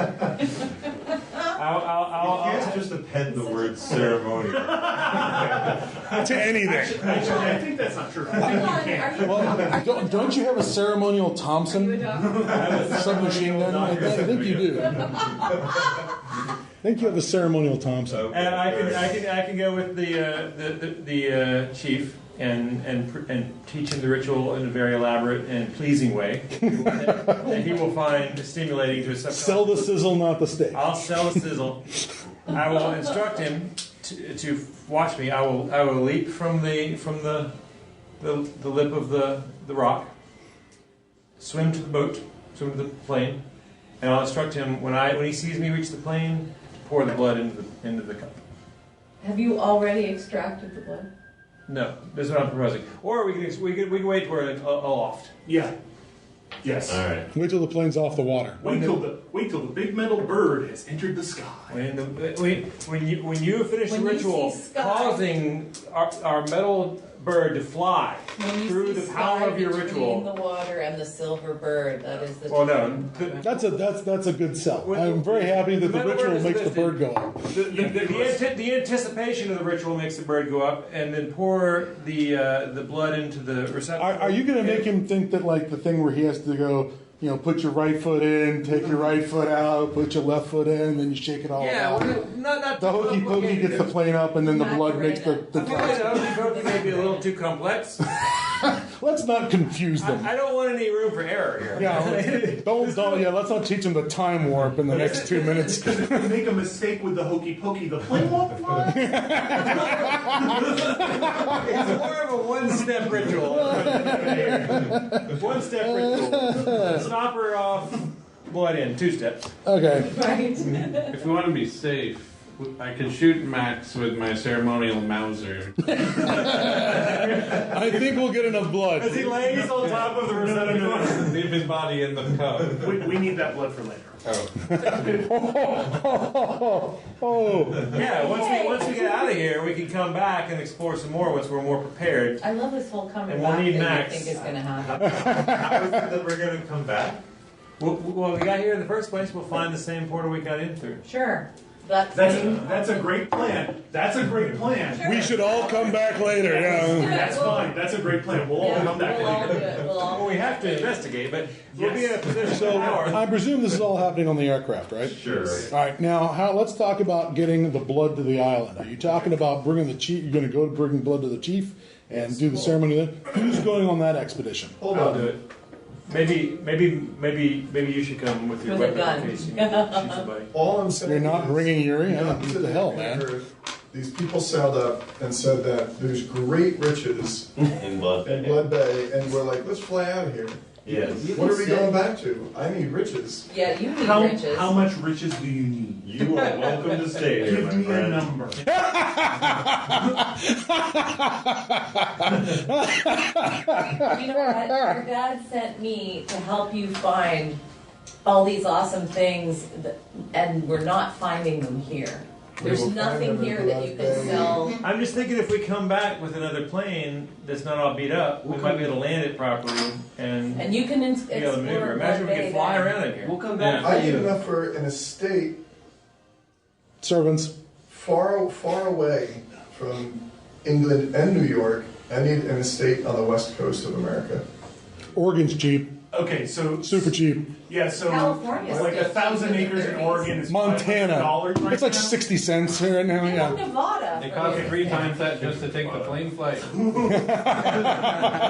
need a All right. large estate on the west coast. So He can't Is help. He doesn't have his $10,000 checkbook. enough? He doesn't have Is his checkbook. $10,000? Well, let's see. What's $10,000 in You should 1936? ask Blaine to buy it for you. I gotta know. Okay, Inflation Tracker tells me that $10,000 in 1936 is. I know this is going to be cool. It's going to be $1 million. It's going to be more than a I million. should be dealing with Nicky. He's got the real cash here. He's got the only cash. Oh, it's $10,000 is $176,000. Oh, that's not going to do it. It's going to have to be more than that. how much more than that? I need 176,000. That's highway robbery.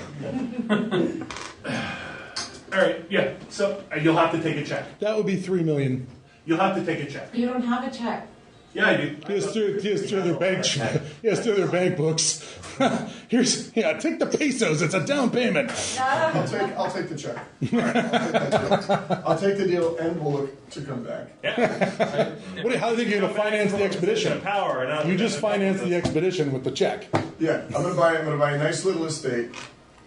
You're gonna need to buy a plane. I'm gonna hire him away. Plant some We'll be grapes. back. You need to buy a float plane so we can come back. We will. And It's going to be just like Tales from the Gold Monkey. But it needs to have spikes on it and guns.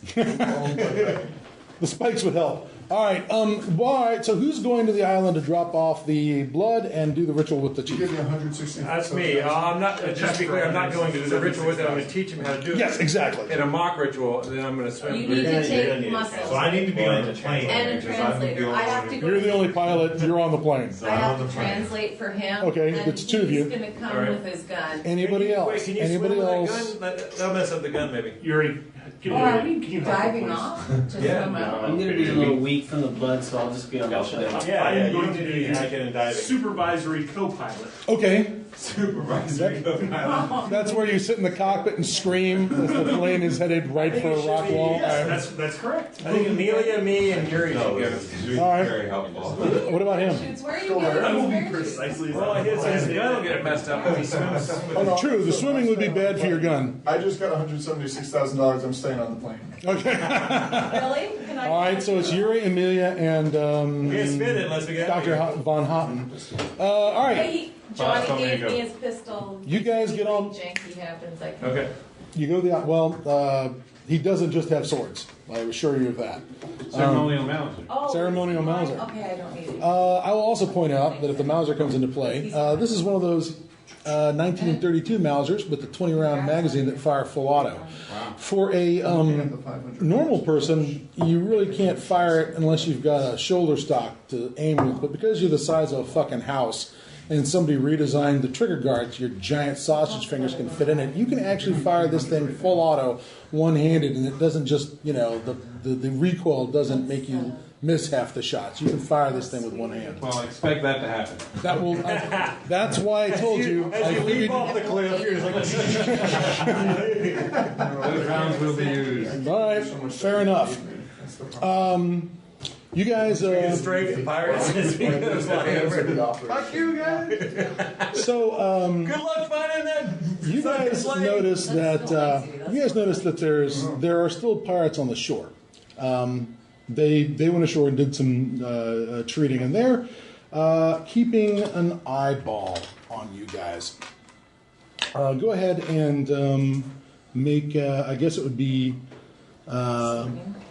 perception rolls, please. Anybody that's going with this Yes, expedition? yes. I'm worried the pirates are going to be jumping us. Two red That's why I'm staying on the plane. Yeah. Yeah, we need guns. I got a 7 perception. Okay. Perception. I got a roll though. Here's Blue. 3, 2, and 1, so you'll have to roll one more. One more. Give me a white one, please. The guys who are on the plane do not need nearly as much dice as the guys who are on the ground. 3. 3? I did a 3. Okay. Two perception. All right. You two guys are fairly certain that they are. There's 6 of these guys, and they are, including our bald-headed, chewed-up captain, and they are definitely staying within eye shot of you. As you're moving around the thing, talking to our chief, they're keeping their distance, but they're also keeping you in sight. They're. How far away are they? They're maybe 10 to 20 yards. Well, they're more like 20 to 30 yards away. On the ship? Oh no, on the shore. They're milling with the natives. These guys are, they're armed with, now there are some flintlock black powder pistols, but I should note that the captain looks like he's got a black powder Civil War era dragoon revolver. Something you'd expect Custer maybe would have. Or, well, I guess Custer's cartridge fire, but it's a cap and ball revolver, not a single shot, weapon. Their weapons are, like I said, they're black powder weapons, but there's a couple of these guys have revolvers, not just single shot musket pistols. Huh. Shit. What if they attempt to disrupt the ritual? We jump in the water and they stop the ritual and we're just flying around with Well, our... okay, They don't know so what the ritual is. They don't know what the ritual but- is. If we're being inconspicuous and just acting like we're saying goodbye. Can we take the chief over to the stepping stone without them following us? One thing to check on is if you walk away from the chief, do they follow the chief or do they follow you? You know what? I think Mm-hmm. if we leave him to go up, they won't follow him because he's always on the island milling around. I think I They think won't it's more suspect what it conspicuous if you take him up there. We've already explained it, we've drawn him pictures. Yeah, he doesn't have to go and actually see it. He's seen it. I mean, on it's his a hole island. in the ground and he's pouring blood in it. It's really So straightforward. can we have a conversation with the chief without these guys eavesdropping? Like I said, they're not getting close enough. They're very close, like 30 yards. Okay. I would let this go if you jump off the cliff and swim to it, and they for some reason get it in their head that they can't let the chief pour something into a rock. On a different Then section nobody of the do it. island. The chief's going to have to Yeah. leave this section, go across the So, road. like you mentioned earlier, pull the boat back, come back, kill them all, and then we try again. Because that's what would happen. Another suggestion, which would greatly annoy the natives, is if you cross from one section of the island to the other and cut the rope bridges. No, we're not going to do But as you mentioned before, That will fuck them up they're pretty good. following us, though, right? They're not the chief. No. Yeah, let's let him go Just give them the off instructions. and we can just, yeah. All right, you communicate the instructions to the chief as best you can. With diagrams and pictures and Yep, and circles and After the bird circles is and there. arrows and diagrams. a description on the Charts and back. graphs, charts Thank and you. graphs. That's where I was going with that for the implements of destruction. All right. Now is the plan just to get to the edge and jump in rather than go down the ladders or anything? No, we'll just go back to the ladder. We'll just go back to the way we Just go came right normally back to it. and go right back to the boat. Okay. Nothing suspicious. Speaking of suspicious, give me some perception rolls, please. Who? Two. Me too? Yep. 3 folks on the island. One. Okay. I'm telling you, I can't. You think, would you roll 3? What is with Two? You think that you've lost them because you don't see them anymore. Lord. You think your thought is, well, they can't. We're not losing them. They must have been. They must be breaking formation to do something else. My bad eyesight has messed us up again. Breaking formation. So you're talking about the ones on foot, right? Yeah. Yeah, the ones up on the. So shit. You know, you got to start burning some of those for better boat. We made it back to the boat yet? No, you're getting up to the ladders, and you find these guys sitting, or standing around at the top of the edge of the cliff, right in front of where the ladders come down. How many of them are there? There's 6. 6. There's 3 of us. You can shoot all of them. What's up, fellas? Hi, how's it going? Headshot. Wait, is there we would have talked about this before. Is there a sign that we give the other guys that it's time to go? It's go time? I think we say kill. I think the shooting and running and screaming will probably be an excellent sign, but Start the I mean, plane, I'll scream, start "Hail the Satan." plane. What kind of doctor are you? Exactly. obviously This kind of doctor. A ceremonial doctor. the ceremonial doctor. Ooh, that's. I don't like the sound of that at all. Dr. Awesome. Well, they have their backs to a cliff, which is pretty awesome. They do have their backs to a cliff, but they're not that close to the edge. They're 15 feet away, and they're like, fellas. Captain's like, leaving so soon. Just heading back to the plane to have a snack. I can't wait to dive on your sister ship's wreck. Yeah, that's going to be a great find for us. It will Absolutely. be. Imagine having 2 working aircraft. 2 working? Yeah. I'm sure the one that we fish off the bottom of the ocean is going to be working. But I tell you what. Why don't you take that one, and we'll take the damaged one over here in the bay that your friends are on. We have I to start unload shooting my people Mauser. in the face. You unload it into them, or 20 rounds and they're lined up against the wall, so. all right? So you're just going to draw and shoot at this point. The game is over, comrades. All right. How far away are they right now? They are probably no more than. They're not sword range, but they're.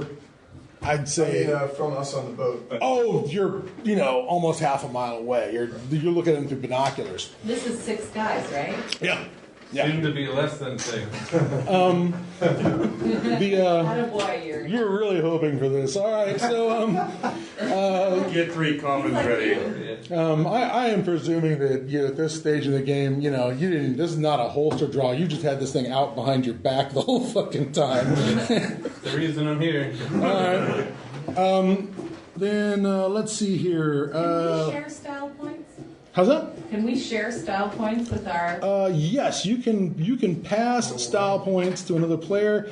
The only problem is if you give them a style point, you got to have 2 style points to give him 1 style point. It's not as So efficient. I get to give him half of my. You could if you wanted to. I got 4. Who's got 4? I'm not using them. All right. Just making sure. Is there anything? Is there anything I can hide behind? There's I'm hoping I can just go. Thread the needle. Like if he starts firing, can I use the Thread the confusion to hide so I can maybe surprise one of them with a hypodermic needle?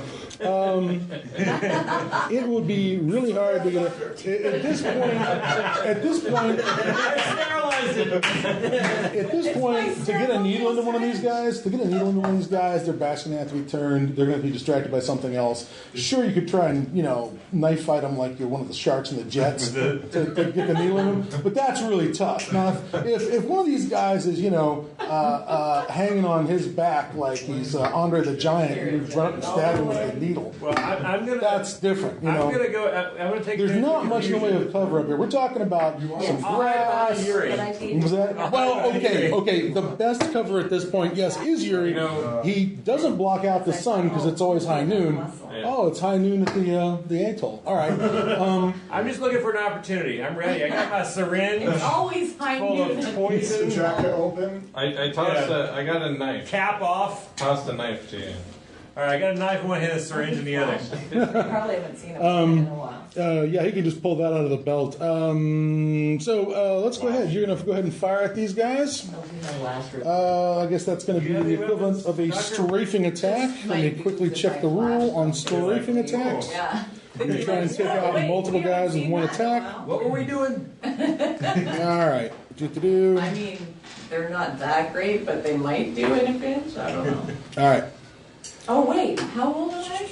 Oh yeah, they're awesome. I'm 25. All right. Yeah. We're all dead. Bring the fight to a screeching halt. But yes, no, that's the only weapon I have, and my brain. I In give that you. order. Can you use a syringe? Yeah, absolutely. I can. All right, I give you another syringe. You didn't just toss Are you that. dual at me, wielding did you? syringes? Oh, He's just handing out syringes to anyone who asks. ceremonial capsule. He has a ceremonial catheter. Did you suggest a ceremonial catheter? No, I Because I really don't want there ever to be a ceremonial catheter for anybody. ceremonial cap. Cap. Yes, they do come with a ceremonial cap. Remember, these are these glass syringes and glass I metal know. I don't know why you tossed it to syringes. me. Just hand it to me. All right, I hand it to you. Okay. We're close enough. All right. I love the idea that this exchange is happening in the middle of the microphone. All right. It's all in the half second where he's pulling his gun is coming up, and I'm like, So let's get on with the actual murder. Yuri, let's get on with the actual murder. Let's start this off with the way I'm looking at this. There's 7 of these guys. If you fire, let's see here. If you, what do you call it? Take them all. Spray these guys with a full 20 rounds. Just empty the magazine into them. You essentially are going to get the equivalent of 2 attacks per guy, and you're going to lose a round between each one of them. So you're going to be able to get basically 2 rounds in these guys, and as you go across. That means you get to have 2 7 lethal level attacks per guy. cool. I'm sorry. 2 7 lethal attacks per guy. So let's go ahead and pull up the. These dudes have their like flint Are you block sure you muskets. Are you sure you don't want one for good measure? I mean, well, it's at a 50% loss rate, so you'd have to give me 2. And the other thing If I is, he's have- going to be rolling the dice a whole bunch of times. If right? I have- You're not going to roll. Make Yeah, that's right. This may. This If I have 5, can I give them 2? If you give him 2. If you give him 2, he gets 1. Yeah. Yeah. Oh well, for fuck's sake. You do lose one if you assist somebody else. It costs more. So maybe I should use it for the syringe instead. You should Yes. try to keep them, yeah. If there's anybody who needs to be syringed, you would definitely need to burn a style points to be able to get that thing into somebody during a fight. Sure.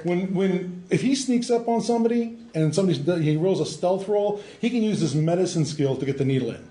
Right. Otherwise, it's a brawl attack, But and that could be easily I deflected. have +2 lucky one time. That's right. So that would also be something you'd want to throw into the thing. Yeah, okay. All right, so Yuri, go ahead and give me. Somebody pass me Yuri, enough for 4 dice. All right, so you got 7, and please to roll the first attack. All right. What do I roll? 7 dice. Oh, You're not fired yet. No, we were working out how he was doing the firing. He's rolling a lot of dice. 2. 2 successes. All right, hold on. Okay, 1. All right, go ahead and roll again. I'm going to add another dice to this one. Okay, so it's 8. 3. 3 successes. Yep. Okay, 1. The game master suddenly has to write shit down, so he's going to go like this.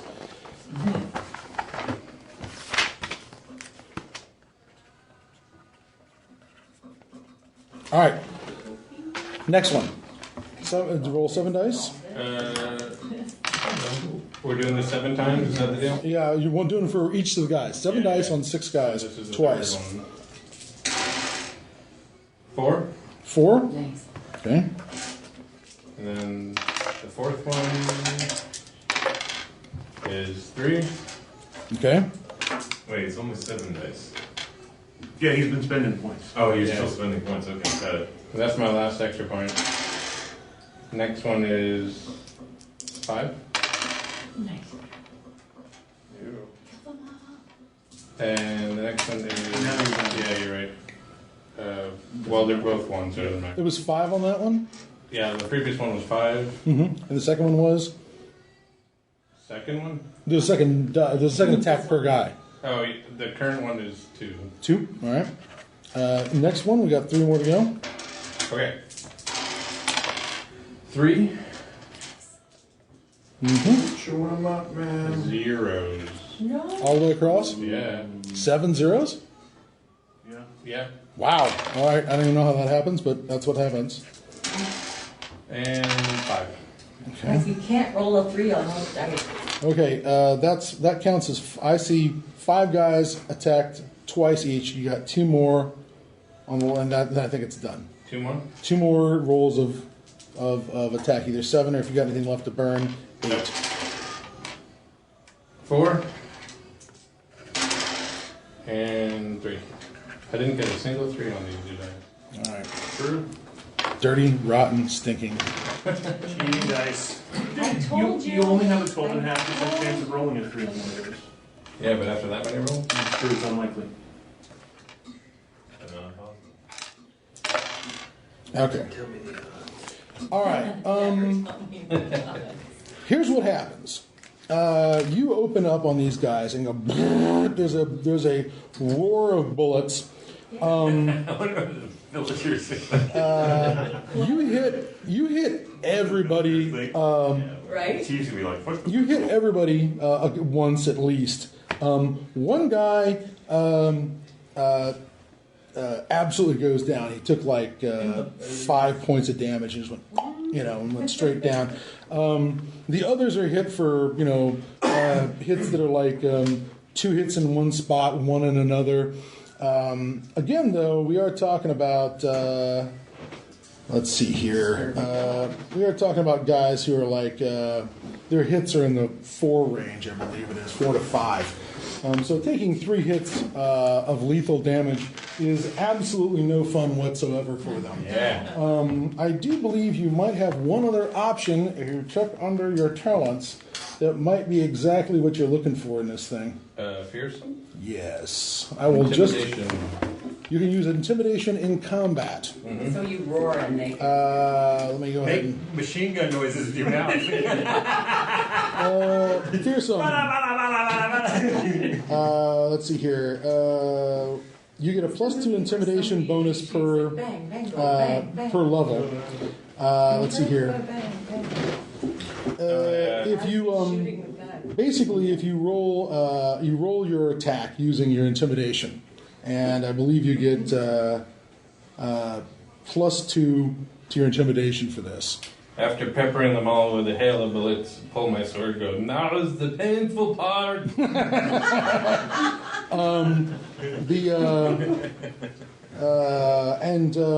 Basically what it is you roll these attacks, and if it's more than their willpower, they flee. And if it's less than their willpower, they're sort of goggle struck by the whole thing and stand there with their mouths. Ooh, maybe I can, if they're goggle struck, maybe I can get the syringe in. Yeah. Well, you are standing directly in front of them, so that does slow down the whole syringing thing. But I appreciate your enthusiasm for stabbing people with crazy drugs. I'm always looking for a reason to jack somebody up with some syringes. You're kind of a terrible person. Yeah, these guys start off with 4 health, so. The guys are hit twice, hit once. Most of these guys lost half their initial hit points right off the bat. One guy, like I said, took 5 and got knocked off his feet. And go ahead and roll your intimidation. Their willpower is 2. So if you get 4 successes, they flee. 2 successes? Yep. That's for each one. Oh, so 2 more. You roll for each guy. Yeah. So it's 1. Actually 6 more. 1 and 3. 3 and 3 more. Yeah, 3 more. 2 1. There's that 3. I still have not gotten a 3 on the wood. Told ya. 3 total. 3. All right. None of those guys are fleeing, but as they pull their weapons and fire, the successes you get come off of their attack rolls. Okay. So they get minuses on every attack roll here. So let's see how they're doing with their flintlocks. Nice. They pull their weapons out and blast away. Oh God. It's like a Oh God. roar. A hail of bullets. 1 success is not going to cut it. That's not going to cut it. That's not going to cut it. 2, I literally rolled, on 2 dice rolled 2 successes. It's 5 dice, 2 successes. 4 minus 2 is 2. What's your defense? 6. 6. That might cut it. That does not cut it. 1. Oh my God. Okay, 2. So we were both just spraying at the wall, like They pull out their weapons. There's a bunch of blam, blam, blam, blam, blam, blam as these black powder pistols go off. Smoke. This huge cloud of white smoke. As they fire and they miss, the bullets go everywhere except apparently where they're supposed to go. the smoke clears and I'm standing with Dr. Peter seems streaking forward. And you charge them at this point? Yes. All right. What's your initiative? 2. All right. Let's see how they do. 3, 2, 1.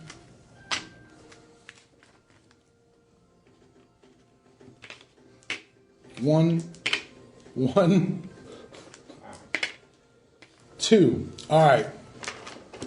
One guy gets to attack before you. One guy gets to. They've all got pulled cutlasses. Looks like 5. All right. I did give the doctor a knife. Yes, you did. You don't have to attack only with syringes. Not only. My specialty. That's not. It's a ceremonial knife. It's okay. Yeah, I'm going forward with it. I sanctify the knife. Oh. Oh, thank God. We were worried it wouldn't be sanctified, but now we're all feeling better. Did you just pee on it or something? We squeezed out some syringe juice on the blade. How did you do that? Should it boil the metal like that? Technical term. Yeah. I didn't sterilize it, I sanctified it. Oh, sorry. It's a different medical procedure. Okay, hold on just a second. He is a medical doctor, you know. He is. I hadn't heard. Yeah, I'm gonna join in with the knifing. With knifing? Yeah. Wow. Okay. Can I roll for knifing? What's your defense? 6. It is. Roll me 6 dice. See if you can knock some of these. Roll the red one. Yeah, right. Yeah, 5. All right, that attack misses. Next one. There's another guy who's swinging at you. 1. 1. Okay. You take 3 lethal hits from getting swatted with a sword. The rest of these guys are going to attack after you. Who do you put the sword into first? Closest one is. All right. Well, they're all coming right at you. The one who seems the most scared. Perhaps the one who. All right. Well, actually, that's not true. There's 5 guys. One of them got knocked down by the bullets, and so he's just getting up. So he's not even close to you yet. The others are all within arm's reach. I don't know if anyone looks the most scared, but certainly there is the captain. Okay. Yeah, that would wreck the other guys. You can. I don't want to break the flow, but as soon as we heard shots being fired, I would be running towards them. Well, this from man where? wants to shoot From the somebody. plane. I would swim towards them. Well, No. are we in the middle? Yeah. We're gonna start the plane and But if you hear shunts, it's probably time to start the plane. Is what it's probably and time to drive do. towards them. So, give me your attack roll with that sword. I think it's like 12. From half a mile. You should try. Don't swim half a mile with a rifle. No. It's a bad plan. We did it in Mass and Narlathotep. We all drowned. Give me 12 dice for the sword. Tell me how many successes. Don't use the blue ones. I have to. Everyone's shipping you more dice. 7. Did the blue dice work? Yeah, well, good enough. Good enough. 7. All right. Did they work? Did they work? Dice. 3, 4 lethal. He already had See? 6.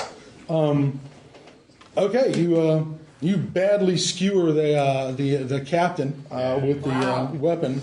He is let's see. He is now at 4.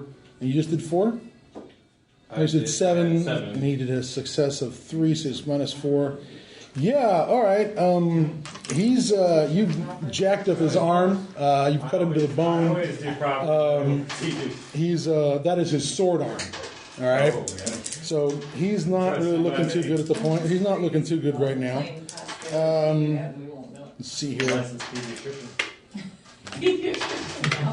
Jesus, 0100222. All right. The other 4 guys are swinging on you. Your defense is 6. Give me 6 rolls. Wow. Okay. Because and tell me if you get anything less than a 2. All right. That's the highest success I got. 3. Yeah, there's 1. Nice. 1, 2. I got a 1. Okay, 1. That's making good rolls all night. I didn't really hit rolls. I'm due. Just that. Just 1 hit. All right, you take 1 hit. Yeah. I want to join in the attack. All right. They're all. Another I will 3. point out that they are, all concentrating on him. What are you going to do about it? Well, can I use this to my advantage to surprise one with my syringe? Yes. roll some stealth, and you will be able to get up behind one of these guys and stick him with the thing. Otherwise, it's a.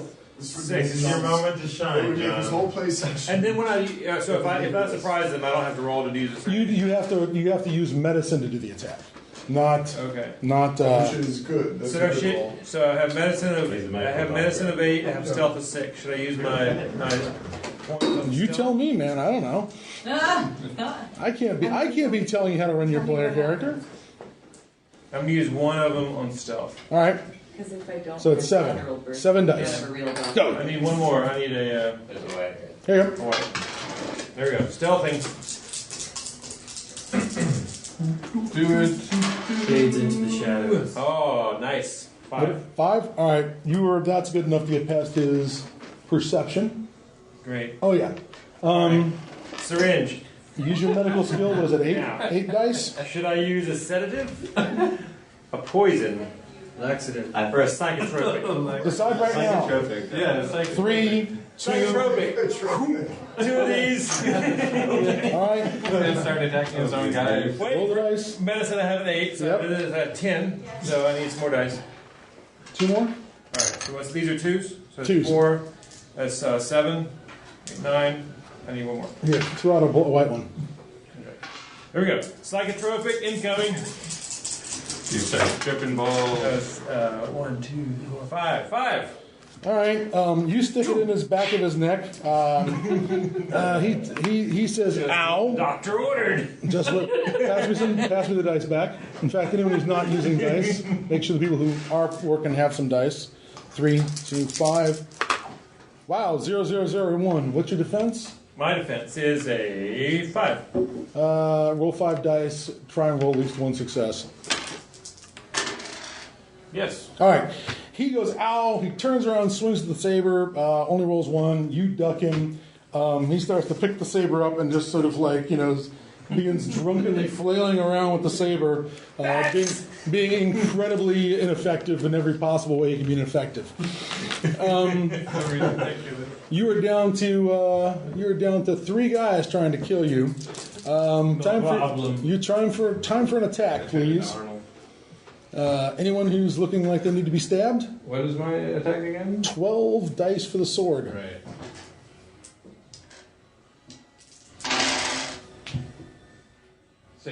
Six. All right. And his defense is.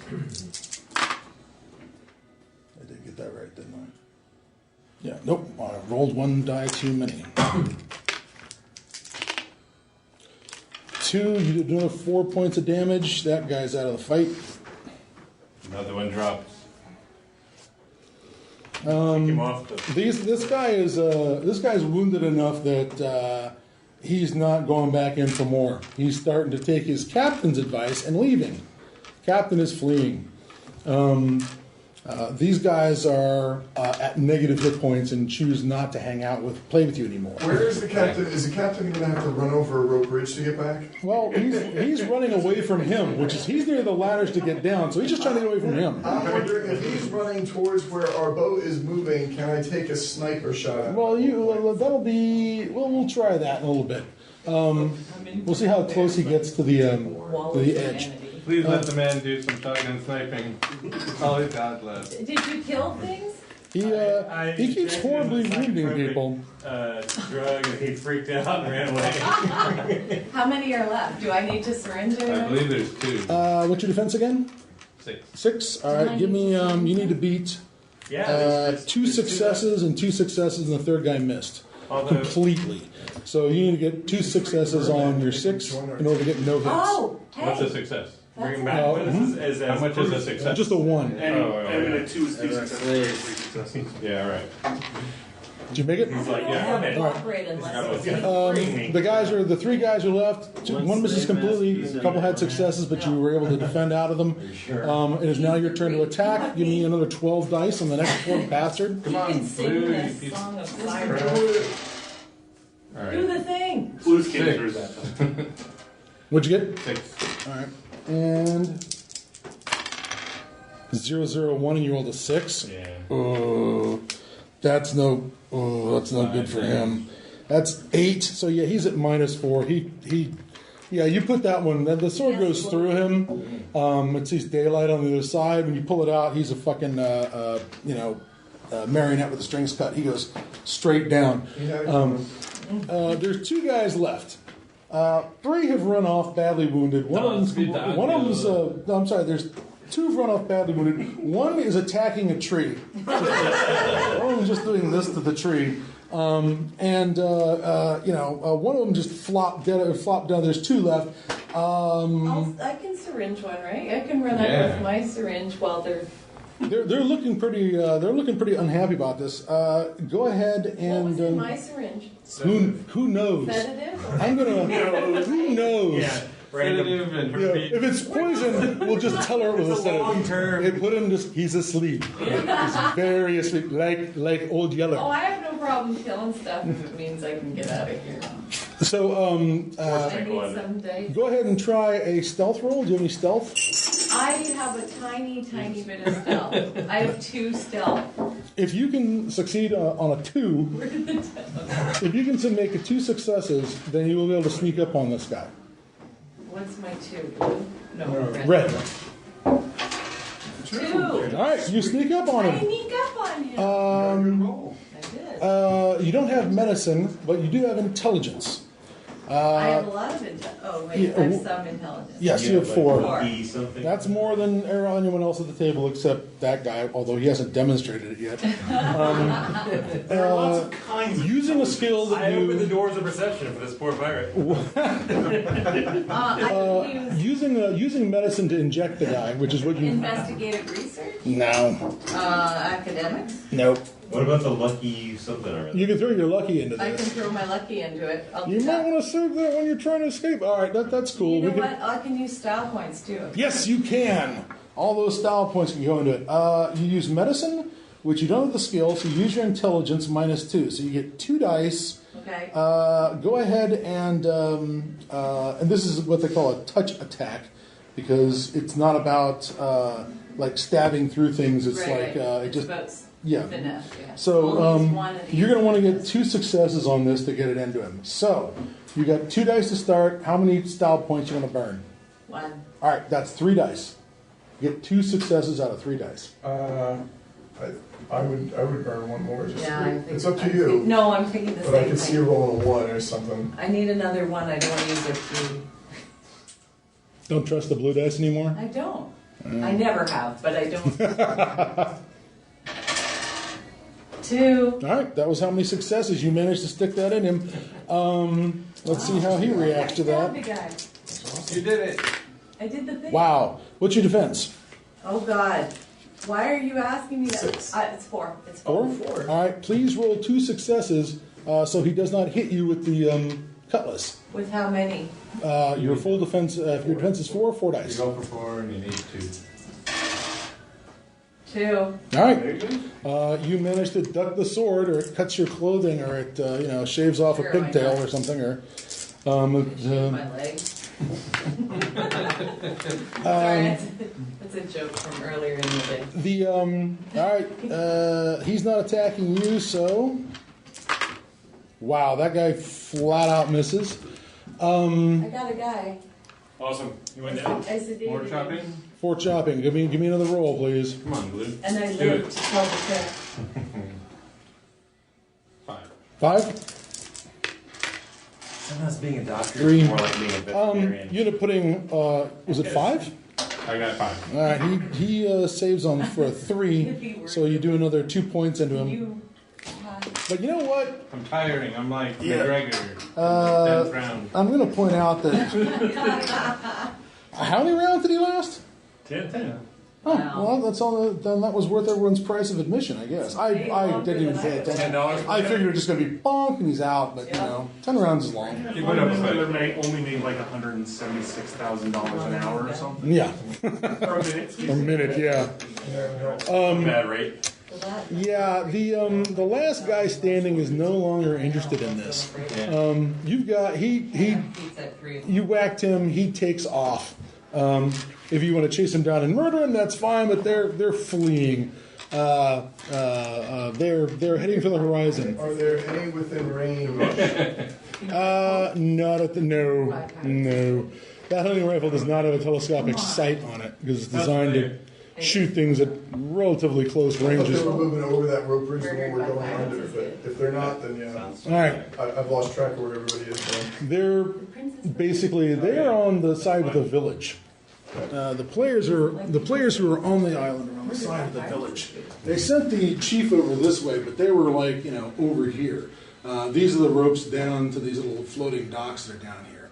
You guys can either go down the rope bridges or go around the ropes or jump off. I mean, you saw people jumping off from either side. Yeah, I'm jumping. At this point, the aircraft, your aircraft, was in here someplace, and the pirate's vessel was over here with its 2 sails and its looking like I don't know what. So, of the remaining crew on the ship, Have they reacted to the gunfire? Well, they have, but one of the problems is there's a giant cloud of white smoke from the black powder. They're awful far away at this point, but you can see that they're all, looking out over that direction, and they've been trying to figure out what's going on. Since they didn't see anybody go, off the cliff and take a nosedive down to the floating dock, so they don't really, they might have seen some of their guys take off. And the question is, when you're going to get off the cliff, how are you going to do it? Is everybody jumping? I think we should jump. Yeah, I can jump. All right. Yeah, I jump. Everybody make an athletics roll, please. You'll need 3 successes. Oh, well, I only have 2 dice. I have 2. There. I don't see why you'd let that stop Yeah. you. Wait. 3 successes out of 2 athletics? Yeah. Got any style points? Yeah. I don't. So I have to dive in style? Is that what you're Yep. Dang. saying? Anybody want to burn a style point for him? What's the consequences of failing? Oh, I don't know. You land in the water, knock yourself unconscious, hit the dock. I can spend a couple style points. Hold All on. Do we have another choice to We can No, go you down can the just ladder. You can go down the ladders. put on the ladder? I jumped. You jump. I'll go down the ladder. Make the roll. I got a 4. I Oh, you got a 4? I want to go down the ladder. I want to save style points for. You already hit the water. Splash! And now you sort of dog paddle Yeah. over to the plane. Refreshing, comrades. I'm going down the ladder. Are there 2 ladders? Can we go down? Yes, you'd still roll athletics, but it's not. You don't need 2 successes. You just need 1 success. All right. Oh God. It is a ladder going down 50 Do you need feet. it? Do you need it? I need a red or 2 whites. Good luck. Yeah. 1. 1. All right, you guys managed to get down without falling. You get to the bottom. Yuri's got some lead on you. It'll also be athletics to swim. Yeah. So everybody into the water. Yuri, give me a roll in your athletics. 3. Okay.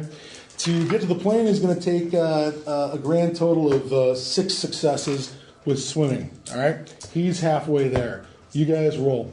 The plane is going towards us. Yes. 1. 1. Come on. All right, Yuri, give me a second roll for this round. In real life, I'm 6 points. 2. All right, you're almost there. Getting tired. Go ahead, roll. 0. 0. Excellent. One. Excellent. 0. Drown. You're not drowning, but you are not. You're being left behind. You're tiring I out. should have used the swimming ritual. I got one. The swimming ritual. Oh my, the ceremonial swimming. All right. The guys on the ship have apparently started to get their act together, and as the plane is crossing the lagoon, you start hearing the booms of black powder cannons. Oh, great. Cannons. There you go. Pop them. Now you are close enough to take a shot at guys on the deck of the pirate ship. But you were not close enough. The shooting up from 50 feet down. The only people you're going to hit up there are the ones right on the edge of the cliff. They step back 10 feet, they're invisible because you are just so much lower than they are. But these guys are down in the little lagoon with you, so maybe it's time to go ahead and see if you can pick somebody off the docks or off the railing of the ship. It's probably no more than like 15 guys tops. Oh, I thought the ship rolled up and there was only 6 of them on the whole ship. There's 6 that went ashore. 6 are on the lifeboat. Yeah. On the Party was the six. yeah, Launch. the party. Does anybody have a flare gun? Yeah, it's with our stuff. It's with the plane Could it stuff. light a wooden ship on fire? They would not. They would not enjoy a flare. I'm just going to tell you right off the bat. Yeah, they wouldn't know what it was. It's a pulp movie, Yeah. and it was the deadliest thing. We have learned that the flare is the deadliest weapon. I'm going to fire a flare. Is it out of range of a flare? Yeah, it is. That doesn't have that big a range. But if these guys got closer or whatever, yeah, you could absolutely. All right, do then it. I'm gonna pick a guy out with my Winchester and take careful aim, and with my +2 firearm gradient, and no, let's save that for the first shot. Oh, yeah. I'm assuming I can't shoot at them while We got a firing flare at gun the for that. plane. Correct. Yeah. For what? Well, I'm They just can to be make clear. our ship planning is more important at the moment. Well, we're trying to get to the We're dock. gonna- We've we're been trying moving to the get dock. them They're moving closer behind so us. we can light their boat on fire. So Okay. his shots are just. So this is What are you trying to? He's shoot picking the guys people on? off. There's 15 of them. Yeah. Yeah, that's a Might- lot it of might people. be Yes, wrong. but But if if he we kills 8 of them, my the 7 attack might rating with take the off, Winchester right? says If he kills 14. two, So we 14 got dice. 13 might Yep. take off. Okay, 14 dice plus 2 firearms. That includes the already. +2. It's already Oh, I see. built into the calculation. Okay. Hmm? All right. What about me? So what are you I'm, doing? I'm flying the Now you're at range, driving so the plane. that'll raise his defense. All right, but go ahead and Wind do is the all full busted out. 14. Yeah. All right, here we go. Well, we've already determined that I can't do Why that. not? I'm. Yay! Someone look. Oh my gosh! There you go. Threes. What? Very nice. There is a Santa 3, Claus. 6, 7, 8, 9, 10, 11. 11 out Wow. of 14. Your bullet goes to What's Korea. your goal? Yeah. I That was know. the first All one. night. No, you've done excellent. You All shot night. that plesiosaur. You've been legendary. Wow. Okay. I'm burning a lot. You did 14 lethal points of damage into a pirate. Pirates have 4 health points, and -5 they're dead. His defense added up to 3, so you still did 11 points into him, right? He did 11. Yeah, It was 11. Vaporized? So yeah, he did you knocked him down to -4. You center chested some guy out there, and he goes bonk, while he's about to touch off one of the cannons, and just falls over backwards with the Okay. thing. And all his Hopefully that friends made it. freaked out and ran away. Well, that caused that. No one's just standing up there lighting and loading the cannons. You have to get up from behind the deck, behind the decking, to load the muzzle-loading, swivel gun on the thing. This has discouraged that. They're less enthusiastic about. You climb up there. No, you! All right, you guys. Let's go ahead and get a pilot roll out of this man. Can we swim? Did we make it to More the swimming. You swim. Ah! 0. 0. 1, 1. You're caught up to her. 3. You're in. The boat is coming by. Throw us a rope! Give me. Yeah, at this point you can throw the life preserver with a rope on it, no problem, and climb in. 1. And 3 One, successes. yes. for the- Well, I'm not going to worry about this one because the only weapon that could reach out and touch you guys, and I was going to have the ship fire the swivel guns at you, was the swivel guns. There's no other black you powder took weapon care that's of going to that. reach out here and get you. But since you've discouraged them from doing that, Ever again. well, at least until that side of the aircraft is pointing somewhere else, all right? Once you're showing them the tail, maybe they'll come up and try again. But they're not doing that anymore. I'm going to go ahead and say that rather than keep rolling, you guys will get to the aircraft and be able to head out of here. Now, once you start heading out of the Taurus, I guess you'd call it, these guys are going to get a shot, or are going to have a chance to get a shot at your tail as you're leaving. Oh, geez. Okay, and the aircraft's defense is, I think it's Did we 4. start flying away? Okay. 3. Okay. There is a couple of explosions from behind you. There is a very loud smash noise, and through the center of the aircraft, you get you see a solid shot ball of iron just sort of bang off the outside of the aircraft and leave this giant divot as it goes off, but it doesn't punch through. It hits one of the rounded sides and just heads off another direction and skips across the water before it sinks. But a few more splashes land around you as this thing fires off the last of its black powder rounds at you before you disappear out between the two parts of the Taurus. Now, they've got a sailing ship. They're not going to be catching up to you while you're running these engines. However, let's see if you can get this thing up in the air, shall we? Oh my god. That's going to be an interesting Go, Maddie. challenge. How many dice So do you my got there? luck won't affect that, right? Yes, it will affect that. Your luck will absolutely affect that. And I didn't use my luck yet. You have not used your luck yet. So do I roll for my luck, or do I give? You can roll for your luck if you'd like. Yeah, I want to use it. For All right, now you've got 9 for pilots or 8? 9. All right, let's take one away because you've taken one away because you've never flown something this big. But takeoff's easier than landing. I'm going to supervise and Okay. what do you call it? Style point. So I get my die back. Yeah. There you go. Wow. That's my help. My supervisory. Very good. All right. So 4 successes. All right. And I got 2. All right. Yeah, you get this. You struggle, but this thing finally pulls itself loose from the ocean, and you've gotten this thing airborne with sputtering, scaring engines that do not make you feel comfortable at all. Fly by the chief so we can wave at him. Do you think the chief is doing the thing? Yeah, let's go check on him. Well, let me assure you that it's very quickly obvious that he's doing the thing, because the thing is happening out of nothing. You did that. Just out of a dot in the middle of the sky over this Taurus. This black cloud boils out, rimmed in some sort of eldritch, evil green phosphorescent. And sure enough, it glows and pulses. Are you going to fly through it? Go! Yeah. All right, give me a pilot roll. Wait a second, let's think about it. Honolulu, here we come. I will say fly into it. Thanks. You can still go back to blood. Oh no! Hang on. Yeah, these do. Did I give him one of mine now then? 5. All right. The plane bucks and heaves and jumps as you go through. There's a lot of wind because there's still a hole in the cabin. There's not. Cockpit. Yeah, there's a hole in the cockpit. You bash your way through it. Some of the controls are sticky. You have to do this to see what the airspeed is to get the blood off the dials. But sure enough, you go through, and again, the St. Elmo's fire plays over the aircraft, and before you can say Jack Robinson, you are apparently flying into a sunset. Well, that's good. Yeah, sun's in the right position. And I'll check with. I assume that the radio. The gods aren't dead anymore. I will attempt to operate the radio. No. Oh no, we have a We have a radio operator. He can dial. God's sake. He is able to dial in. Yeah, he gets a radio station. One of the first things you notice is that on the sea below you, you can see icebergs.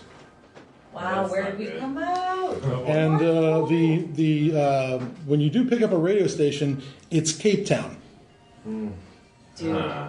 All right, we're a little off course, but Using the strength of the radio signal, you can navigate towards Cape Town. Okay. Do we have enough fuel? That's a darn good question. Just get as close as you can. We've all learned to speak. This is the part where you start saying Mayday and broadcasting as best you can. Go ahead and give me another pilot roll, please. All right. Things in the lost world. You know, Mayday comes from the French. Mayday. It's all right. Help. So that's another 3. Yeah. Yeah. They come up as would be statistically appropriate. You guys know I know 6. that, right? All right. You are able to bring your aircraft into. You find the port of. Nice flying. Well done, Matt. You get in touch with there's some Royal Navy nonsense down there, and before you can say, hail to the Queen, or actually, God save the King. We have a king at the moment. You've got some Bristol biplane fighters up there to escort you back to in, and let's try this last part. Let's land this fucker. Oh Oh, God. God. Here, Here we go. I'm going to use my 2 to give him. All right. You roll the extra die, just I to rolled make this extra die. interesting. Oh, but I'm so bad at it. 0. 0.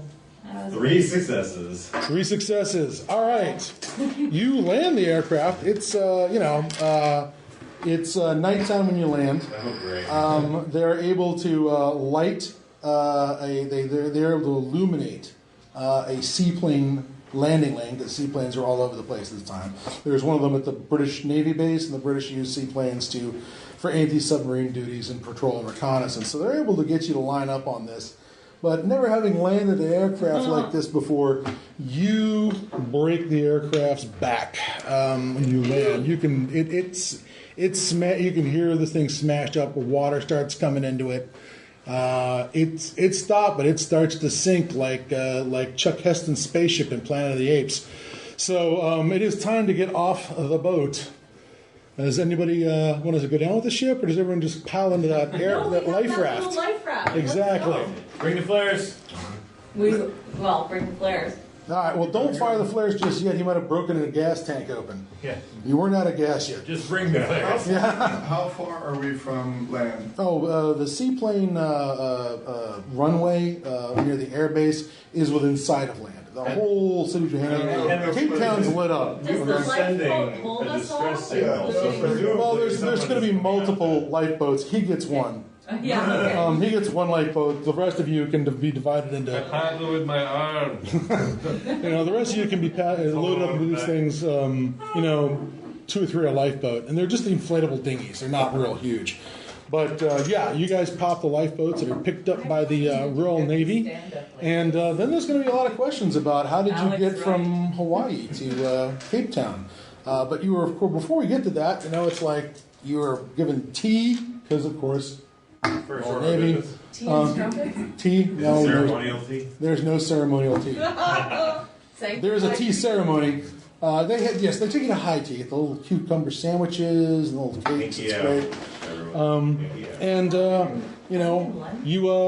I guess you're just going to have to decide what story you're going to tell Well, the because very first story is that one of these people has stolen my checkbook. and you want them all searched. Most important story of all. Not bad. At least we still have our priorities.